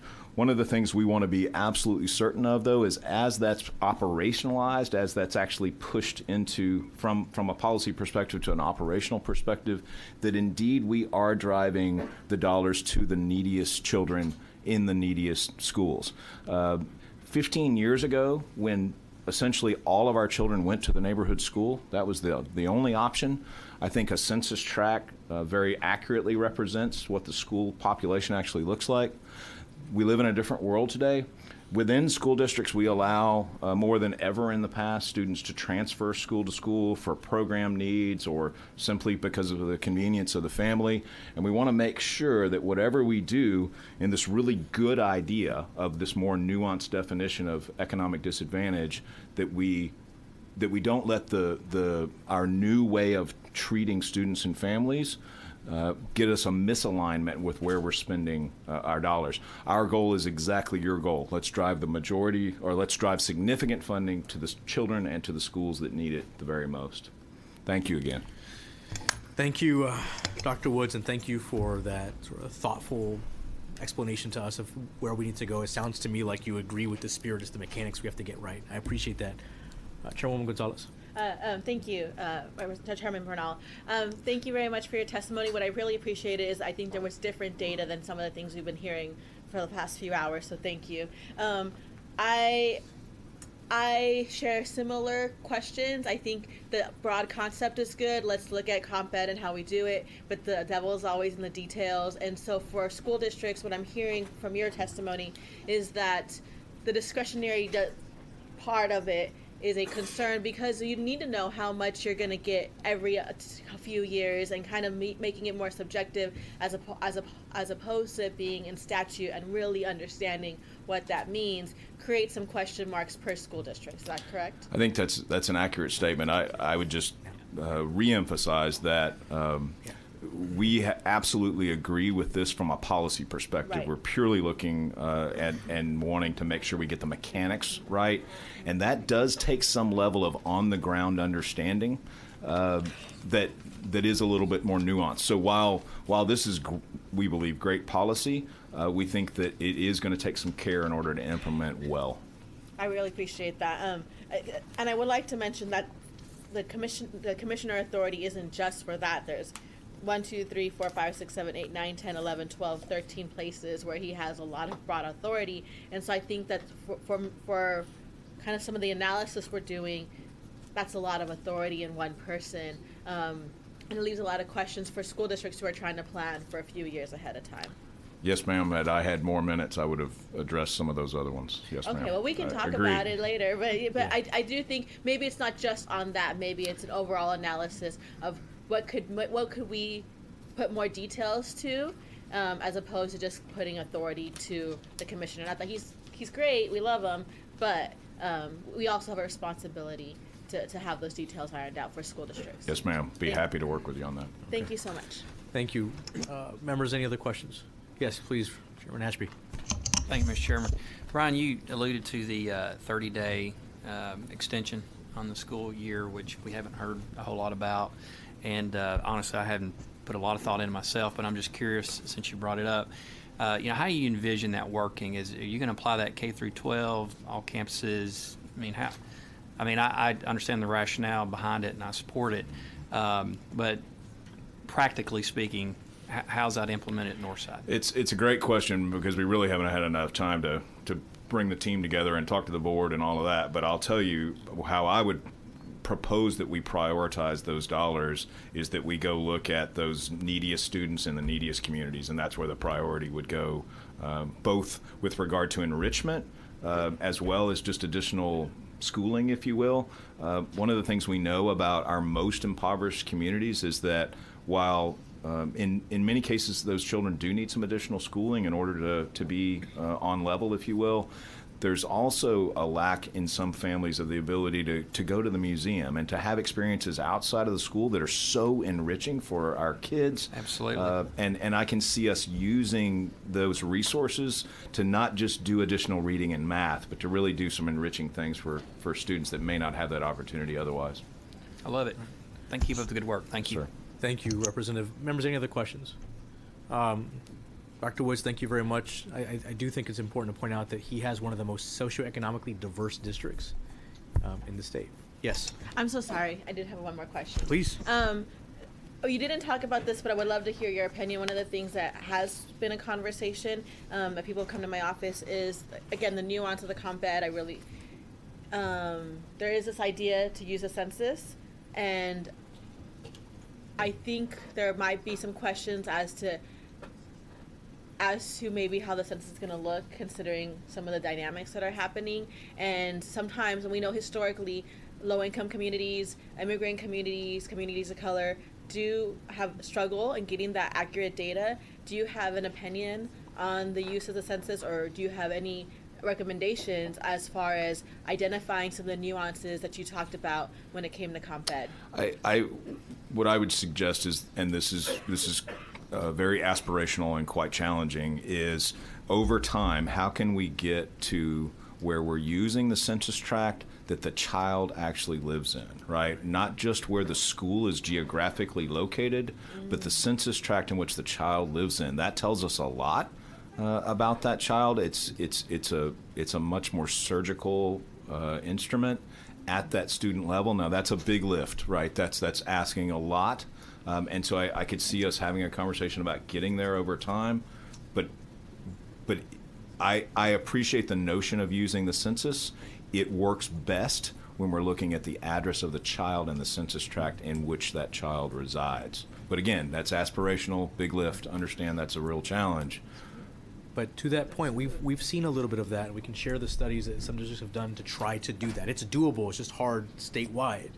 It is. And also, who houses the data? Like, there's other questions there. Right, and I worry for more rural school districts, for example, who may not have a census specialist in their area to help the school districts navigate some of this data. Right. So Understand and agree. Absolutely. Yeah. Please. I'm sorry if I could just go ahead, one more comment. What I wouldn't want you to come away from in this conversation is that that this is not better than what we're doing now, right? That this is, I think, if we can continue forward in this conversation, I think this is clearly better than what we're doing now, because we're trying to create a definition that is tied to the level, if you will, the shades of gray of economic disadvantage. Free and reduced just don't cut it. It's much more complicated than that, right? It's not this binary system that we have. And so this is progress in that direction. So I just want to be clear about that. And actually, my question just builds off of that, and Vice Chair Bernal's comments about Northside being one of the most economically diverse districts. Can you speak from a superintendent's perspective about the difference between a child in situational poverty versus generational poverty and the resources it takes to teach the latter group? Yeah, absolutely. So just to echo, our district has schools, many schools, but schools that range literally from 5% economically disadvantaged to 95% economically disadvantaged. And unfortunately, the situation in some of those schools that look like 95% economically disadvantaged, those children are generationally poor, right? This is not a temporary situation for these families. These families have lived in economic disadvantage for generations, and they are surrounded by other families that are similarly situated, which is incredibly important. It's the reason, Representative, that the notion of a census tract has value, because generational poverty is tied to an extent to geography. Locational. Yeah, and so it's really important to. That's where, and I should have said that in answer to Representative Gonzalez's question. That's one of the values, I think, in looking and thinking about a census tract as a way to get at combating this notion of generational poverty. But there are some byproducts that we're going to need to think hard through. But there is value in that. Yeah. Thank you so much. So, just quickly, Yeah. so a child in a temporary or we have. Let me illustrate it this way. Yeah. We have children who are considered economically disadvantaged who live in a two-parent home, where the home is owned by the family. That is an entirely different situation for children growing up in that home than one living in Section 8 housing, where as far back as that child has ever met family members, they have lived in Section 8 housing, where folks come and go in the household all day and night, where there's not a place to do homework. Educating that second child is entirely different than educating that first child. And what you've done, or what you've suggested here, honors that notion. Right. I mean, because in the former group, it's entirely possible to have a student who's classified economically disadvantaged, whose grandparents have college degrees. That is absolutely true. And that's vastly different. That's right. Thank you. Thank you for explaining that, Dr. Woods. Yes. Thank you for being here. Members, any other questions? All right. Thank you, sir. All right. Next, we have Adina, Chloe, and Madeline Morrison, a trio.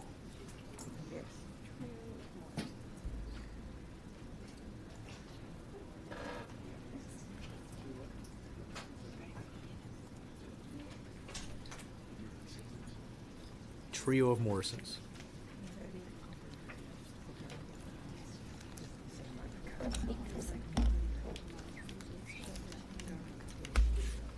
Okay. Do we need another chair? Do you need another chair? There's one right there. Oh. Thank you, sir. Thank you. Thank you very much. Thank each of you for the opportunity to be here. Thank you for waiting. Thank you. My name is Adina Morrison. I am in the field of early childhood, and previously I was a public school teacher as well as administrator. I have an undergraduate degree in education, special education specifically, and 2 master's degrees, one in school administration and one in bilingual special education. And I am here I'm here today to speak with you as a mother on behalf of my 2 educationally gifted learners. I am in favor of House Bill 3, and as a former classroom teacher and administrator, I thank you sincerely because there is so much good in this. There's just one tiny piece, as I'm sure you can imagine, that I do have a great concern about. And imagine, if you will, I'm going to tell you a brief story of a little girl who was required to write a report after every single chapter of the book she was reading. And that is a true story. And it happened to my 10-year-old when she was in 1st grade, because that teacher was not adequately trained in how to work with gifted learners. So this child that used to fall asleep with books, we would have to reprimand her with books. Like reading was a thing, how we could get her to do anything. That's what motivated her. She suddenly stopped reading. And my husband and I took notice. We dug a little deeper, and we found out that is what happened. And the story has a happy ending. Her GT teachers and other GT trained teachers recognized how she learns differently, and actually not just her, now also her sister. So they're able to nurture their giftedness in learning and help them maximize their true potential. With our GT children, if they're not challenged, I'm going to put it in a comparison that I know all of us as Texans can relate to, and that's athletics. Imagine, if you will, that we have a talented athlete that is not being challenged by their coach, and you put them in a regular physical education class. Do you expect that that athlete is going to maintain their interest and their potential is going to be maximized in just a gen ed PE course? We know the answer to that. And it's the same for our gifted learners. Our gifted learners need to be given the opportunity to have their talents nurtured and challenged in a specialized program with dedicated funds. So I ask of you, please, to protect our gifted learners by protecting the GT allotment. Thank you. Okay. Oh, you want to go? Okay. Right here.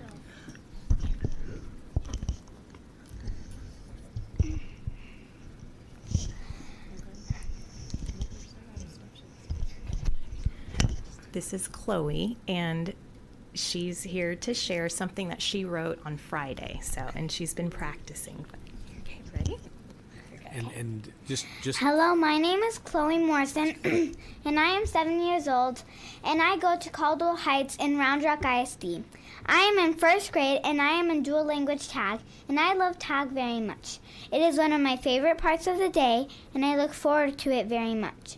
My tag teachers are Miss Rash and Miss Stelly, and they are very nice and always encourage me and always help me. We play fun activities in there, and my tag teachers challenge me. Without tag, I wouldn't be challenged, and I would already know a lot of the stuff our normal teachers give us, and it would not be as fun as school is now. I would be very sad if you took away the money, and I really hope that you all don't. My school day would never be the same without tag. Thank you for listening to me. Have a wonderful day. Thank you so much. Okay, before we keep going, Yes. we just have to know where she is on the bill. And only so someone can't blow it up on the floor. This is just a box I have to check. I'm so sorry. Okay. Are you? So she has to say she's in favor? Yeah. Or whatever. Do you agree with all the other good things that House Bill 3 does? Like helping What's House Bill 3? It's all the different things that they want to do. That is the question of the day, right? Yes. They want to do a lot of good things, like give all your teachers raises and give more money to the school. But then there's that piece about the gifted education. But are you in favor of all the good things, all the other good things? Mommy is. You are too. Okay. Okay. She's in favor. All right. Can she explain it to the Senate too? That'd be helpful. All right. All right. Okay, so I have been told that as we all witnessed the nod and you said yes, she has to say for or against or support. Yes, I am for it. It. Thank you. and I'm sorry. That's okay. Thank you so much. Okay. Hello, my name is Madeline Morrison, and I am for House Bill 3, but I do have one concern. So, Okay. Thank you. So, as I said, my name is Madeline Morrison, and I am in 5th grade at Caldwell Heights Elementary. I am in TAG Math and Language Arts, and I have been since kindergarten. I'd like to tell you all why I think you should keep funding the Gifted and Talented program. Number 1, taking away the funding for the program would be bad for the gifted children because if the schools close the program,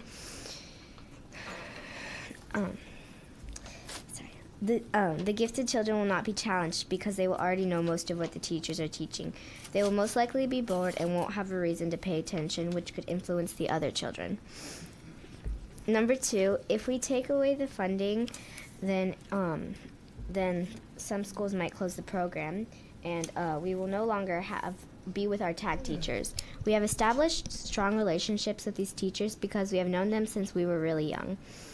They challenge us, they are always there for us, and they are patient and kind. They give us fun assignments that I am excited to do. For example, one of my projects from TAG Math was my financial literacy project.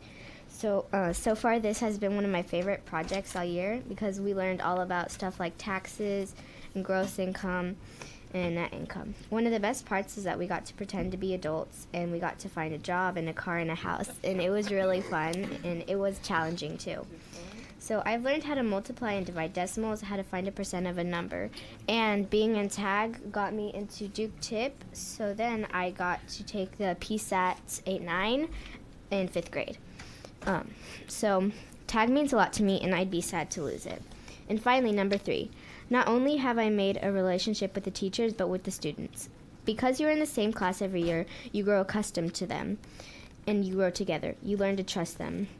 And it's good to be around other TAG kids because y'all learn the same way. Y'all learn differently, but the same. And so yes. In conclusion, I really, really hope you keep giving the Gifted and Talented program funds because TAG has made me the person I am today. So thank you for listening to me, and I sincerely hope you consider my opinion. Thank you, and have a great rest of the day. All right. Thank you, all three, very much. Thank you. Before you go, members, any questions? Representative Celerico? I just wanted to thank y'all are constituents of mine. Very proud of that. And Chloe, Madeline, y'all did a wonderful job. Thank y'all for coming. All right. Thank you, Mr. Talerico. Thank you for your patience with waiting and your patience with me and that endeavor there. No, Thanks. that was kind of fun. Thank you. Yeah. All right. All right. So next we have Wait on her. Ann McCausland. She's not she's together. not ready yet. Not together. Just separate. Yeah, she's not ready yet. Ann McCausland. Going once. Going twice. 3 times a lady. All right. Next we have who?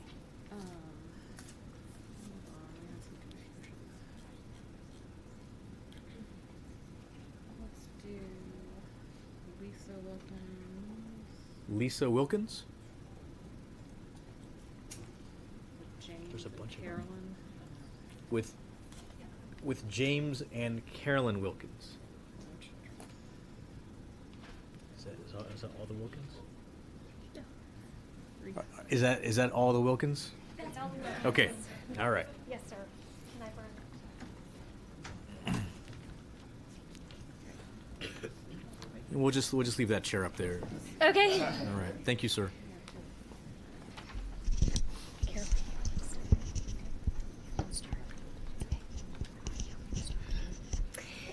All right, committee, thank you so much for taking your time to let us speak today, and thank you for making public education a priority.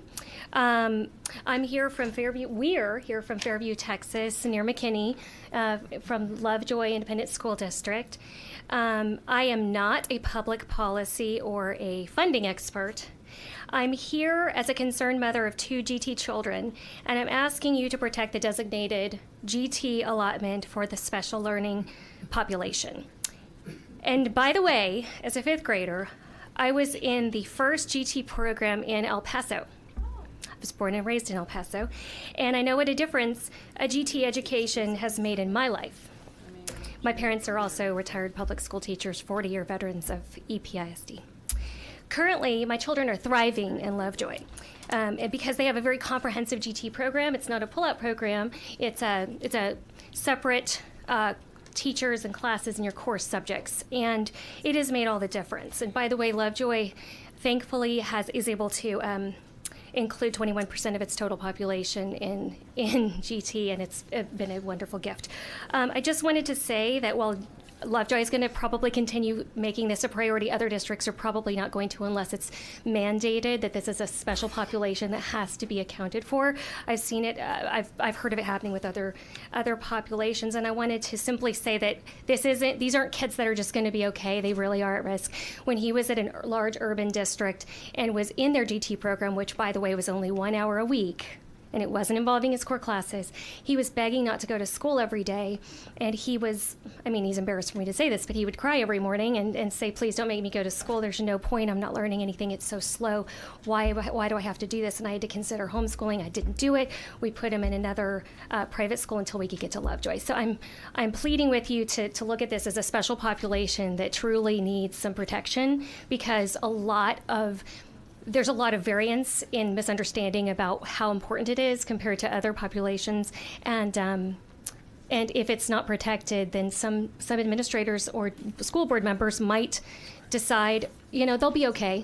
They'll be okay. We'll just do the cursory program, and we'll worry about other things. We'll give them a cursory program so that we can say we have it, but it won't be as comprehensive. So I'm hoping that you will take that into consideration and ensure that GT needs that we will encourage them to stay engaged, challenge their thinking, and socially thrive. Okay, thank you so much, ma'am. Just for the record, can you restate? I am for the bill. Thank you for all your work. I just want that one thing tended to. Why don't we take questions after all 3 have gone? Okay.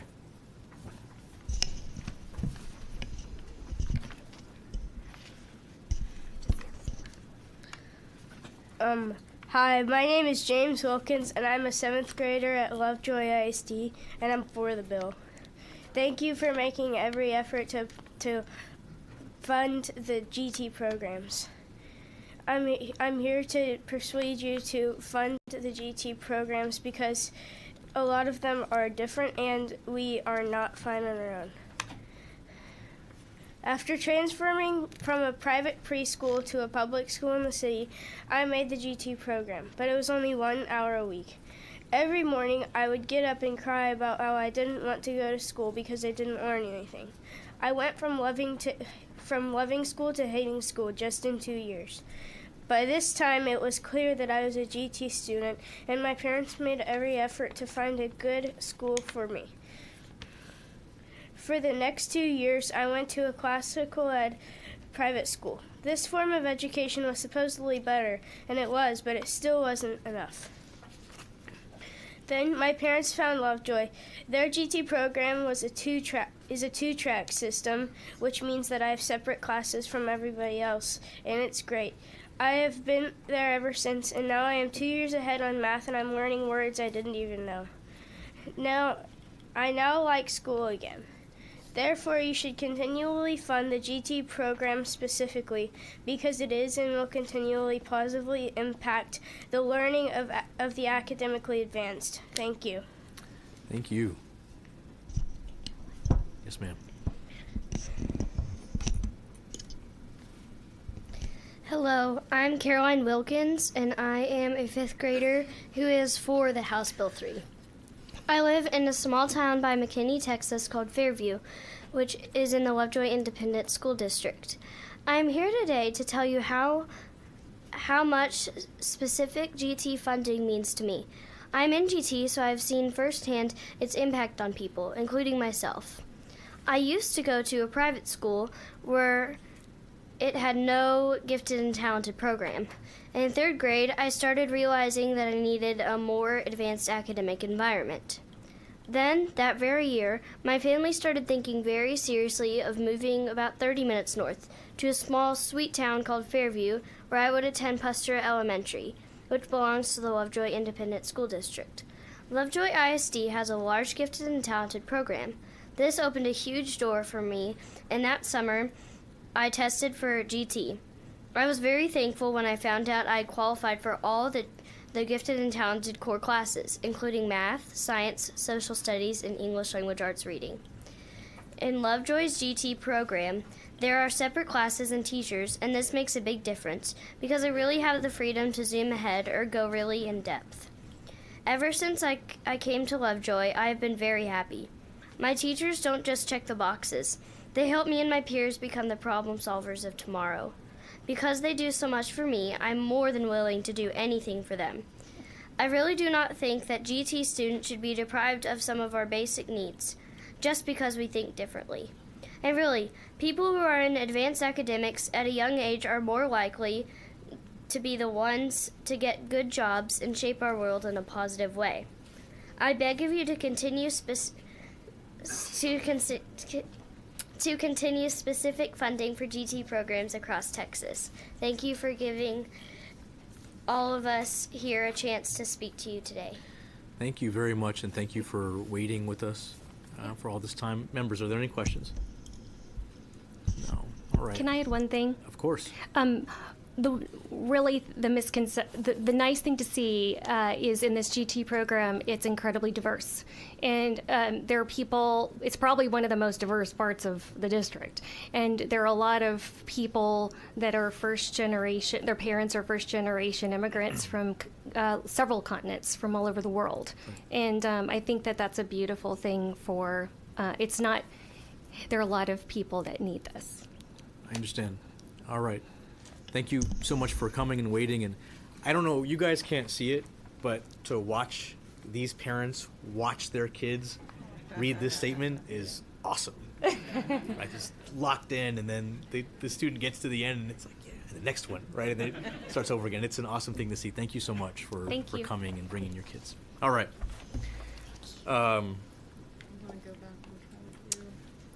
He wants to wait until the chairman's back in the chair.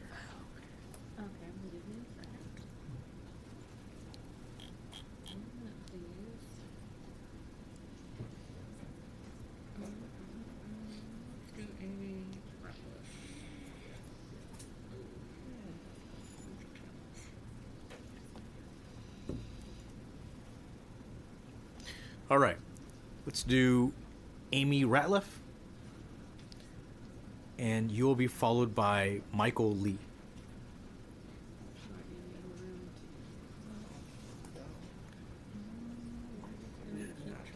All right, let's, Amy Ratliff. Is Michael Lee here? We'll try him all again. There you go. All right.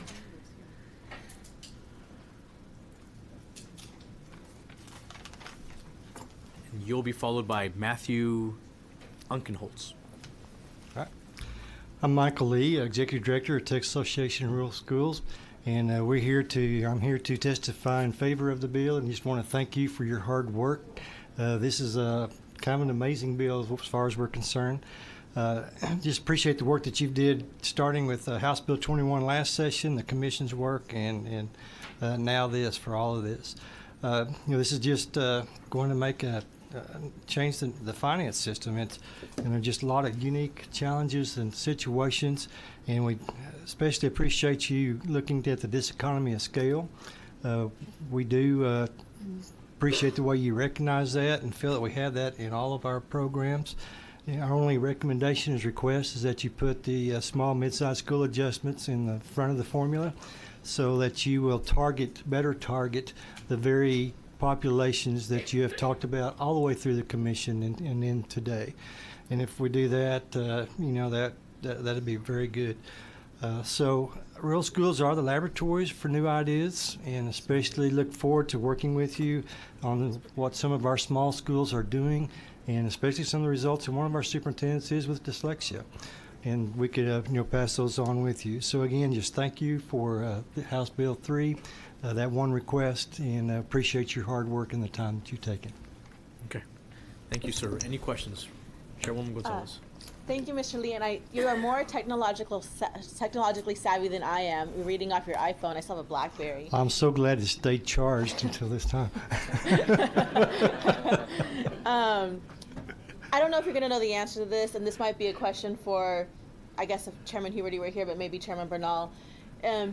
I agree with you on incorporating back the small and mid-sized allotment. The economies of scale is really critical, especially for me. And we talked about the special education.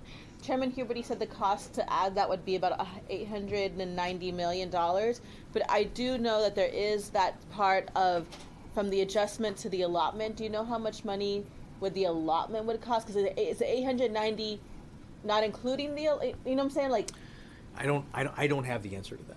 do you have the answer to that? This is the first time that I heard an actual cost to it. Okay.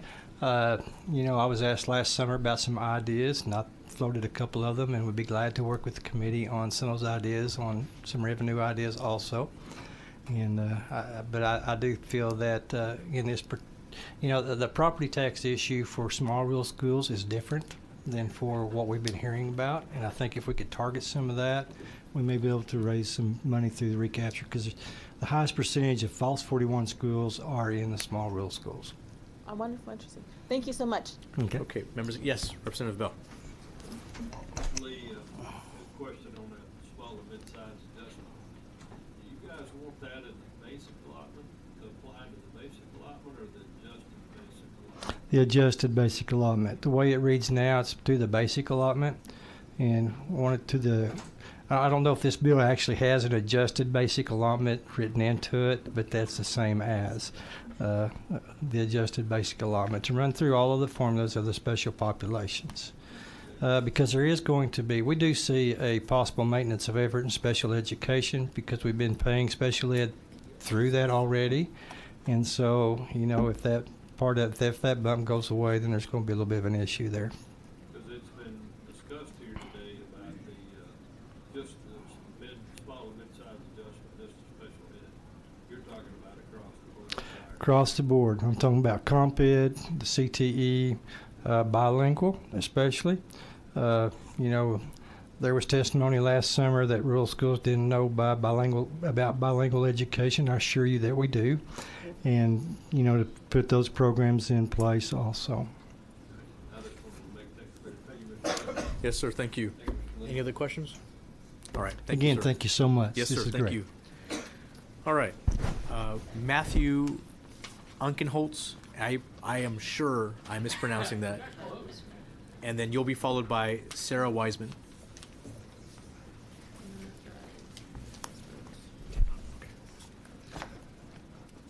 Good.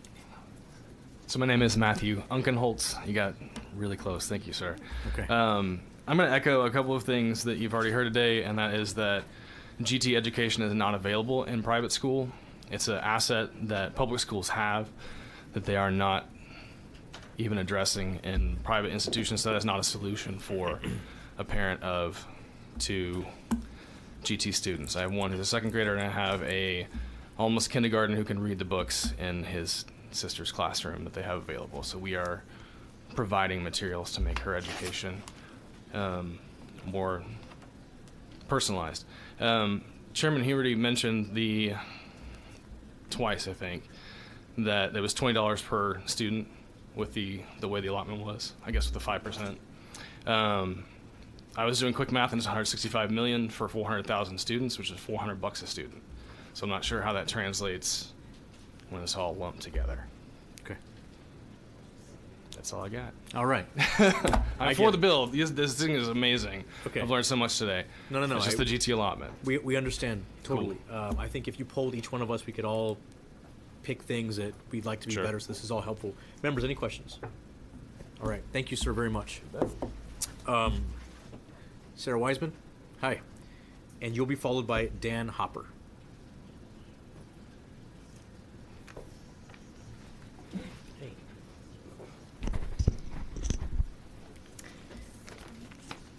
Hi, my name is Sarah Wiseman, and I'm a graduate of Plano ISD Gifted Programs, a mother of a Plano ISD Gifted Kindergartner, and the teacher of 157 gifted high school students for Frisco ISD. I support HB 3 and applaud you for funding the future. However, I would ask you to protect the GT allotment. Speaker Bonin was recently quoted in the Dallas Morning News telling dyslexic students that it has nothing to do with your intelligence. You just learn in different ways. You handle things differently. After 11 years of teaching, I can tell you unequivocally that gifted learners have different learning needs, just like the dyslexic learners who are provided for in HB 3. For years, the GT allotment has funded training for teachers in the nature and needs of gifted students. It's that training that gives me strategies to coach my twice exceptional students, like Babar, who's our star public speaker, but he also needs social skills coaching since he also has autism. It's that training that helps me know when to coach a kid through their maladaptive perfectionism and when to call their parents. I know that Janet, a gifted junior who is currently making a 100 in my AP US history class, might need to be given a teddy bear to hug during the test because she feels crushed by the weight of the expectation. I also know that when I taught sisters Isabel and Kat in 7th grade that they needed more than a teddy bear or reassurance to cope with their anxieties, I contacted their mother with my concerns, and years later, she sent me this message.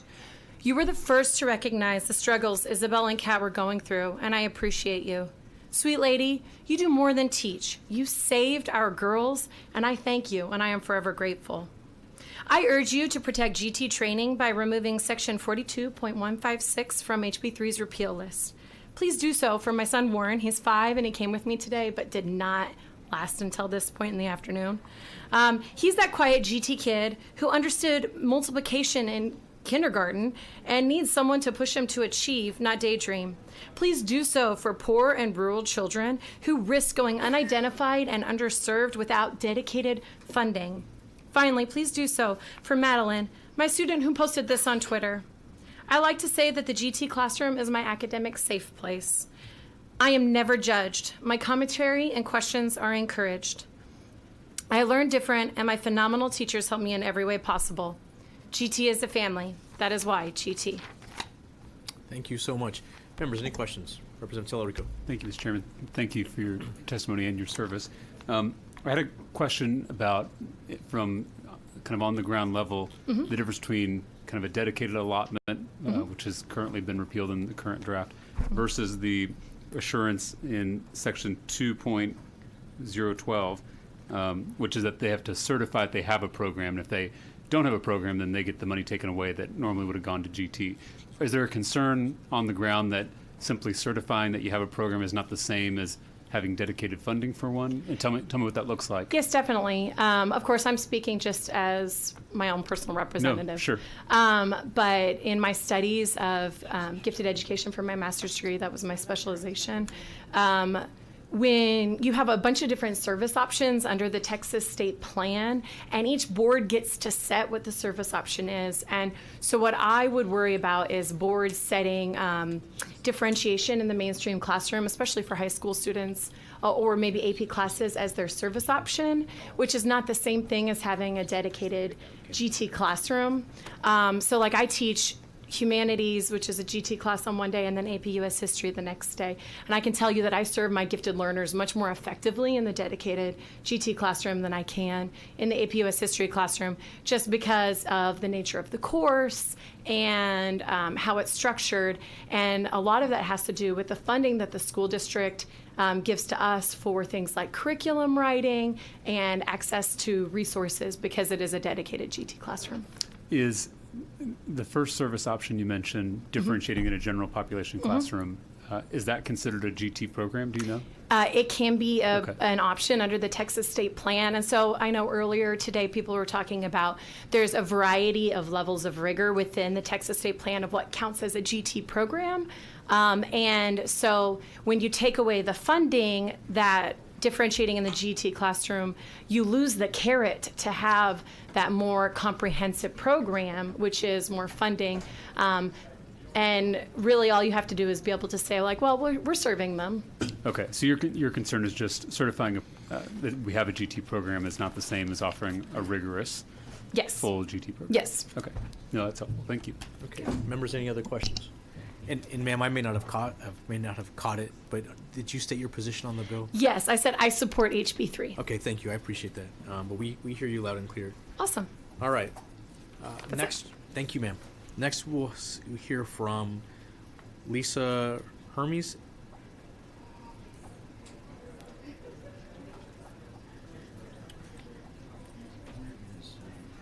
This is next.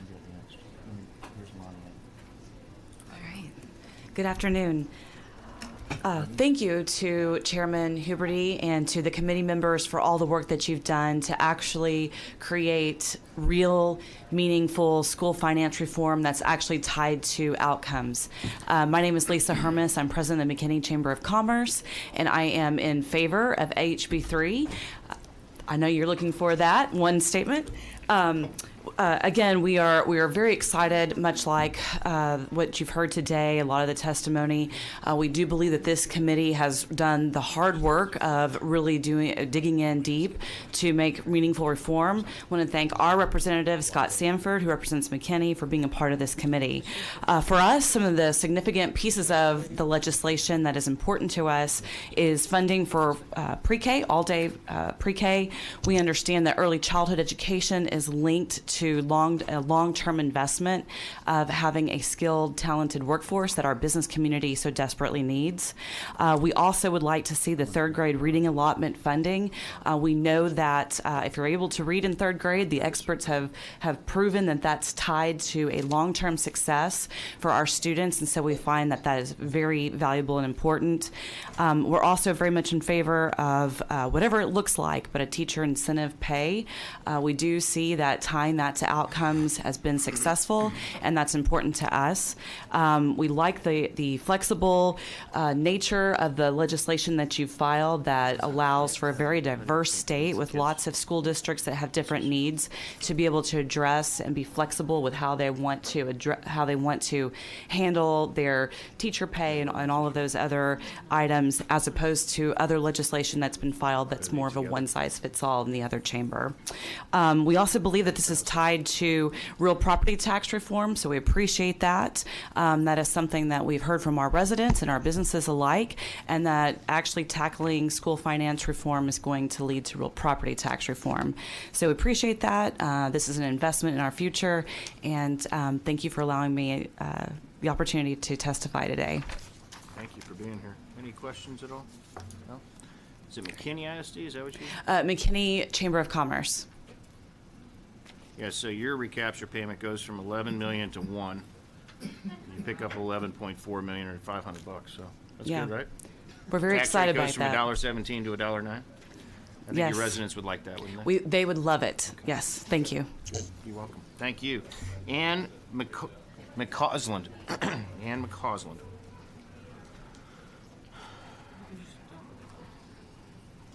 Hello. Good afternoon. Let's see.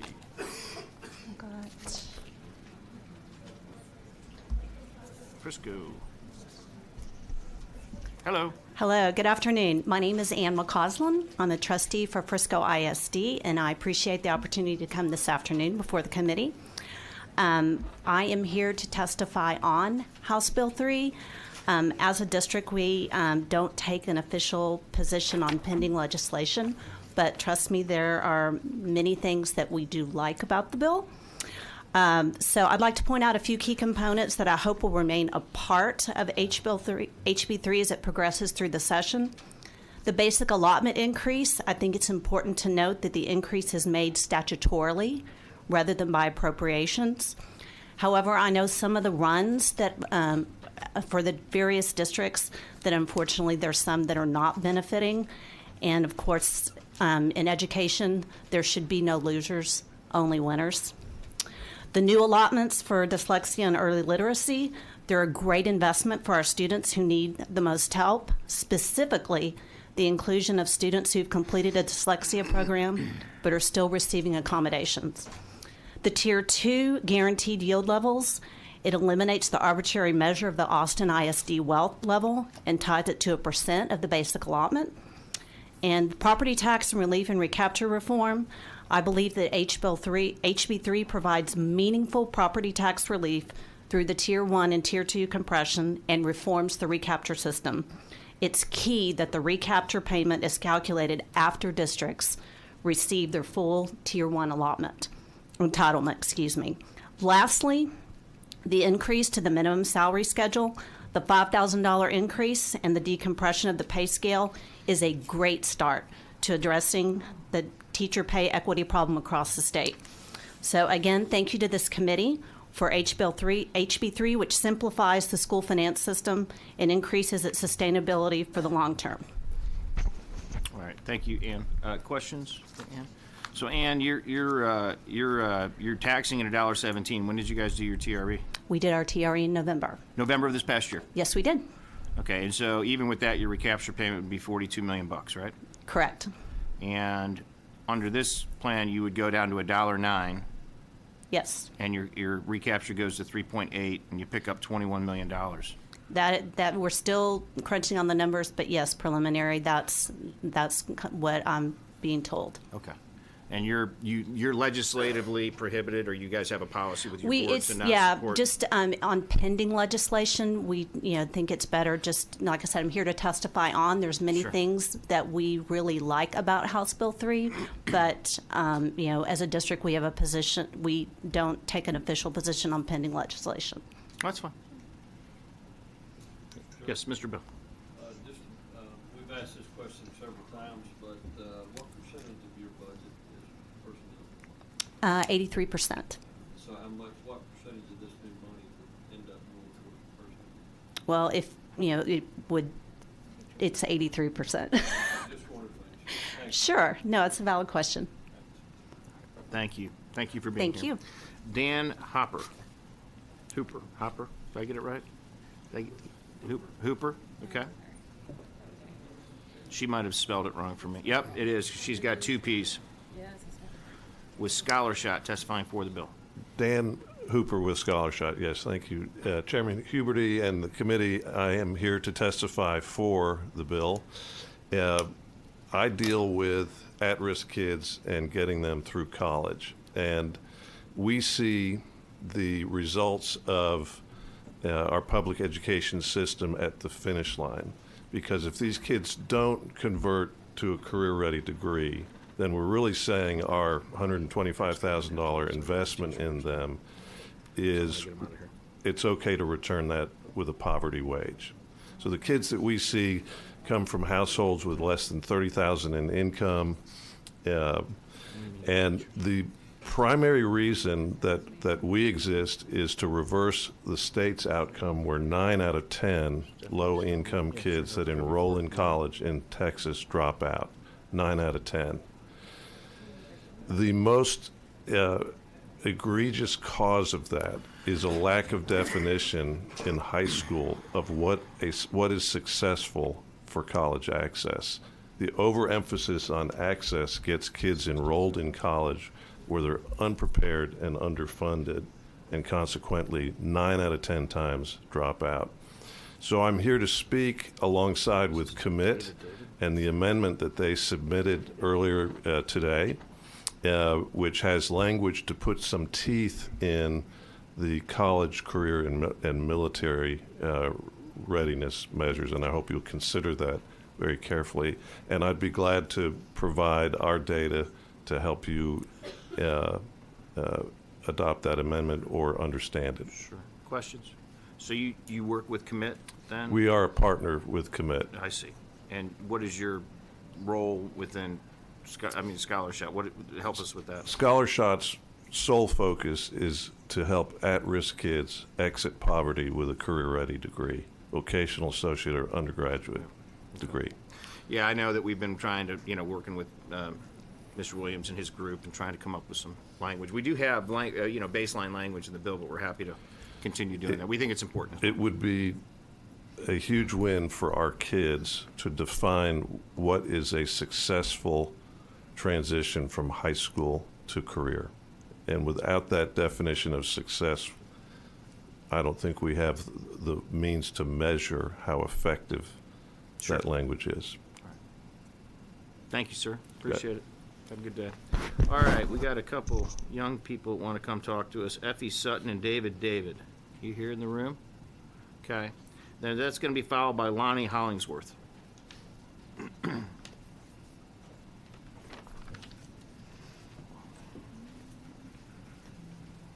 Hi. How are you? Good. Good. Tell us who you are and your position. My name is Effie Sutton, and I am for the bill. Hello, my name is Effie Sutton. I'm a 5th grader from a small city near McKinney, Texas called Fairview. I'm a gifted and talented student. I am for the bill, and I am here to tell you how much GT means to me. I go to Lovejoy Independent School District. I have always been among the most advanced students in my homeroom class. Ever since the beginning, I've always felt that GT is where I belong. The Gifted and Talented program provides a fast-paced, advanced academic environment for students. Not all students learn like others, so GT is crucial for school districts across Texas. GT is important for kids that learn quicker than others to provide a comfortable environment. Many people believe that because we are bright, we do not need the same resources as general education. GT students are still children that need to learn, no matter how. GT graduates could shape the future of the state, country, or even the world. If given the right funding and supplies, we could go farther in our lives than ever before.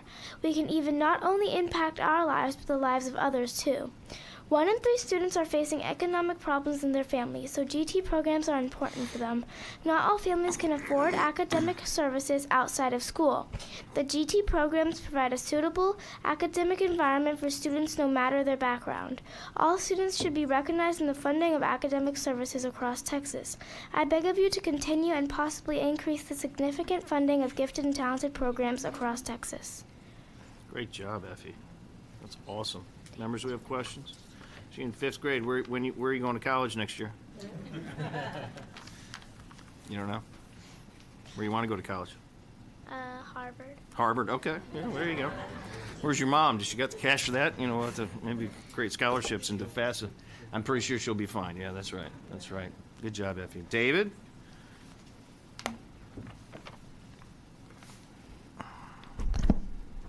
Tell us who you are and your position on the bill, please.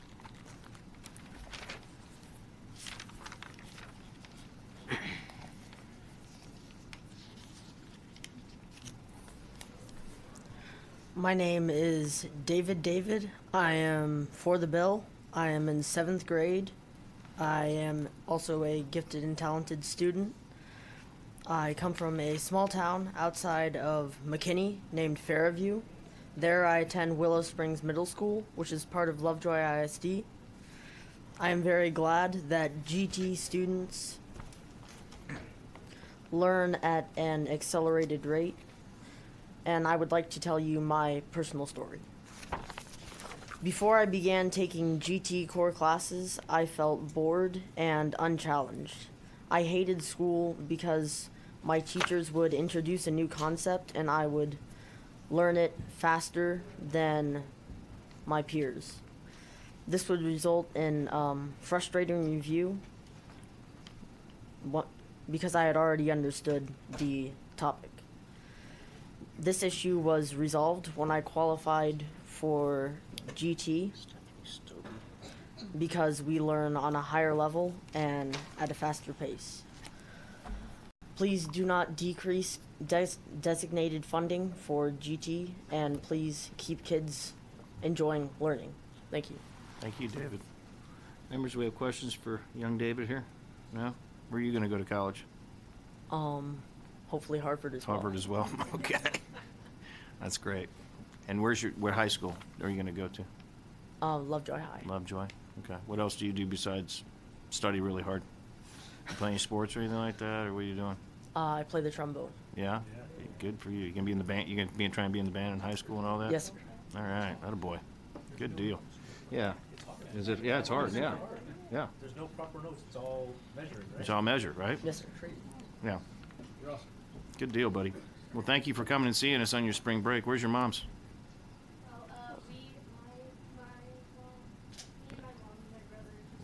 Okay. All right. Thank you. All right. Go have fun the rest of your spring break, okay? Lonnie Hollingsworth, followed by Stephanie Stobie, if I got that right.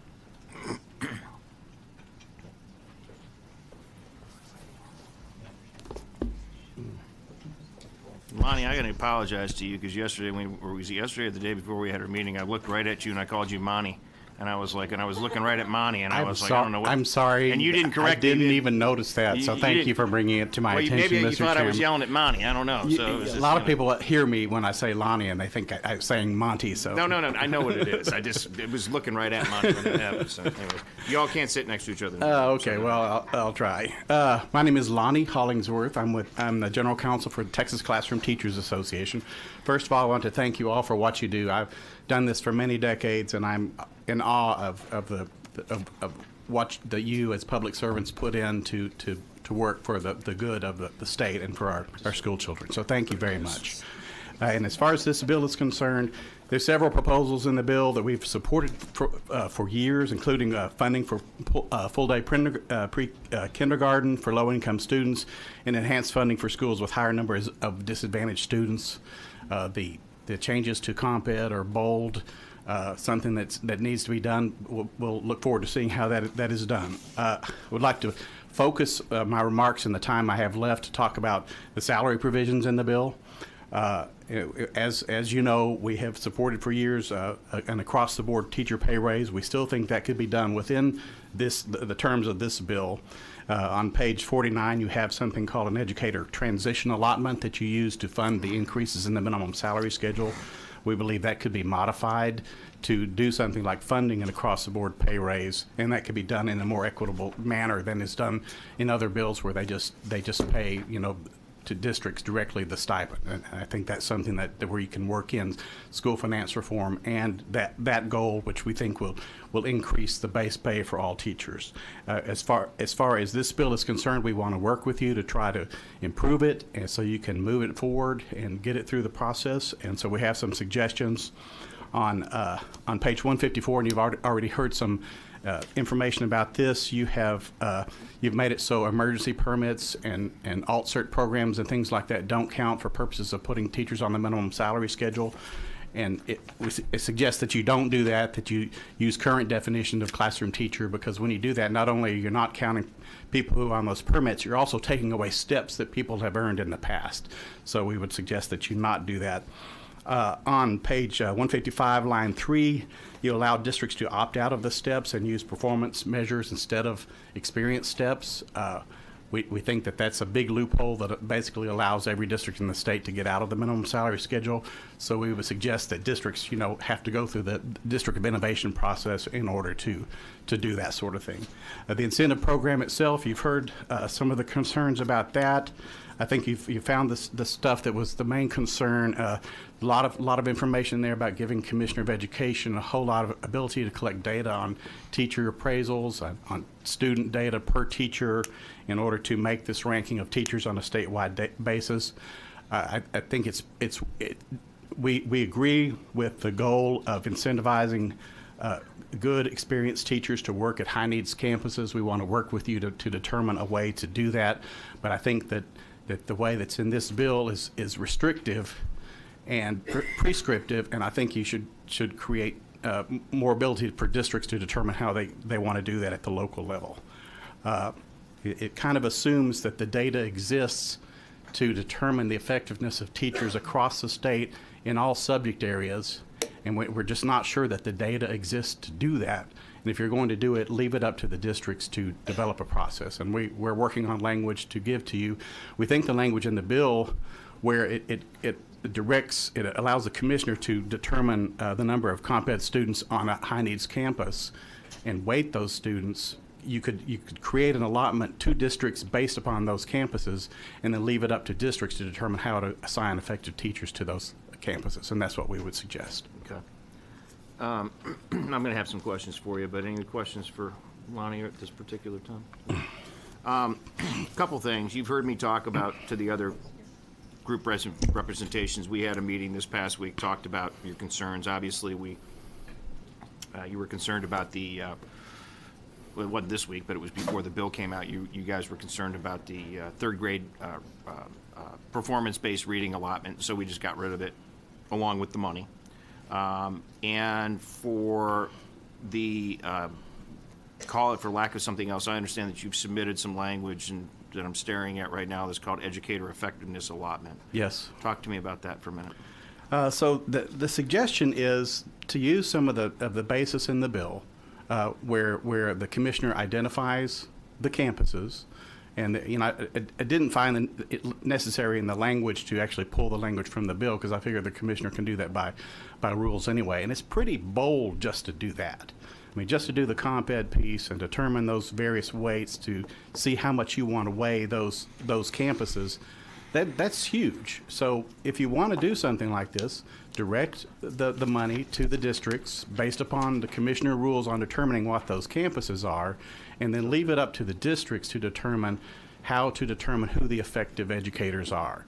And part of our concern with the language that's in here and the discussions we've heard, I mean, experience doesn't count at all. So the districts can't even consider experience when they want to determine if that's an effective teacher. I mean, I assume a district would want to look at experience on appraisals over time, on subjective determinations, and probably also create some kind of application process so the principals of those campuses can determine whether or not they want these people to work on those campuses. So, I mean, that's our proposal, to try to use some of the framework in the bill to come up with something so we can work with you and address this problem. Do you represent any teachers in Dallas ISD? Just a few. Okay. So I won't go there with you on that then. So I think my concern obviously is that, you know, something that is, I've read the language that you're proposing, and it's a little bit open-ended as we go forward. My question really is this, is that, you know, you listen to testimony from superintendents today that have said, and most of them testified somewhere in the range is, you know, 80+% of the money that they get under this piece of legislation goes towards personnel. Yes. Is that a fair, would you agree? Would you agree with that? Probably, yes. Okay. And so any money that we're talking about here, you know, pre-K, obviously we're going to, you know, if they're already doing full day pre-K, you know, they get to use the money for other purposes, right? Yes. For meaning for, you know, instructional facilities or not facilities, classrooms and things of that nature. And so if I look at a Dallas ISD as an example, I keep going back to them, but it's the numbers we, you know, fresh in my head. Or Houston. Let's use Houston as an example. Houston's recapture payment goes from $340 million down to somewhere around $40 million, and they pick up $117 million. Under the premise of that, if we just, you know, put whatever flat amount of money that would be in, why wouldn't we give the school districts themselves, or why wouldn't we just allow those school districts the ability to be able to make those decisions? I mean, you hear from superintendents, you've heard from teachers, you've heard from school board members and things of that nature. You know, we're giving some guidance on the minimum salary schedule, which I think is beneficial. I shared with you the fact that Dr. Bonin is working on a TRS package to fix and fund the TRS program. We're talking about dealing with active care. We're dealing with a package, but these are for all the employees that are represented. That you know, I know you just do classroom teachers, and so and paraprofessionals, and paraprofessionals, right, counselors. Yes. So, but help me with that. So why wouldn't we say to them, because under competing ideas and plans, it's less money for them, since less tax break for them. So help me with that. Okay. If we agreed to this language, I mean, which I'm not saying we are today or we're not today, but we're going to have that conversation to figure out where that's at. Why can't we come to that compromise? And I know I'm asking a lot of questions, and you can answer them when I get done. But last legislative session, you supported our bill. You supported $1.8 billion to go into the system. You came and testified, and we talked about that. Didn't have requirements for mandatory anything in there. We were given the money. You were supportive of that. This legislative session, in addition to the $2 billion of enrollment, it's also $9 billion. Now it's about $9.3 billion is the fiscal note, roughly. That's going in 6.4 or 5 of it, somewhere around that, is going to the system, and the rest is going for compression, tax relief, and which, by the way, teachers live in those communities, and so they're going to get that tax relief too. So help me with that just a little bit. Okay. Lots of questions. I started this really young. Okay, this was my first job I ever had, and I've been watching the legislature pass school finance legislation since '87. So I guess my first big one was in '89. So I've watched the legislature put in billions and billions of dollars into school finance legislation over that time, and it's only been a handful of times that they've done the across the board teacher pay raise. But as I've shared with you the first time we testified on the issue of school finance, over a period of time, average teacher salaries do not keep up with operational expenditures per pupil. The last chart I showed you was from 99-2000, and this was right after a $3,000 across the board pay raise in 99. And in 99, the legislature passed a bill that the compressed tax rate significantly created a $3,000 across the board pay raise and increased equity quite a bit. So I'm looking at that kind of bill where this sort of thing has happened, and the policy that we think is that you're doing by going there is raising the base of teacher salaries, which everyone seems to agree.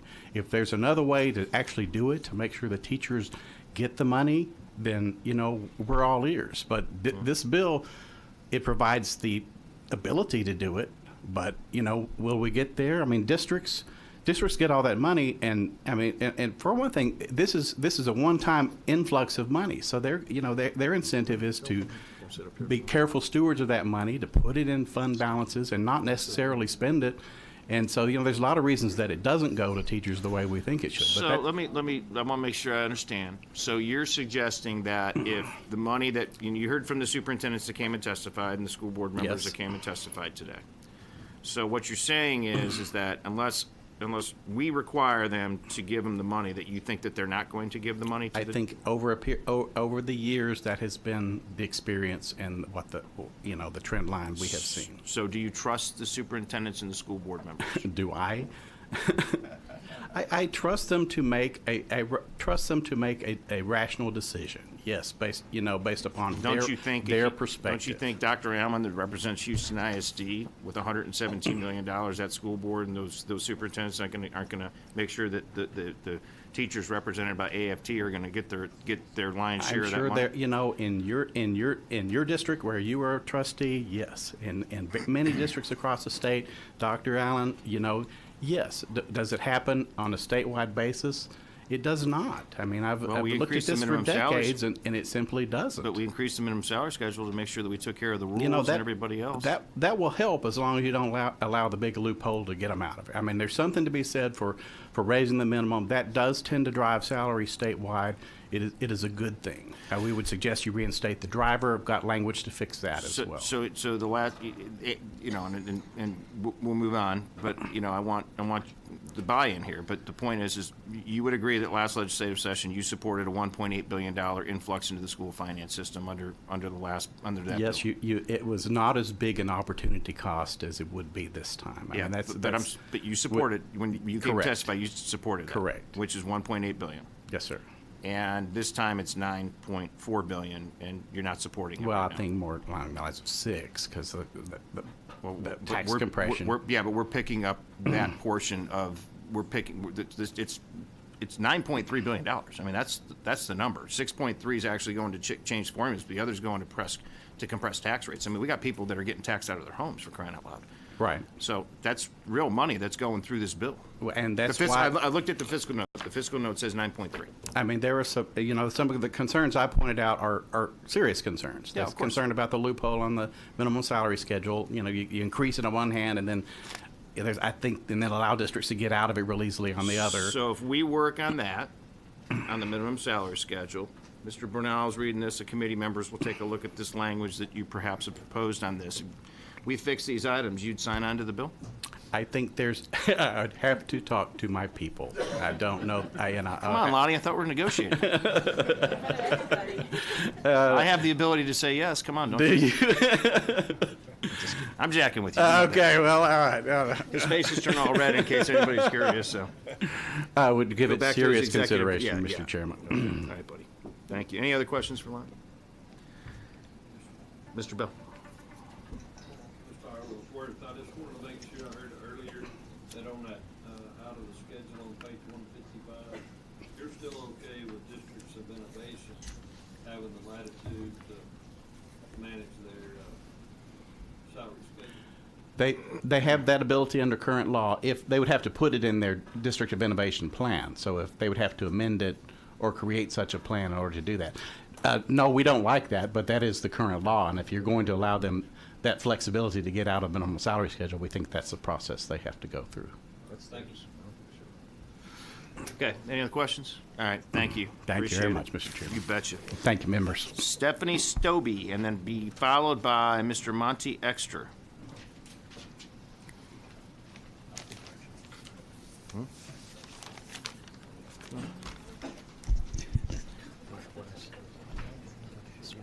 Good afternoon. Hey, My name is Stephanie Stobie, and I am against HB 3.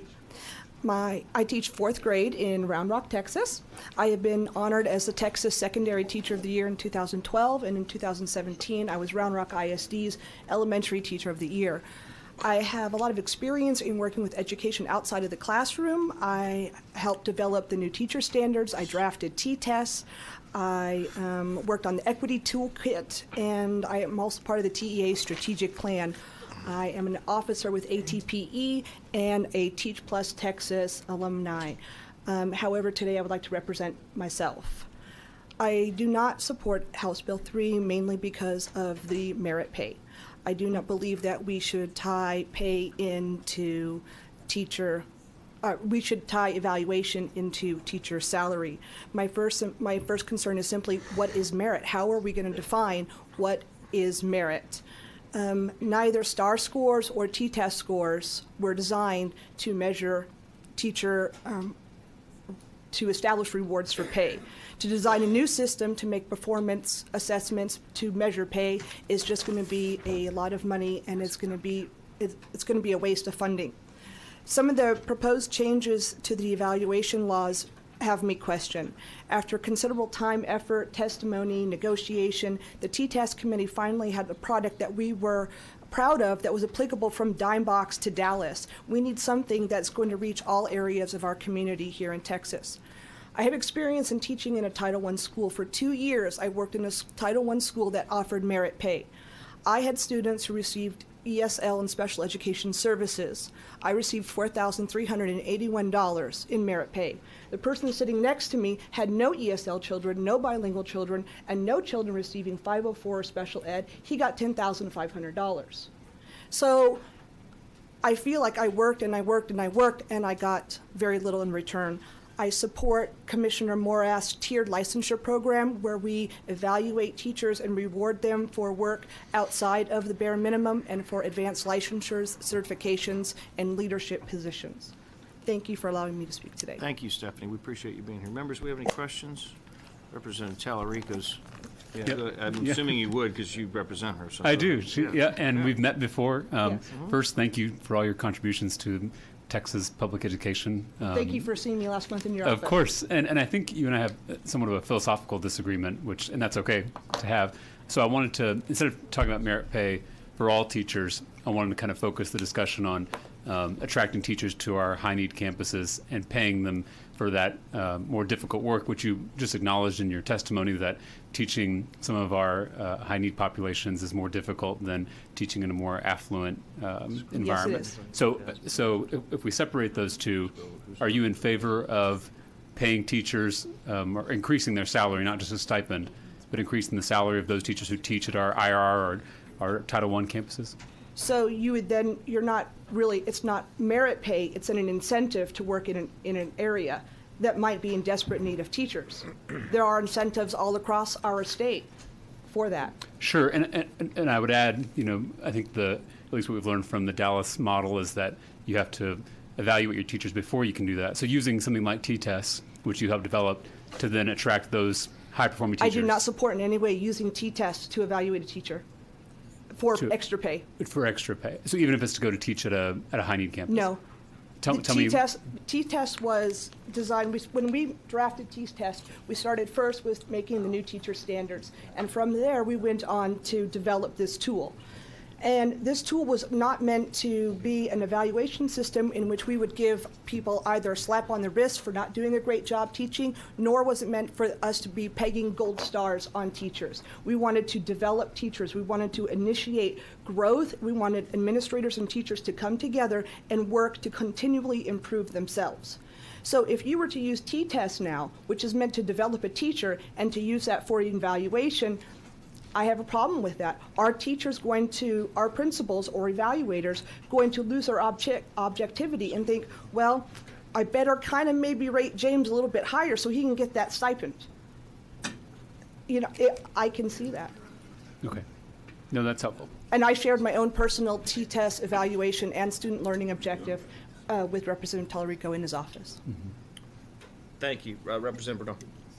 Thanks. Just to continue with that, because I want to tease as much of this out. Most of the evaluation systems or proposed evaluation systems I've seen don't rely solely, let's say, on T-tests, but that's one part of it. It's an element of it. And I understand there is a way to do incentive pay to go to challenging campuses wrong. Yes. There's lots of research that shows that if you don't give enough of an incentive and if you don't figure out who the right fit is, and I'm saying right fit is different than best because that means different things to different people, that if you don't do that right, then you won't get the results that some districts have gotten. And so taking what's happening in Dallas and the testimony we heard earlier from Richardson ISD, how would you suggest, if that's a practice we've seen work the way they're doing it, how do you suggest we try to put that into statute? Because it seems like it's something we wanted to replicate as often as possible. Obviously, in your experience, there's a way to do it wrong. I think in their experience, there's a way to do it right. And in their way, what they did, as far as I understand, is they found a way to evaluate teachers to figure out who would be eligible to go to those campuses. They don't force them to do it, but then they're invited to do it. And if they do it, they get a stipend or an increase in salary to be and spend time at those campuses. And those endeavors have worked, according to them. Help me figure out the distance between what you're opposed to, which I understand, and walking towards something like that seems to work. When we started working on T-tests, Dallas was already going its own way and had already decided it was from the very beginning going to make its own model. So they've been unique in that situation from the beginning. So what is Dallas doing to evaluate or show what an excellent teacher is? Are they basing it on a certification? Are they basing it on national board certification? What are they doing to show what, and you tweeted that out this morning too, how do we define, how do we measure what a great teacher is? Right. So it's one thing to have a great teacher. Yes, you need them in your areas where children live in poverty, where children are learning English as an additional language, some of them second and third languages. But we need to also be fair. When there is competition, who is going to line up to be the special education teacher, knowing that your evaluation scores are more than likely going to be lower because the children you serve are going to be underperforming?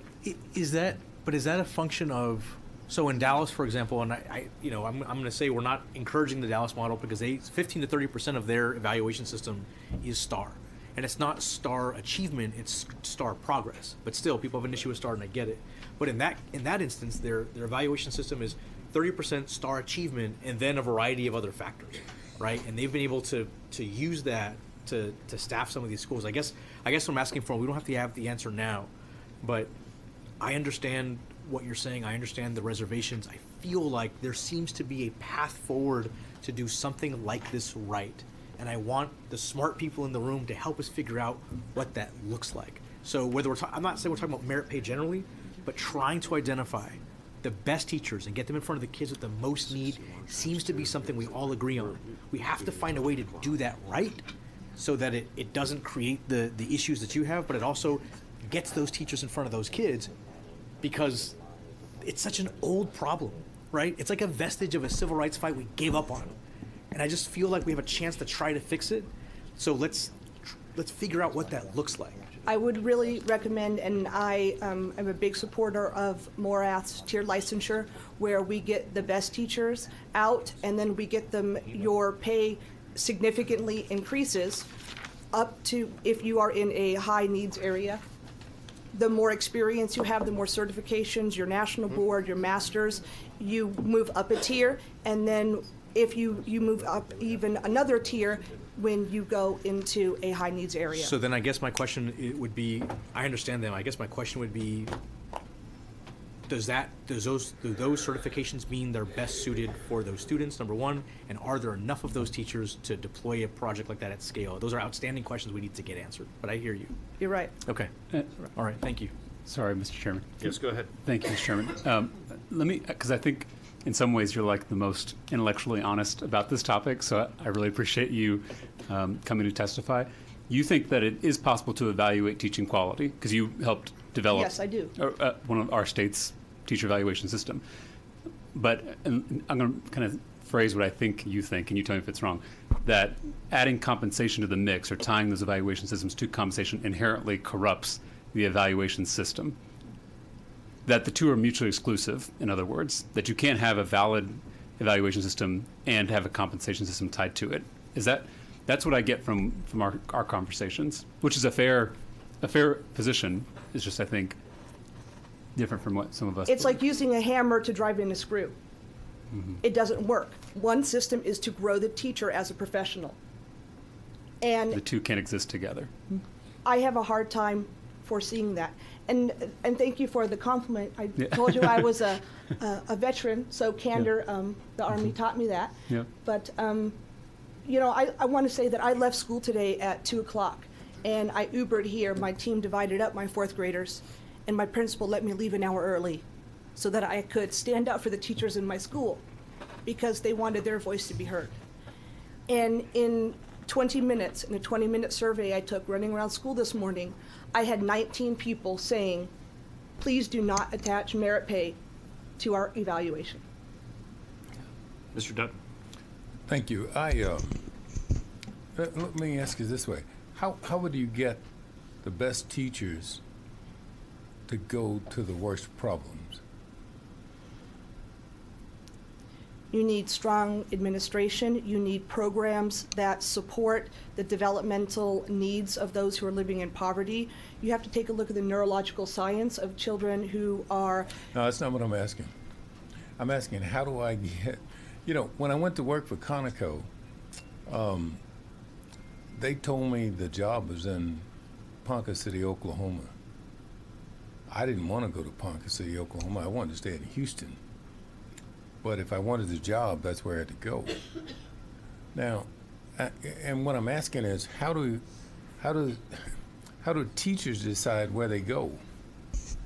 In Round Rock ISD, for example, when you apply, we have campus-based hiring, so you go to that school. So I apply for a specific school. But if they had sent you to a low-performing school, what would happen? My contract states that I'm at a certain school. I volunteered to go to Hernandez Middle School, which was a low-performing school. The TEA had stepped in at that point. And I think what would attract a high-performing teacher to go to a school that's in need is if they knew that there were systems in place, like so many of the positive things that are outlined in House Bill 3. Knowing that they were going to get adequate funding, that they would be able to have things to help support them being that great and exceptional teacher. If they could be guaranteed that that was in place, your exceptional teachers would be lining up to teach children who desperately need a person who saw them as a whole So it's not a student. matter of money. It is not a matter of money. A matter of what would you include in the systems? A strong evaluator, a strong administrator that knows how to utilize resources, and an administrator that can stand up to the school board. You mean the principal? A principal. Okay. Okay, a strong principal. I want a principal that can stand up to the school board and say, that program's not going to work in my school district. That's a waste of money. Okay, I need a principal who's able to hold teachers accountable, and when someone isn't cutting it, they need to sit down and talk about, an evaluation system and perhaps putting that teacher on a growth plan. You need leaders in education who are able to have their finger on the pulse of their school and their school districts to help those teachers. Well, I've always said, one of the things I've always said is that in corporate America, we never sent our worst people to our worst problem. I mean, because we didn't get paid to do that. We got paid to solve problems. And I knew if I sent my worst people to my worst problem, the next thing they would be saying is the problem was intractable because it couldn't be fixed. When the problem is that I've just sent the wrong people to fix it. And then I think that same analogy applies to public schools. So I mean, because, you know, I grew up in an area where, by anybody's stretch of imagination, it would either be poor or po. Okay. Some of us couldn't afford the O and the R. We just had the P and the O. But we learned because we had great teachers. And back in those days, teachers, I mean, the whole teaching profession was not as fungible as it is now in terms of where you want to be located. Let me put it that way. And so we had some great teachers, but I'm wondering how do we get all of those great teachers back into those same schools that need the most help? You're going to have to make the salary somewhat attractive. No, it's not all about the money, but I'm not altruistic. I do work for a living and to support my own family, and I need that to be fair and equitable. So a base pay raise is part of it. Do you have any idea how much that would be? I had the figures, but they're on my desk. Okay, can you guess with me? I mean, is it, because as somebody said, one of the teachers said to me, well, the $1,000 you all were giving the teachers didn't help. Would it be $5,000, $10,000, $20,000, or what? You think? I'm a fourth grade teacher, so my math kind of stops at like decimals and converting decimals to fractions. Well, I don't understand billions either. So I know it's going to be. I know it's going to be a lot of money. We have over 352,000 teachers in Texas, but education in Texas is changing. For the first time now, we have more teachers who are alternatively certified than who are going through a traditional university. Some of those alternative certification plans only guarantee a 50% passing rate. So what of certification rate? So if we can't work all together in making a teaching profession, education profession, something that not only teachers can survive in but thrive in, yeah, I could leave my classroom right now and get a job that would pay a lot more, but it's surely not going to be as much fun as Foursquare and writing about socks we find randomly on the playground. So while I don't have the idea of how much money it would cost, we're Texas. I moved here as fast as I could when I married my husband and he retired from the Army. And I believe if any state can fix public education, it's Texas. Well, I'm asking for your help, though, because, you know, because a number of the schools in my district are the schools that are in IR and have been that way for far too long. And one of the things I realized after looking at the data was I have a whole cadre of first, second, third year teachers. And they're not the teachers that now can turn it around. Maybe after being in the profession for some time, they'll learn that, how to do it. But I'm wondering, how do I attract the teachers from the other side of town to my side of town? I think if there is one thing that you could do to attract teachers in the first place, and then to retain those teachers and develop them into the highest quality teachers they could be, it would be with a very strong and robust mentoring program. You need to show them what right looks like. How do you deal with a child who lives constantly in grief and trauma and turmoil? How do you deal with a child who does not know where their next meal is going to come from? I asked my middle school student in Hernandez Middle School to do a 6-word memoir with me. He wrote, "I come to middle school for breakfast." Okay, so once we model that and we mentor and we guide the next generation of teachers up, we're going to retain those teachers in the areas where we need them the most. All right. Thank you. And just for the members of the committee, you'd be happy to know that one of us has a very strong and robust teacher mentoring bill. I wonder Just who that is. Saying. Yeah, right.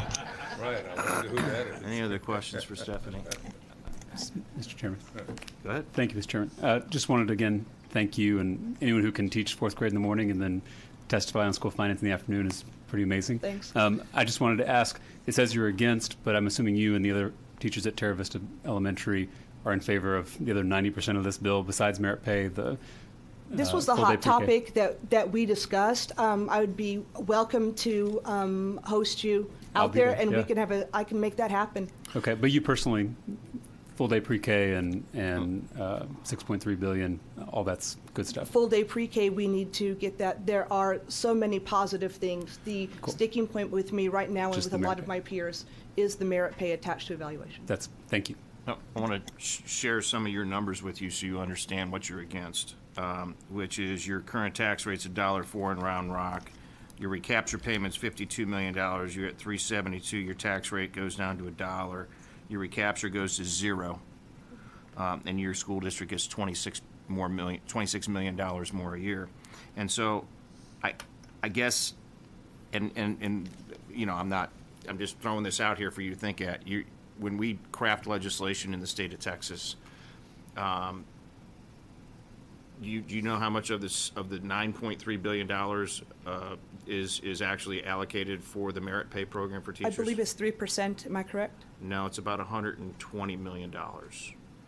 It's a very small percentage of what we're talking about. All the other things and components that are associated with that. So, this is something that we've listened to our teachers and asking us to fix school finance reform, and so as we continue through this process, it's one of those things where, and I think I've said this before in this committee, is please don't let the perfect get in the way of the good.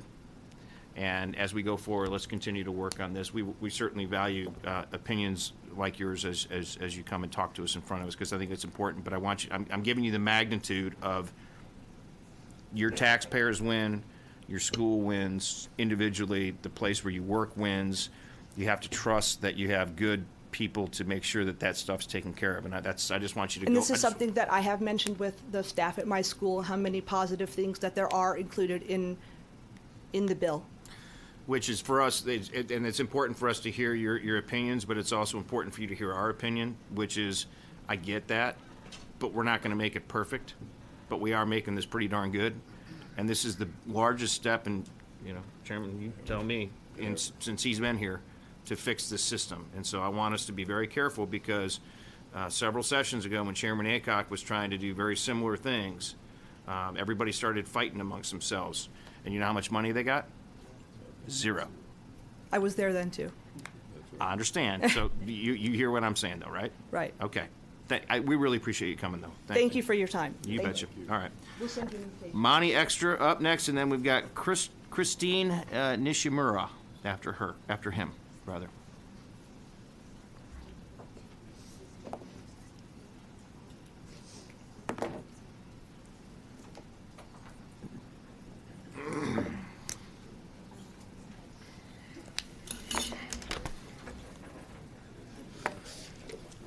Good evening.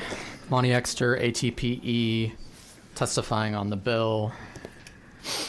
Let me certainly start by saying we appreciate all of the effort that has been put into this process, particularly those of you who are on the Finance Commission. It's been a very long haul. It's been a very long haul even just today. We certainly appreciate the dollars that are attached to this bill. And I want to particularly say that we recognize the difficulty of crafting a school finance bill that balances the raising of all boats with focusing on particular needs. That in and of itself is perhaps the most difficult thing that this bill tries to do, and it does a pretty darn good job of that. That said, I think that you have a pretty good idea where educators are on certain portions of this bill. I'm going to run through a couple of things very quickly, but then mostly I want to address questions that I've heard over the last couple of testifiers. The minimum salary schedule bifurcation there's very few people that are on the old schedule. It would cost very little to have them on the new schedule. It would be much less complex to maintain just having one schedule. The opt-out provision is very troubling. If you're going through the process of trying to raise and improve the minimum salary schedule, letting everybody then opt out of it seems to be not the best idea. There's already been a lot of talk over Marath's plan, how it's forced ranking, how there's no other metric other than STAR that can possibly do that forced ranking. If you have questions of me about that, I'm happy to answer them, but I think you've already heard all about that. Wanted to specifically mention Richardson. I was listening very closely while that superintendent was up here talking. Personally, a huge fan of hers. I've had an opportunity to work with her in the past. I think that Richardson does this right. And I will entertain a question as to how, if anyone wants to ask. Thank you. So what the superintendent from Richardson specifically said was, we asked everybody who wanted to come, and then we supported those who said yes, which is very different than what we've been talking about with TEI. Now then, you also followed up right about whether or not Richardson has a merit pay system that applies to their entire district just because they have ACE, and the unequivocal answer was no, they do not. The two systems are not co-required. And I think that one of the important distinctions for us, right, is that, as you just heard from the last testifier, there are some significant problems with corrupting your evaluation system.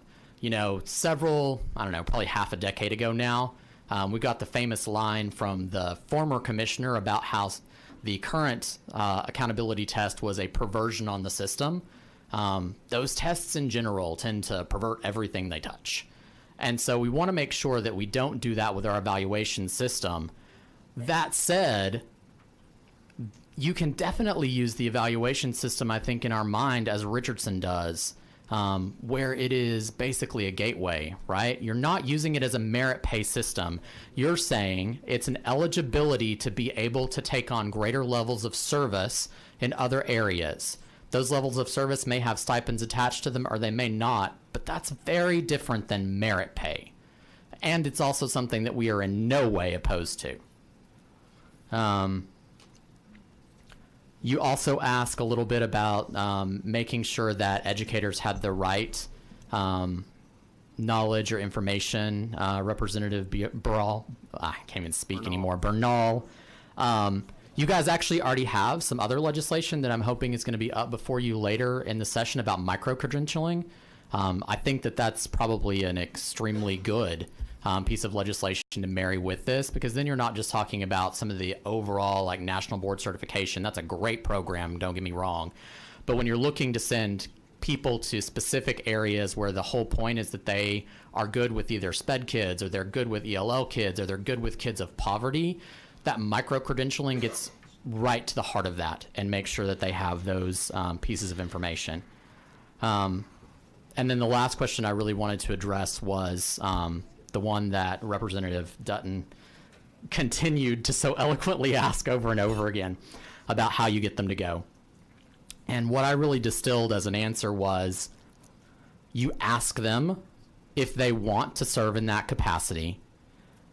And in addition to that, what actually takes that over the line is you make sure that they feel like if they say yes, they'll be able to make a difference once they get there. And that's the problem right now with places like Kashmir. They feel like even if they went, they wouldn't be able to make the difference. And that's the difference that the ACE program has done in the way that it's been set up in places like Richardson, right? Because they showed you ahead of time. Not they showed you the money in your own personal paycheck. They showed you the money and the dedication they were going to put on that campus, and they made you believe that if you said yes to going to that campus, you were going to be able to make a difference once you got there, and there is no more valuable thing to a teacher than that feeling, period. Representative Dutton has a question for you. I just had one question. Well, I guess I have a whole bunch of questions in my head, but Okay, let me give him a pen. the one I want to ask you is this: well, why would they think they couldn't make a difference? What would cause them to think that? I think, right, because I think Dr. Allen could probably answer that question as she's chuckling over there. I mean, if they said they wanted to go there, but we need to be assured that we can make a difference there, why wouldn't they think they could make a difference there? Right. So I think you heard that answer in the last testifier too, right? Because it's not just about what that one person can do. It's about making sure that you have programs set up to make sure they're successful, because they recognize, right, no matter how amazing of a teacher they are individually, they are one person. And unless you are, Michelle Pfeiffer, for a very old movie reference, one person is not going to turn that around. You got to have a team, and you got to have programmatic support. It's a community. So rather than trying to get one teacher to go to Kashmir, right, you need to be getting a collection of teachers to go to Kashmir. That's right. I mean, I think you have to do what Richardson did. You have to put the call out broadly. And you can even do what Richardson did, right, where they took whatever locally developed evaluation system or local twist to the evaluation system that they got from the state to identify which teachers they wanted to ask, right? And they asked far more than they needed to come, but they did have some culling metric first. They broadly asked those teachers, do you want to come and let us tell you what you're going to get if you do, in terms of support personally and communally? And then the ones that do come, you have to actually, give them that support. And that support also has to look kind of specific, right? I mean, you have to do some intense professional development around how to help those kids. I hear you. But let me ask it this way.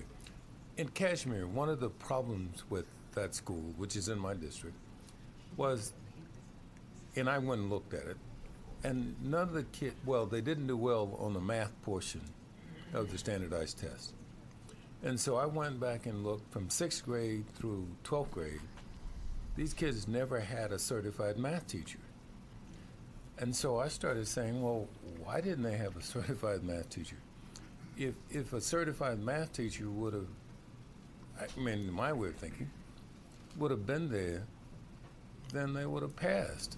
And so then the question I asked was, why don't they have a certified math teacher? And I was told by one of the school board members that we can't get a certified math teacher to go there. And so you're saying I can get a group of teachers to go there, but I can't get one teacher to go there? To some extent, yeah. I mean, you certainly can, I think, get a group buy-in more than you're going to get individual buy-in. Group mentality is powerful. Groups think that they can do things that individuals don't. I think, though, your math question is also very specific, right? Right. There are a lot less folks who are certified to teach math than there are who are certified to teach English language arts in general, because we are training up less people to go into math. Plus, there's a greater differential, right, in the amount of money they can make outside of the teaching field. You asked before, right, well, why can't we just make them go somewhere? And for an English language arts teacher, this is still the true answer, but it's a much bigger market, right?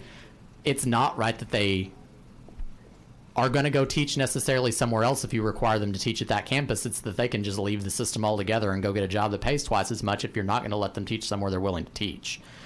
Which is one of the reasons why I said the first time we talked about this bill, or not this bill, but this topic, that if your goal is to increase teacher quality overall, you'd actually probably be better off, right, spending that $140 million in incentives on the front end, getting more people to be math teachers, things like loan forgiveness and things like induction and mentoring, things that are going to help you get in early and stay in as a successful teacher in a high needs area that we need. And math is one of those. SPED is one of those. English language learning is one of those.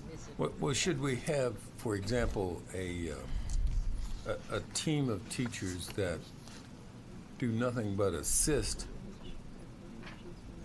low-performing schools?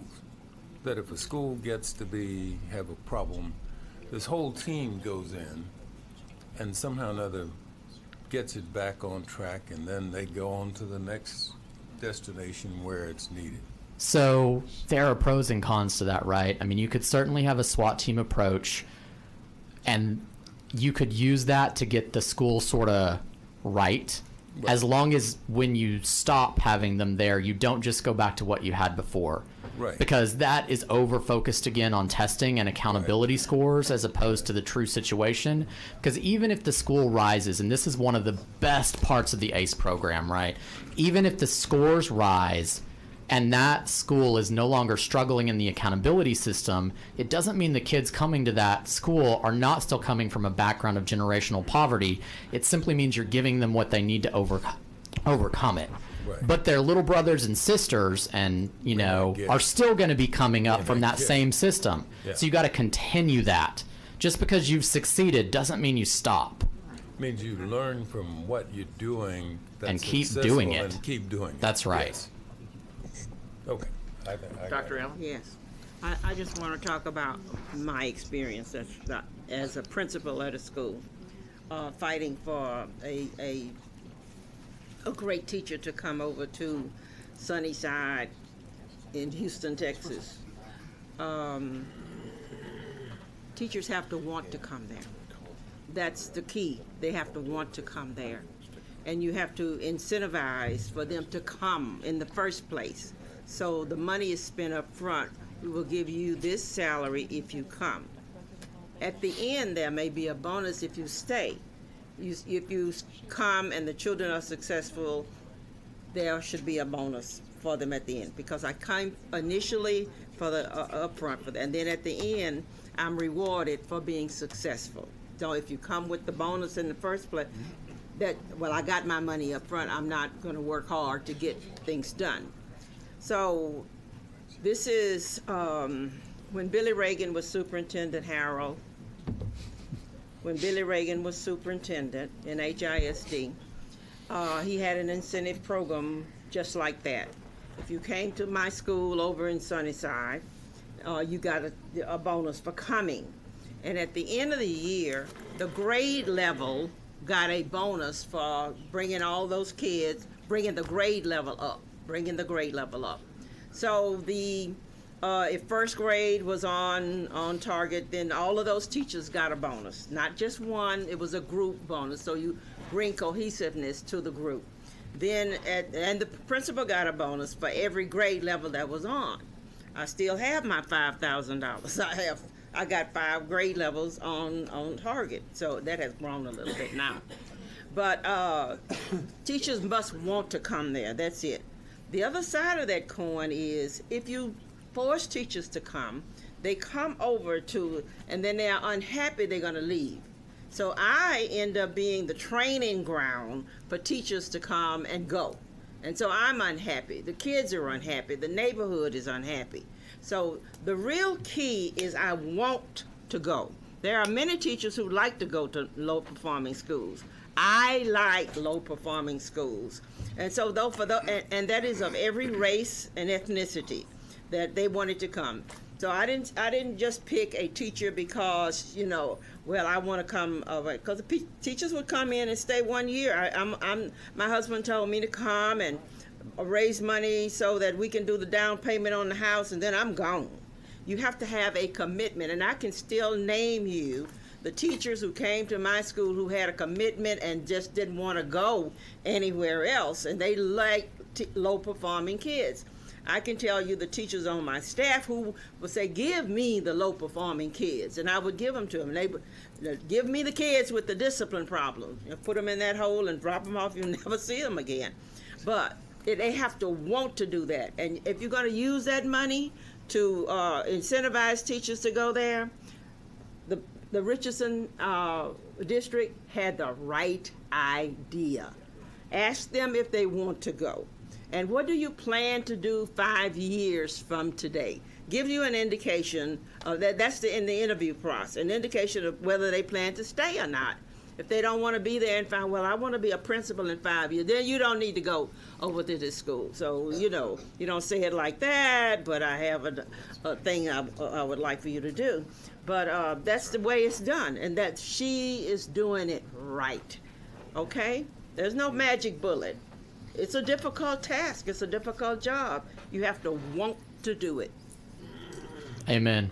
Amen. And I think one of the things that I heard in there too, right, is that it's more about fit than scores. Right. Right. And it happens. At the end, you get the scores. So, Representative Bernal. First, long live the Queen, right? Right. But I want to, just to Dr. Allen's point, I want to push back a little bit. Right? Well, first, I think we need from you and from Richardson the blueprints of the way they did it. Like, we need that. We need to see it. We need to look at it. So, will you help us get that? We can get it, right? Because I think I want to push back on this sort of micro-credentialing and credentialing part a little bit, because what Richardson did, if I heard her correctly, is that she said that they got help to identify district-wide who were the teachers that could grow kids. That was her standard. It wasn't who's got the most credentials. It was who can grow kids. And there was some metric, there was some analysis they used to do that. And then from that pool of 300, they made the invitation.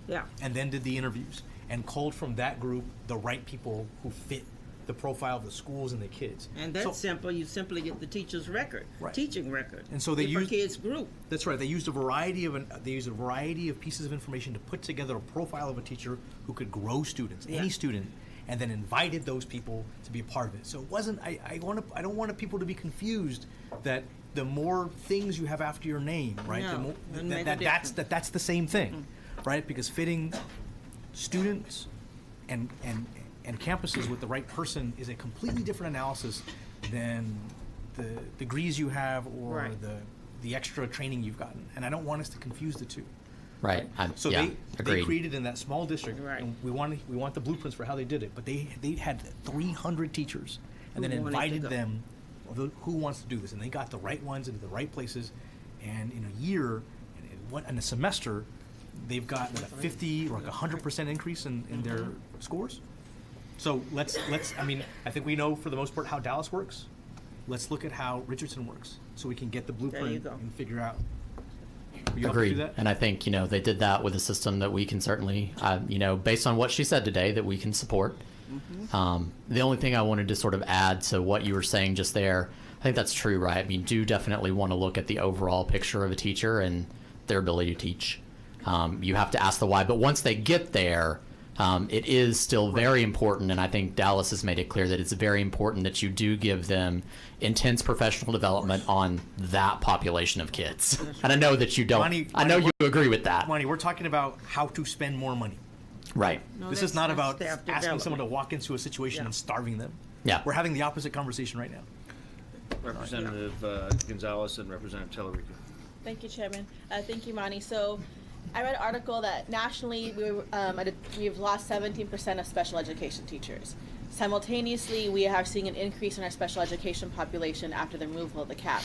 If we think about those numbers, can you talk about the impact of a merit pay conversation, specifically on special education? I guess my thing is, if there is a component of testing as part of that conversation, special education teachers have a very different experience with standardized testing because of their student population, and I wonder how they would be impacted by this. That's right. And I think what really complicates that question, right, is that if there is any group of students that you can identify as the group that we get the most wrong in the way that we apply the testing system to them, it is the special education population.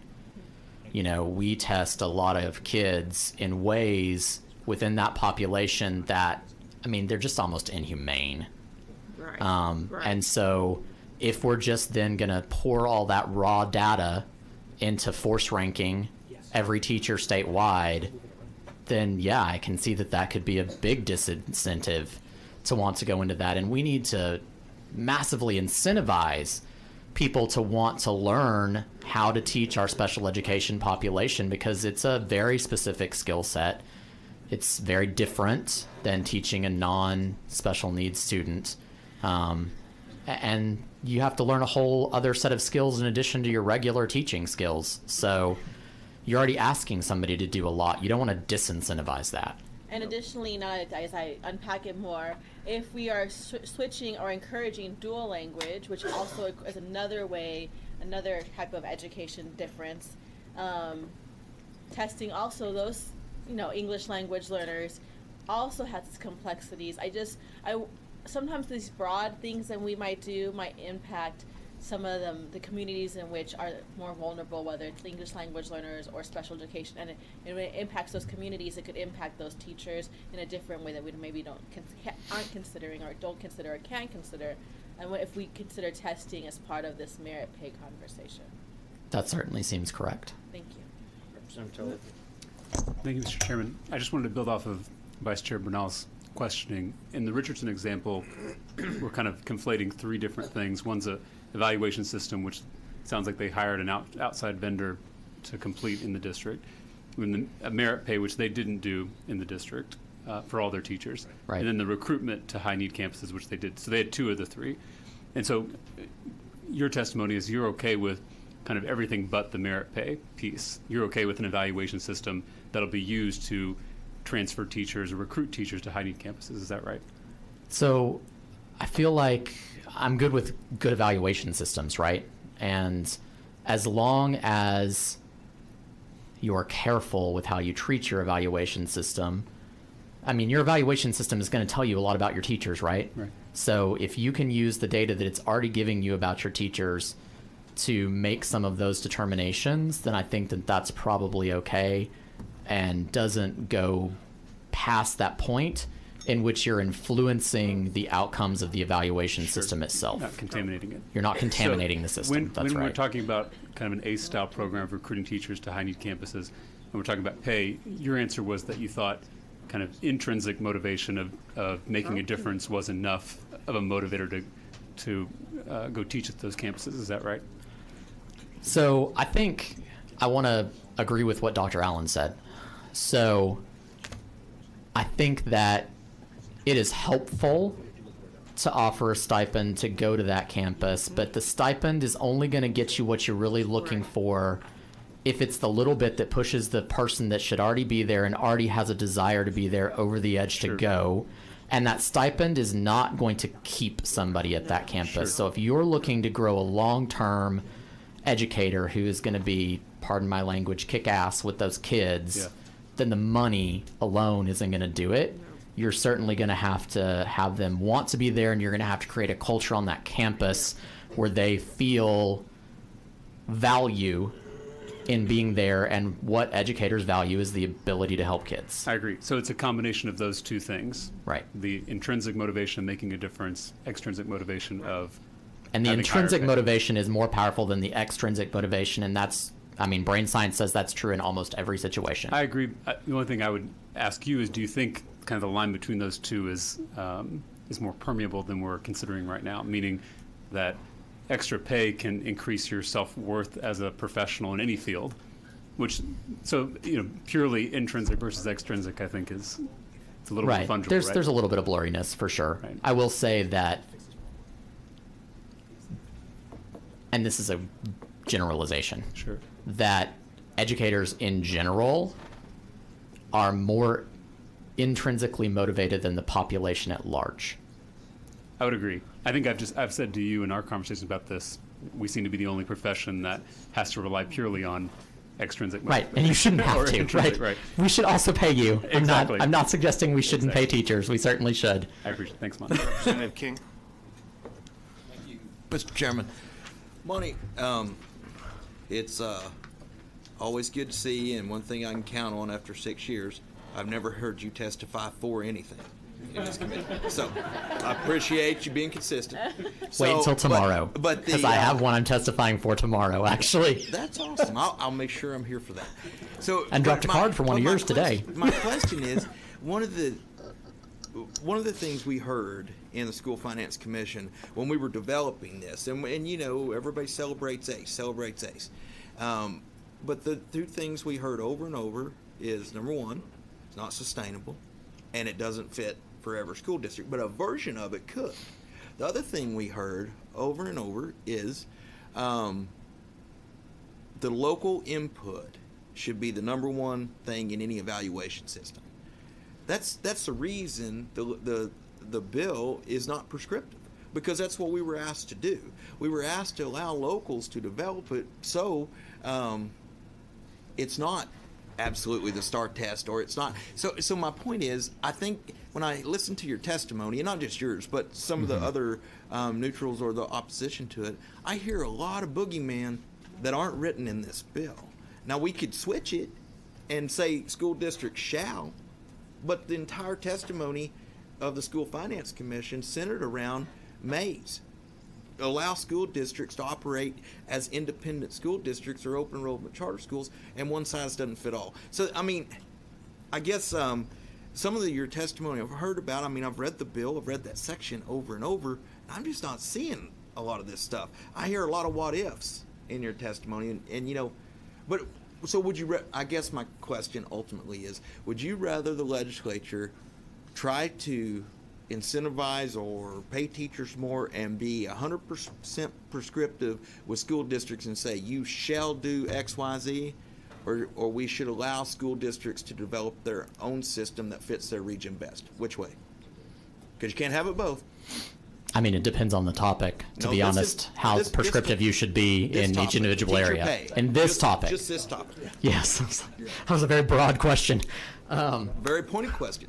Which Right. way? Local control or state So government? our position on teacher pay is that, and just straight up on teacher pay, not the ACE model, not anything else, just teacher pay, is that we want an adequate base, and you are certainly, we are not in any way oppositional to having differentiated pay on top of an adequate base.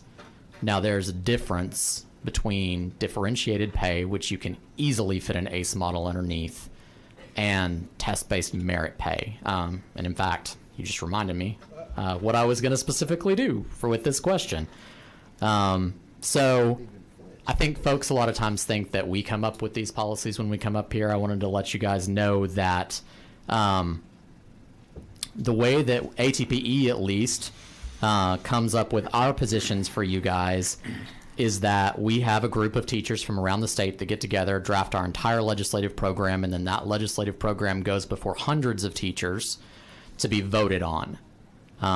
And we try very hard not to have a voice as staff in that process. This particular position is not new, which means that it has literally been voted on by thousands of teachers at this point.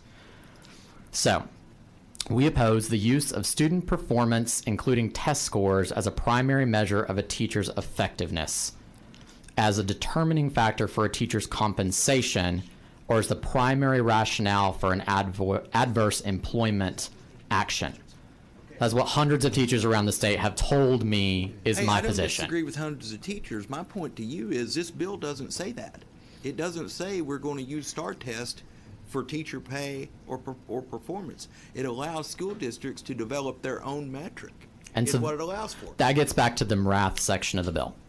And so I hear what your intention is for the way that that portion of the bill read. And I think that on intent, we're probably fairly lined up. Now, STAR testing and student performance is not exactly the same. Student performance is broader than STAR testing, and they don't want an evaluation system that is primarily based on just student performance, because there's a lot more to an evaluation system than just how your students perform. But let's go take the STAR question for just a second. Again, I hear you in what you're saying is your intent. I think the rest of the committee probably has the same intent. Not just myself and not just the teacher groups read the bill to absolutely say that you're going to have a forced ranking of all teachers in the state of Texas so that you can determine of similar like, right? It's not going to be like a second grade teacher to a high school teacher, but all teachers who are similarly situated across the state of Texas so that you can say if you're in the 33rd, the 20th, or the 5th percentile amongst teachers who are similar to you all across the state. Okay. None of us knows what metric you could do that by other than STAR, and the commissioner has to approve your district's plan based on that criteria. Which means if you can't do it, nobody in the whole process ever said you had to use STAR. That's the whole point of developing localized metrics, to come up with new things to measure. I guess our point is this: the language is so prescriptive that there is nothing but STAR that fits the definition. Well, and if it is too prescriptive, because see, that's actually the part of it that we're trying to be broad enough to allow local control. You guys are you're suggesting that we're suggesting standardized testing as symmetric. That's never been. I think you are not suggesting that in your intent. I think that your bill comes to that conclusion. Well, the chairman's bill comes to that conclusion, but I do not think it is your intent to come to that conclusion. Okay. All right.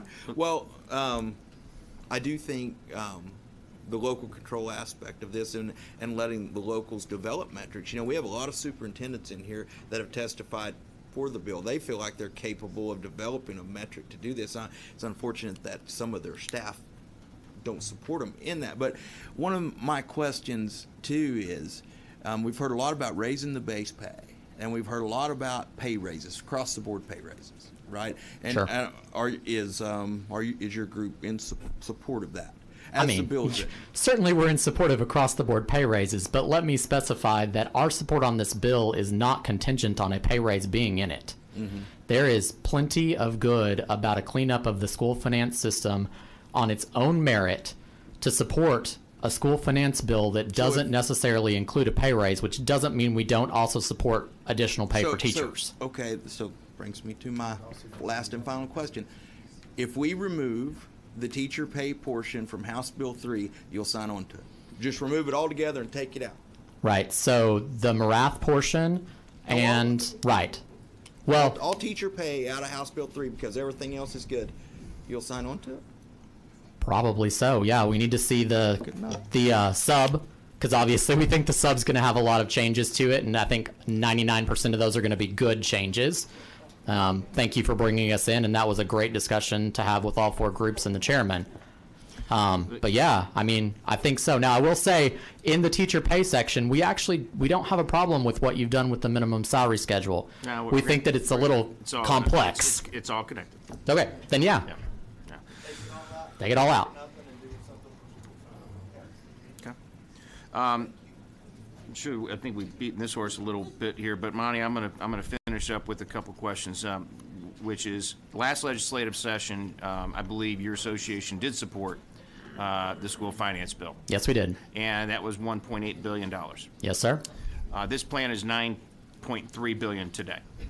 And you're testifying on, and the one component of this is the merit pay, incentive pay, whatever we talk about, which in the first year is $40 million out of 9.3, and the second year is whatever it is. I scratched my head to that a little bit, but I guess that just like you guys, and you told me, I think at one time, you told me you were against the outcome funding for third grade, right? You said, we don't like it. And I said, but you haven't even seen the language, because the language didn't exist. But you just told me you didn't like it. And so I said, okay, well, give me a chance to write the language. You just said no. So we took that out, and that's $400 million that's coming out of this bill. That came out of the bill. On the incentive pay, you do realize that it was to grow from 40 million to 100, eventually get to $1 billion a year. So I just want to make sure you I know that's your intent. You guys understand where that's going, right? I know that's your intent. Okay, so if we just take it out, that's not money we're repurposing. We're just going to pull it out of the bill. And again, if you want to pull it out instead of putting it into other parts of the bill as they're already drafted, that's fine. No. I just want to be very clear. Just what you're asking is you don't like this, so that money goes away. And I just want you all to understand that as you go forward. And the thing that's obviously, and we brought you in and talked to you, the thing that's frustrating for me, obviously, and I think for many of our members that are sitting here scratching our heads going, there's let's call it $9.15 billion of stuff that's here. And we're fighting and spending all our time on $150 million of the incentive pay. And by the way, the teacher pay stuff that we talk about, the pay raises, you heard from, you would agree that the superintendents that came and testified today, 80+% of the money that's going is going right to the classroom. It's going into the district. It's going in there, right? And again, that's why I said we don't have to have an across-the-board pay raise in this bill in order to be supportive of it. That is not, I mean, we certainly support across the board pay raises, but it does not have to be in this bill for us to support this bill. I think it's important, you guys as groups, and we're working on language. Monty has language, not Monty. Lonnie has language. I called him Monty, you Lonnie. It's okay. There's language in the back of my testimony as well. Yeah. But I just think you need to be clear. I think you're hearing from Representative King, and some of the rest of us are saying, I don't understand why you wouldn't want it, but we can go from there. Yeah. Last thing I want to point out too on this, Mike, this is not a shall anyway. I mean, there's nothing that says every school district will or has to participate in any of this.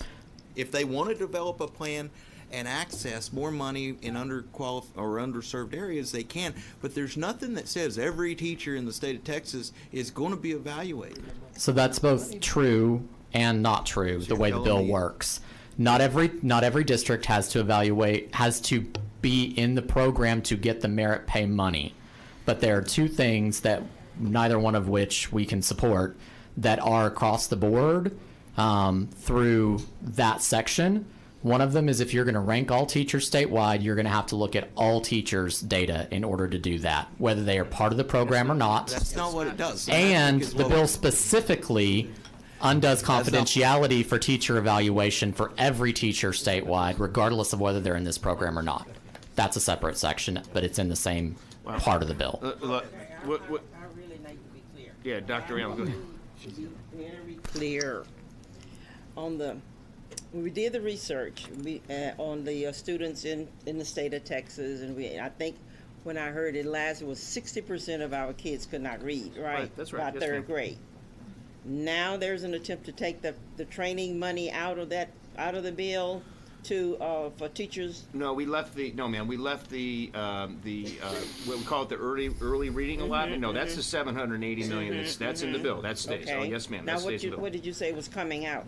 Sound like a big chunk of money for me. It already came out, there was bonus money for outcomes-based funding for third grade reading, and we heard from everybody that said not everybody, but many of the different variety of groups, and it was not just teacher groups and that was also raise your hand, and that was a lot of folks. Fine, and that was our point. So that was $400 million that could have been in the bill for improving the money that would go into those districts, but they were so adamant, but they didn't even see the language, but it basically, everybody I talked to just basically said, we're opposed to that.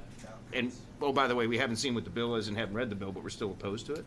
I'd be thrilled to be able to have that discussion again if we have people that are interested to have. I would too. And then you're saying, I think what you said was we'll take the teacher pay raise out? No, not the teacher pay raise, but the incentive pay portion of it. Yeah. And tied the minimum salary schedule, because apparently they don't like that piece of it. So if we can't get them to agree on that, that's fine. We can just take it out. I'd like to keep it in. I think it's important. I would like to keep the. And to be clear, we're not saying that we are opposed to the minimum salary schedule piece. We are not, but we are opposed to the merit pay piece, and we cannot support the merit pay piece. And one thing that I will say is something I hear up here a lot, which is not letting the good be the enemy of the perfect. The merit pay piece is not a portion of this bill that makes the rest of the bill function. Like, you couldn't not do the CEI portion of this bill, the rest of the bill would fall apart. There are lots of parts of this bill that are interlocking that you could not remove without the whole bill falling apart. This is not one of those portions. If you remove it, the rest of the bill stays working just fine. How about this? You've been here a long time. We can sit and come visit our offices. We'll talk about it. But I think what you're hearing at this table right now is that, all the great parts that you love for yourself, and there's some other people, by the way, that like these other components. There's a balance. We have to work together on what those things are. And so you just say you won't support the bill if the merit's in there? Okay. You understand what you're saying? I do. Mr. Chairman. Yeah. Could I ask a question? Yeah, real quick. Thank you, Mr. Chairman. If 21.753, which is the statewide ranking, if that was taken out, is the rest of the merit pay or the incentive pay, which doesn't have anything about student performance being the primary part of the evaluation system? Maybe. I need to go back and look at it, because I've looked at subchapter P so many times as a group that I need to see what the individual little sections are. I'm just trying to figure out if that's the main sticking point, is that one section? It is certainly one of the worst sticking points, right, about the commissioner. Because I'm excited about this. Doing some of those things. I'm excited about this some of these. You know, and to some extent, almost what we would say too is that the commission was very clear that their goal was to get money to these high needs schools, to get these teachers to these high needs schools. And the way that this section is written is almost a dilution of that. Why aren't you just spending the $140 million to incentivize stipends on those particular schools? Bonnie, I we'll think get that's there. what that is. We're It's gonna- incentive pay. We create incentive pay there. Yeah, And you guys have gone off the rails on this whole thing, and so what we're going to do is we'll sit and Incentive visit, pay. and we'll figure out if Merit. it's there, and we can get there. Okay. I think what you're hearing amongst some of these members, and including somebody like a Dr. Allen and Mr. Dutton. I mean, I don't think he even actually answered his question about how do you get people at Cashmere High School, because you got to incentivize them to go there. You Yes, got to you do. pay them to be able to go there, and this is how those people would be able to go there. And Incentive. you know, and it's critical for us to be able to start thinking like that versus the mentality that you're there. And I know I'm going to let Mr. Dutton have last word with you. I just had one last question. I'd like to have you come by my office and tell me the things I need to put in this bill that will help get teachers at Cashmere that need to be there. Happy to do it. Okay, thank you. All right, thank you. All right, go away. Thank you. We like you, Monty. You know that. Thank you, Monty. I'm gonna bring up Christina in a second, but I want Dale Kramer to come up and talk to us about the tax component of this bill, because we have not talked about that yet, and I think this is very important. And if you notice, our new committee clerk here doesn't know how to do this, so I'd like to thank the speaker. No, don't touch it, please. I'd like the speaker to thank the speaker for being here with us. So. Thank you. Thank you very much, Mr. Chairman. My name is Dale Kramer. I'm the president of the Texas Taxpayers and Research Association, a taxpayer membership group that includes some of Texas's largest employers and companies that do business across the state and across the globe. Our members hire the graduates and students of Texas schools and account for the bulk of state and local taxes paid. I appreciate the opportunity to be here today to testify in support in strong support of this legislation, House Bill 3. It is a comprehensive school finance bill that combines both tax relief and needed changes to our school finance formula system while preserving equity in the system, which is so critical to us. And while we support the provisions of the bill that modernize and simplify our formulas, increase the basic allotment, target money where it can make a bigger difference, I do want to focus more on the tax component. Although I'll note that 70% of the cost of this bill is to enhance our educational environment, and we support that share. But I do want to talk about the 30% that does provide property tax relief. House Bill 3 provides relief against rising property taxes that are a challenge in this state that all of y'all have heard about. And it does so while providing school districts with greater financial discretion as well, which is so critical. We strongly support the Tier 1 rate compression of 4 cents that will provide tax relief to all property owners across the state equitably and evenly. The bill also requires, going forward, the Legislative Budget Board to recommend further changes to the compression percentage as property values rise. That puts a mechanism in place that will provide long-term protection against rising school taxes. I'll note, while we would prefer that be automatic, we do support the provisions of the bill as it's written, because it does give us a mechanism to keep property taxes under control going forward into the future, and it is the only bill dealing with school finance that does that, which is one of the reasons why we strongly support it. It gives us a mechanism to preserve the current state share of public education funding and gets us off this sort of glide path to zero that we've been on the last couple of years. So that provides a stronger system of financing our public schools, as well as a better system for the taxpayers of this state. The bill also provides greater revenue discretion for school districts by lowering and compressing the copper pennies, as well as bringing the rate cap down to $1.13.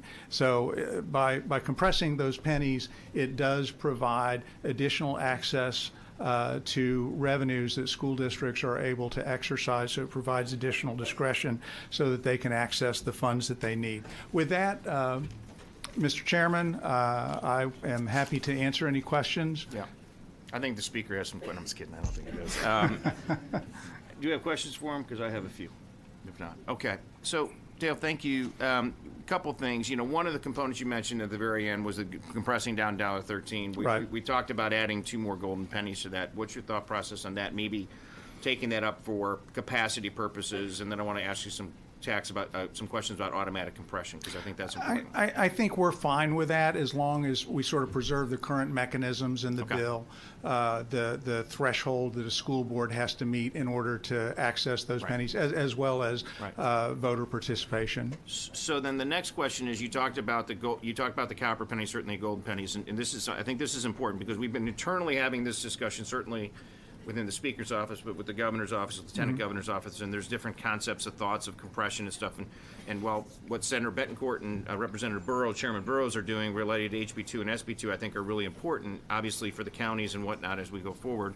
Completely different issue related to schools because it's the one piece that we can control, right? That's correct. Entirely different system. Different system. And so in your experience, when we talk about school finance reform on these pennies and where they work, it's got to flow within the school finance bill, right? Would that be your? That's correct. Okay, and so when we think about the automatic continued compression, the way that we crafted this, and you've been around a long time, so tell me if you think we're wrong here. But if we tied the tier 1 yield, the golden penny yield, and the copper penny yield to the basic allotment, and then legislatively require, which is what we've done in the bill, that has come back, and like LBB does when you start setting spending limits and start looking at the ESF fund, where you got to come back and set that rate. You know, some words are by compression or whatever else it is. The reality is you control that through the basic allotment, right? So an increase to the basic allotment would drive the yield up on those pennies, which then forces compression. That's correct. Theoretically, an automatic compression if you did it the right way as we go forward. Is there anything that we should have done or should do different in the bill that creates the concept where the view is an automatic compression, other than maybe tying a CPI to the basic allotment? But I don't think we want to do that because we want to be able to make that decision on a go-forward basis. Is there anything that you see out there that we could do that with? Well, I think one of the challenges that equity presents, and equity is beneficial, and we need to respect that and preserve that. But as property values rise, that does shift more of the burden onto local property taxpayers. I think the portion of the bill now that has the LBB making a determination, I mean, the math is the same whether the LBB is reviewing it or whether it's written into statutory law. What that does is basically, as values rise, school districts would have to compress their tax rates. The exact same system that we ask of cities and counties. So this is sort of leveling the playing field on both halves of the property tax bill. But yeah, that mechanism now with the LBB could be written into statute and made automatic. It takes away some flexibility. I'll acknowledge that, but flexibility for the future meaning we're tying the hands of future legislators depending on where that goes, right? Is that what you're saying? That's correct. Okay, okay. But we could theoretically do that. But from the mechanism perspective, as we talk about this, so there's other kinds of tax plans and things that are out there. So if you thought about, there's 422 school districts that are $1.17 right now. That's correct. We've got to do something with those to compress them, because if not, it's the next lawsuit. That's my view of the world, that we've got to be able to do that. So there's a lot of different concepts and ideas out there, and there's some HJRs that are floating around relative to some swaps, property tax swaps. And I'm ask, well, it's not part of this. That's, I think that's something that's positive, obviously, as we go forward. But when we think about these components of the bill, is there another mechanism from a tax relief that would really drive this tax relief down? And what I mean by that, we've seen one of the I think Superintendent Hinojosa talked about how we dealt with the LOHED, the local homestead exemption, and I think there's some concepts about that there. Talk about that for a second. Is that beneficial? Is it not? I mean, where should we be on that? The challenge with focusing on a homestead exemption is that it does not, it addresses one part of the property tax problem, but not both. I mean, the two challenges with the property tax, it is a barrier to home ownership. The homestead exemption addresses that problem. But the second problem with our very high property taxes in this state, and you've heard me talk about how we compare before, is it is a barrier to capital investment. I mean, we reward a company who is making a massive investment in Texas by taxing them as soon as they put $1 in the ground. It becomes part of your property tax base. And that's something that the homestead exemption by itself doesn't address. And in fact, it can make it worse if we're using tax dollars from one part of our tax system to subsidize another. It shifts the burden from one group to another. And I know we've done that, and obviously the last time that was done, it was Chapter 41s were really the only beneficiaries of that if you didn't adopt it at your local level because of the costs associated with that. That's as correct. we go forward. So when we think about so I just want to make sure that we're going down the right path here. If we think about a sales tax swap, which is not part of this bill as we go forward, and I don't want you to testify as part of this bill. Let's keep it separate for a second because we're thinking about revenues going into this. But that would be something that would be beneficial to push down M&O That's correct. rates, right? Which is the one piece that we can control, right? That's correct. Is your organization supportive of those kind of things? Is it beneficial? I mean, what's your thoughts on that? We will look at those on a case-by-case basis. We are more comfortable with a swap if it's done statewide, so it at least maintains a consistency of the sales tax rate across the state so that everyone is in the same boat. I mean, we think that's a better approach. But the reality is at this point, if we're going to buy down property taxes further than what is in this bill, then we have two choices. One is to take stuff out of the bill that is making improvements to our educational system. And though that benefits taxpayers, I'm very comfortable with the mix of dollars in the bill as it's currently drafted. The other alternative is to find a different source of revenue to replace some portion of the property tax, and that means basically raising some other type of tax to buy down property taxes, and that's something we'll look at on a case-by-case basis. And I think during our school finance commission, we heard from a lot of different people, and certainly your group as we were there, and I think this is kind of where we're at here is kind of aligned with, I thought, if I recall correctly, what you were originally talking to us about when some of these things were coming out. Absolutely. Okay. We're thrilled with the structure of this bill. Yeah.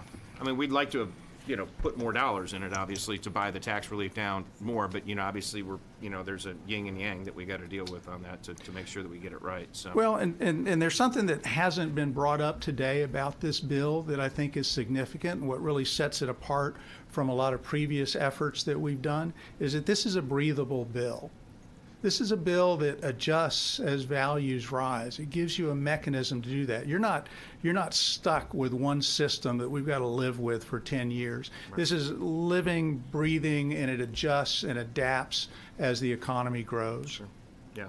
And I think what will be important as we continue on, groups like yours that we've talked to anybody that wants to come talk to us, but there's other people that need to be in the room on these discussions and love to have some of those future discussions, certainly with you. And the speaker was just listening and he had to leave, but Lieutenant Governor and certainly the governor, and sit down together and figure out the best strategy. We're willing to work through this process so that it works correctly.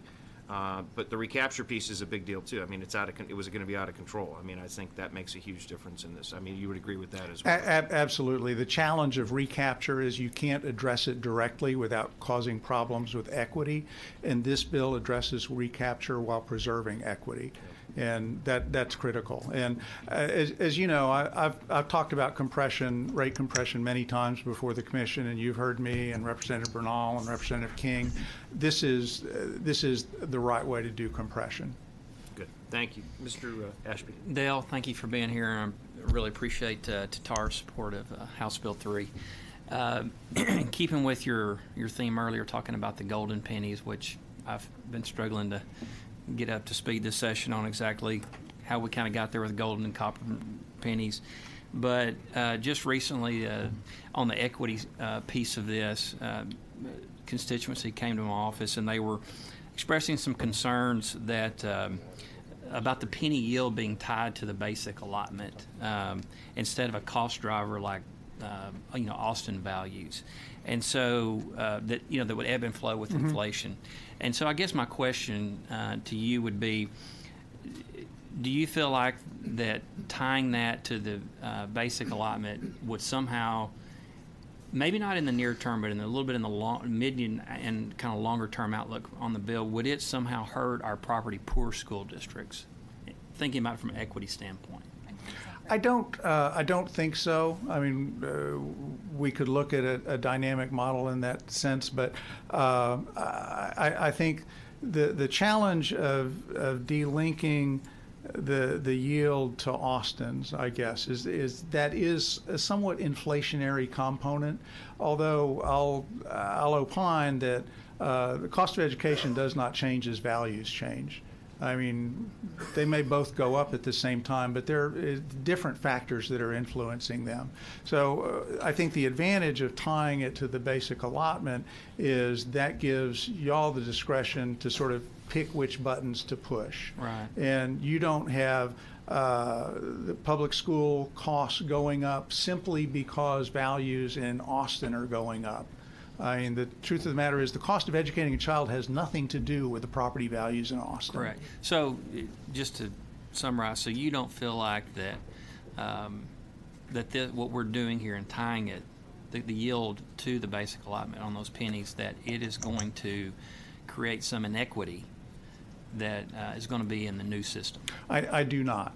Okay. I do not. I think that the challenge will be, but it's an opportunity you will have every session, is to reevaluate what an appropriate basic allotment is at that time. Correct. Okay. Thank you, Dale. Thank you. Representative Gonzalez. Thank you, Chairman Yes, Bernal. ma'am. Thank you for your testimony, and I agree with you. I think that the way we're doing the compression, like a statewide compression, is the most equitable way as opposed to a district-by-district compression. I guess I have two questions, and kind of you got my brain thinking, Mr. Representative Ashby, as usual. So one is, while the current plan may not, has a lot of potential to be equitable, yes. And I think what you're saying is, as long as we keep up the basic allotment, I think one of my concerns is the legislature, I think I have a lot of data here on my desk, but one of the data points I saw was the legislature has only increased the basic allotment by 1% over the last X amount of years, whereas property values have increased at 4 to 6% over the last couple of bienniums. So while I agree with you that just because property value increase does not equate cost of education increase, what I'm worried about is that the 800 schools that aren't recapture districts, right, or the 800 districts that aren't recapture districts are going to be tied here to the golden penny yield, while the other schools that are seeing the growth are going to be able to go here. And I think if the legislature has historically maybe not done that increase, and if it's going to be so much more money to do that increase because the golden pennies are tied to the basic allotment, are we potentially setting ourselves up for an inequitable system that will, in a way that the tax effort for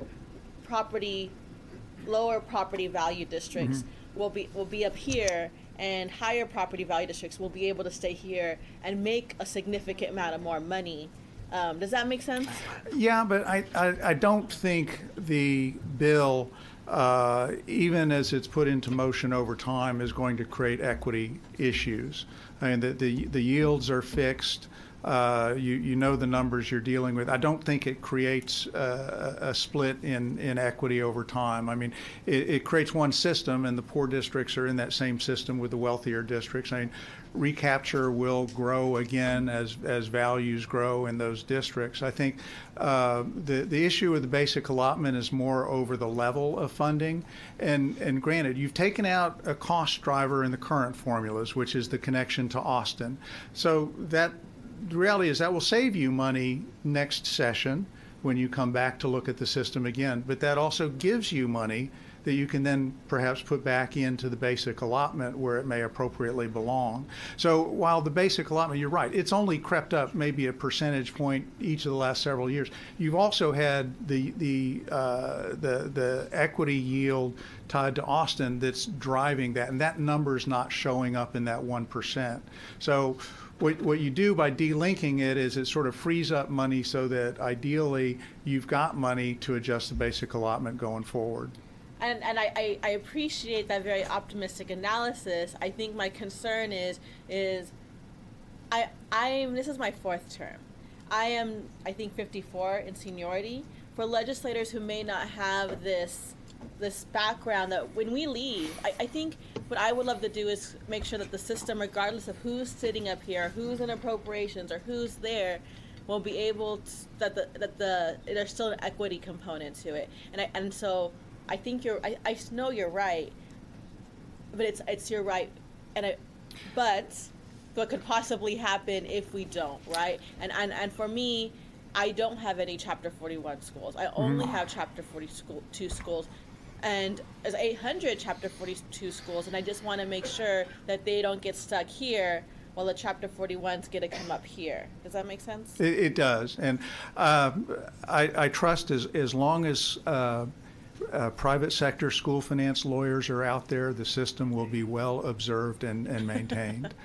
That was Mary's wife's nice way of saying she didn't want somebody screwed up after she leaves. So go ahead, Representative Bell. The only point I would make about decoupling from Austin, and I've heard those same concerns, if you did tie the golden pennies to CPI or whatever kind of mechanism, then it would matter. If in the event that the legislature didn't move up the basic allotment, whatever inflationary pressures that were on school districts, and specifically those 42s, you would have additional, you would know you would have additional income coming in each on an annual basis, regardless of what the future legislature. That would tie, if we did that would tie the hands of future legislators. But they could always come back and lower the basic allotment in the event the CPI moved more available funds, correct? That's correct. But it's also important to make the point that what's happening with the Austin yield as it works in the formulas today, that's impacting enrichment, or what we consider to be enrichment, but not the basic program cost. Ideally, you would want a system in which your basic program cost is keeping up with what it actually does cost to educate a student, so that enrichment can still continue to be enrichment. One more question. Sorry. Go ahead. I hear the philosophical. I can hear your philosophical argument, and I understand why we don't want to tie it to Austin. I'm sorry, but a percentile yield. I mean, I guess going back to my point. Thank you, Chairman. Going back to my point is, if we want school districts to be able to plan, they will. It's the legislature is just an interesting creature, and and it just is, and it just it's hard for school districts. I would have anxiety as superintendent, just kind of, at least with the time to percentile yield, you can kind of maybe make some assumptions about where your budget might potentially go. Well, I think this bill does provide that stability in those numbers. And it may be that your local tax rate will be compressed, but you're still going to get those same dollars you were getting before. It may not be indexed and going up in a manner that you want, but that's also the responsibility of the legislature to ensure over time that the basic allotment does keep pace with a true cost of educating a student. Okay. Representative Gonzalez, I have some facts for you, some numbers. This is one of the issues. I've heard some questions, and we're going to have the Equity Center up in a little bit, but I'm going to lay this out so it makes sense. And while you're here, I want you to, I know you haven't analyzed every component of it, but these are true facts.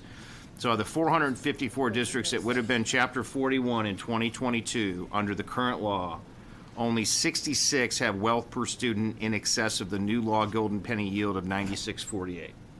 Okay? They account for $291,000 in WADA. The average golden penny tax rate increase for this group was 1 penny because many affected were the penny slide. Remember, there's many 41s that were impacted that got compressed down. In 2006, they actually went, instead of accessing all their Tier 1 pennies, they went and got their 6 pennies first, and they didn't go in order of the pennies that they should have gotten. And we're fixing that under the bill to be able to do that. So this group have $60 million increase in unequalized, only $60 million, an equalized, unrecaptured collection result of the increase in the golden pennies as modeled. $27 million of that $60 million is for Austin ISD, and I would think we could agree that they're going to pay a check. They're going to write a check, even though their recapture is going to be $650 million this year. That their recapture would have been somewhere around $880 million. We didn't do that. And $12 million is for Plano. Of the $60 million, only $19 million is in excess of the guarantee level. So, while more of a question, if you process that through as one of the tax guys out there, I think we've tried to do as good as we could to tie these, and what we thought were the golden pennies, because at one time it represent 99.9%, right? Right. And so we tied it down, and we were going to pick a percentage, but instead what we did is we picked a value, tied it to the BA, because in the commission, and Bernal's not either one of them here, but in the commission report, when we were looking at this, we were saying, do we pick a number, do we pick a percentage, what did it do? And so that's why we picked up 160% of the BA, to be able to tie those numbers together. Does that make sense? I mean, it makes sense. I think there's maybe a philosophical question that I'm still. Well, I think let us again, we might have TEA come up and talk to us about it a little bit, and they can make sure that we'll have Equity Center, everybody else, but I think the issue is that again we want to make sure that we've done everything again. I think you stated one of the things that was important is that this is the way to do the compression of tax rates for school districts.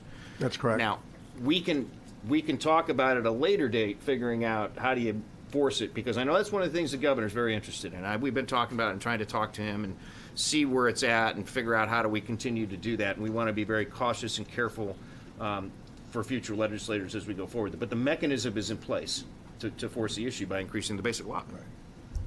Would you That's agree correct. with that? And so, I know you I spewed those numbers at you, and we'll certainly get them to you. But we would love to have your input as to whether is this the most equitable way to do the recapture on a go-forward basis, because that would be very important to us to make sure that we're doing that right. I think we're doing the other pieces right, but let's make sure we get it right.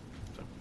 That'd be great. Yeah, I would like to spend some time working with Cheryl Pace in our office on the implications of those numbers and how they change as we move forward over time. Yeah, and I'm sure you guys have your own internal policy people, but certainly we'll make TEA and Leo Lopez and people like that that's sitting right there available to have conversations and Andrea at our office. And we want to make sure we vet this week.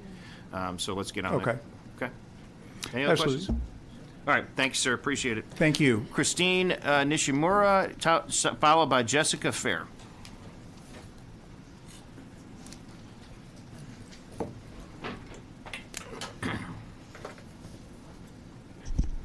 Hello. Hello. Good evening. My name is Christina Shimura. I'm General Counsel for the Texas Charter Schools Association, and I'm here testifying for HB3. First, we want to say thank you, Chairman Huberty, along with this committee and the committee staff for working on this major school finance reform. We really appreciate the additional $9 billion that's going into the school finance system for all public school students in this state. As public charter schools, we appreciate the work you've done to maintain the small and mid-size funds for charter schools. We're also excited to see the increased funding for dual language programs, as well as lowering the funds available for CTE all the way down to 6th grade. And we are very appreciative of the scaled approach to Comp Ed. That will benefit a lot of students throughout Texas at all public schools. We also appreciate your office working with us to address some of the concerns we've come across in this bill so far, specifically from the charter schools that we've seen who are losing funds under HB3. It's specifically residential treatment centers and dropout recovery schools who are losing funds under this system. So we hope that we can work with this office to make sure that the students with the most needs aren't losing funds. Additionally, there are some portions of the funding that seem to be not clear of whether or not they're available to public charter schools, specifically the Extended School Year Incentive Program, as well as the Blending Learning Program. As charter schools, this is one of the areas that we've been leaders in the past, and we would really like those funds to be available to public charter school students. We appreciate your time and consideration, and we look forward to continuing to work with you as we go through these numbers, as I said, to make sure that the highest need students are not losing funds, that all public charter school students are receiving all of the funds available in this bill, and that we're not creating a larger gap between ISDs and charters. That's right. Thank you. Thank you. Members, any questions before I actually have a couple for you? So that was one of the things that we caught. And so I'm looking at like Texas Khan Academy, which is a dropout recovery. I mean, it's an awesome system, awesome school.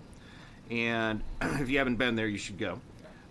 They do just phenomenal work. And so we're trying to figure out what in the world went wrong there, because they lose $516,000. And I think we're working through that right now. So I'm assuming that you've talked to our staff and we're working through some of those. I think what we found is that it's mostly high school. And it's mostly these recoveries or inpatient, or these, so it's just kind of a quirky little of a deal. So, I mean, have you guys or talked to them about what should be done to fix that? Because what we don't want to do is reward, and no offense to Kip or Yes or anybody else, and they might have a couple of these in their deal, but as a system, when we think about that, how do we fix that? Do you have any ideas? Yeah, we've thought of a couple of options, and we'll provide language to your office as well. But I think some options would potentially be to add in the option that RTCs or dropout recoveries automatically get the higher comp ed funds versus basing it on the census block, especially since some of those residential treatment centers are not necessarily going to be located in a census block that's on the lower end of the scale. So potentially making a carve out specifically for them to address it in that way, but using still the same comp ed scale that's there. You would know this. Of the 69 districts, how many? There's about a third of the districts that were charters that lost money under this, right? Of the 69? Correct. Okay. And the most of them are in that kind of funky deal that we got to figure out, right? Yeah, from what we saw, the ones that stood out to me is kind of how we noticed that were they were all consistently looking to be dropout recoveries and RTC programs. Okay. All right. Well, we'll need your help on that. The one piece, and I'm sure you saw this in the bill, is that we had some pushback from the ISDs versus charters over the years. And the one thing, and I can't remember if I mentioned it or not, but we are going to say to charters, because we're giving the money now, be able to do it, is that you're going to contribute to TRS just like everybody else, to every other teacher in the state. And we made sure that the resources were available to do that. I'm assuming that's based on the money that we put in, that it worked out okay to be able to do that, right?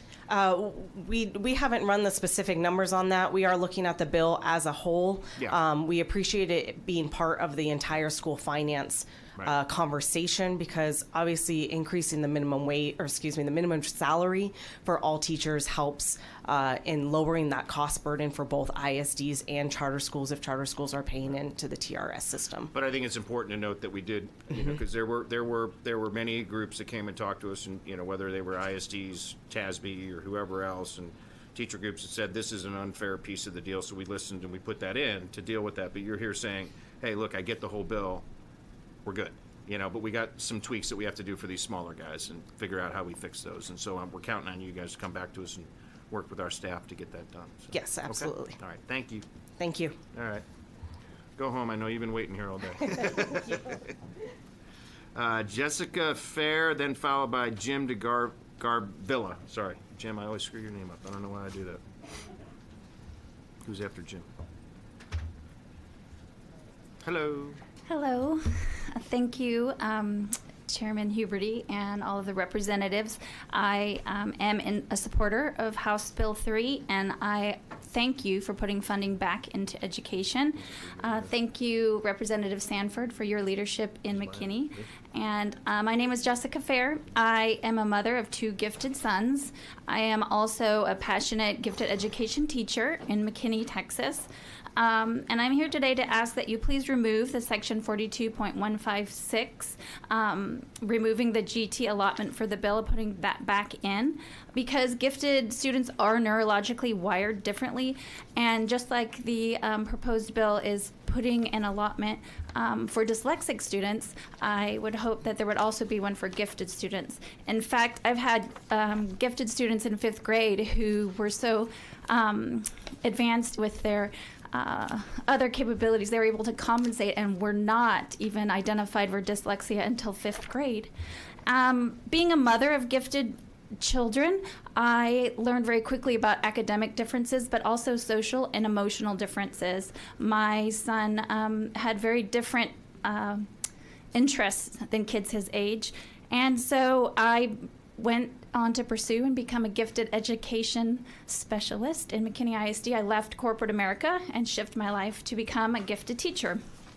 I am in the wonderful school district of McKinney ISD that values gifted education. My fear of the weight not being attached to gifted students is that other districts may not utilize the funds there, and if they are not performing to certification, can lose them.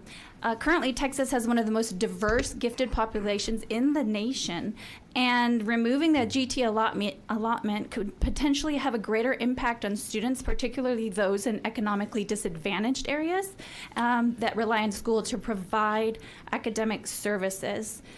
So gifted children are not all overperformers. They can often underachieve, and I'm here today representing all of my 130 students as well as my own children. Thank you. Thank you, Jessica. I appreciate you being here. Questions? Representative Sanford. Really quickly, thanks for coming today. And what school do you work at? I work at Webb Elementary. It's the magnet school for gifted for 3rd, 4th, 5th. Excellent. Well, thanks for what you do. Thank you. Can I ask a question about that? Yes, please. So is it only 3rd, 4th, and 5th? No, our program is an escalating program. It starts, they're identified in kinder, and also could be identified at any time. Okay. And as they increase, they have a full day in 3rd grade, 2 full days in 4th and 5th grade, and all in gifted courses. How many kids in your district are gifted? Only 9%. Really? Yes.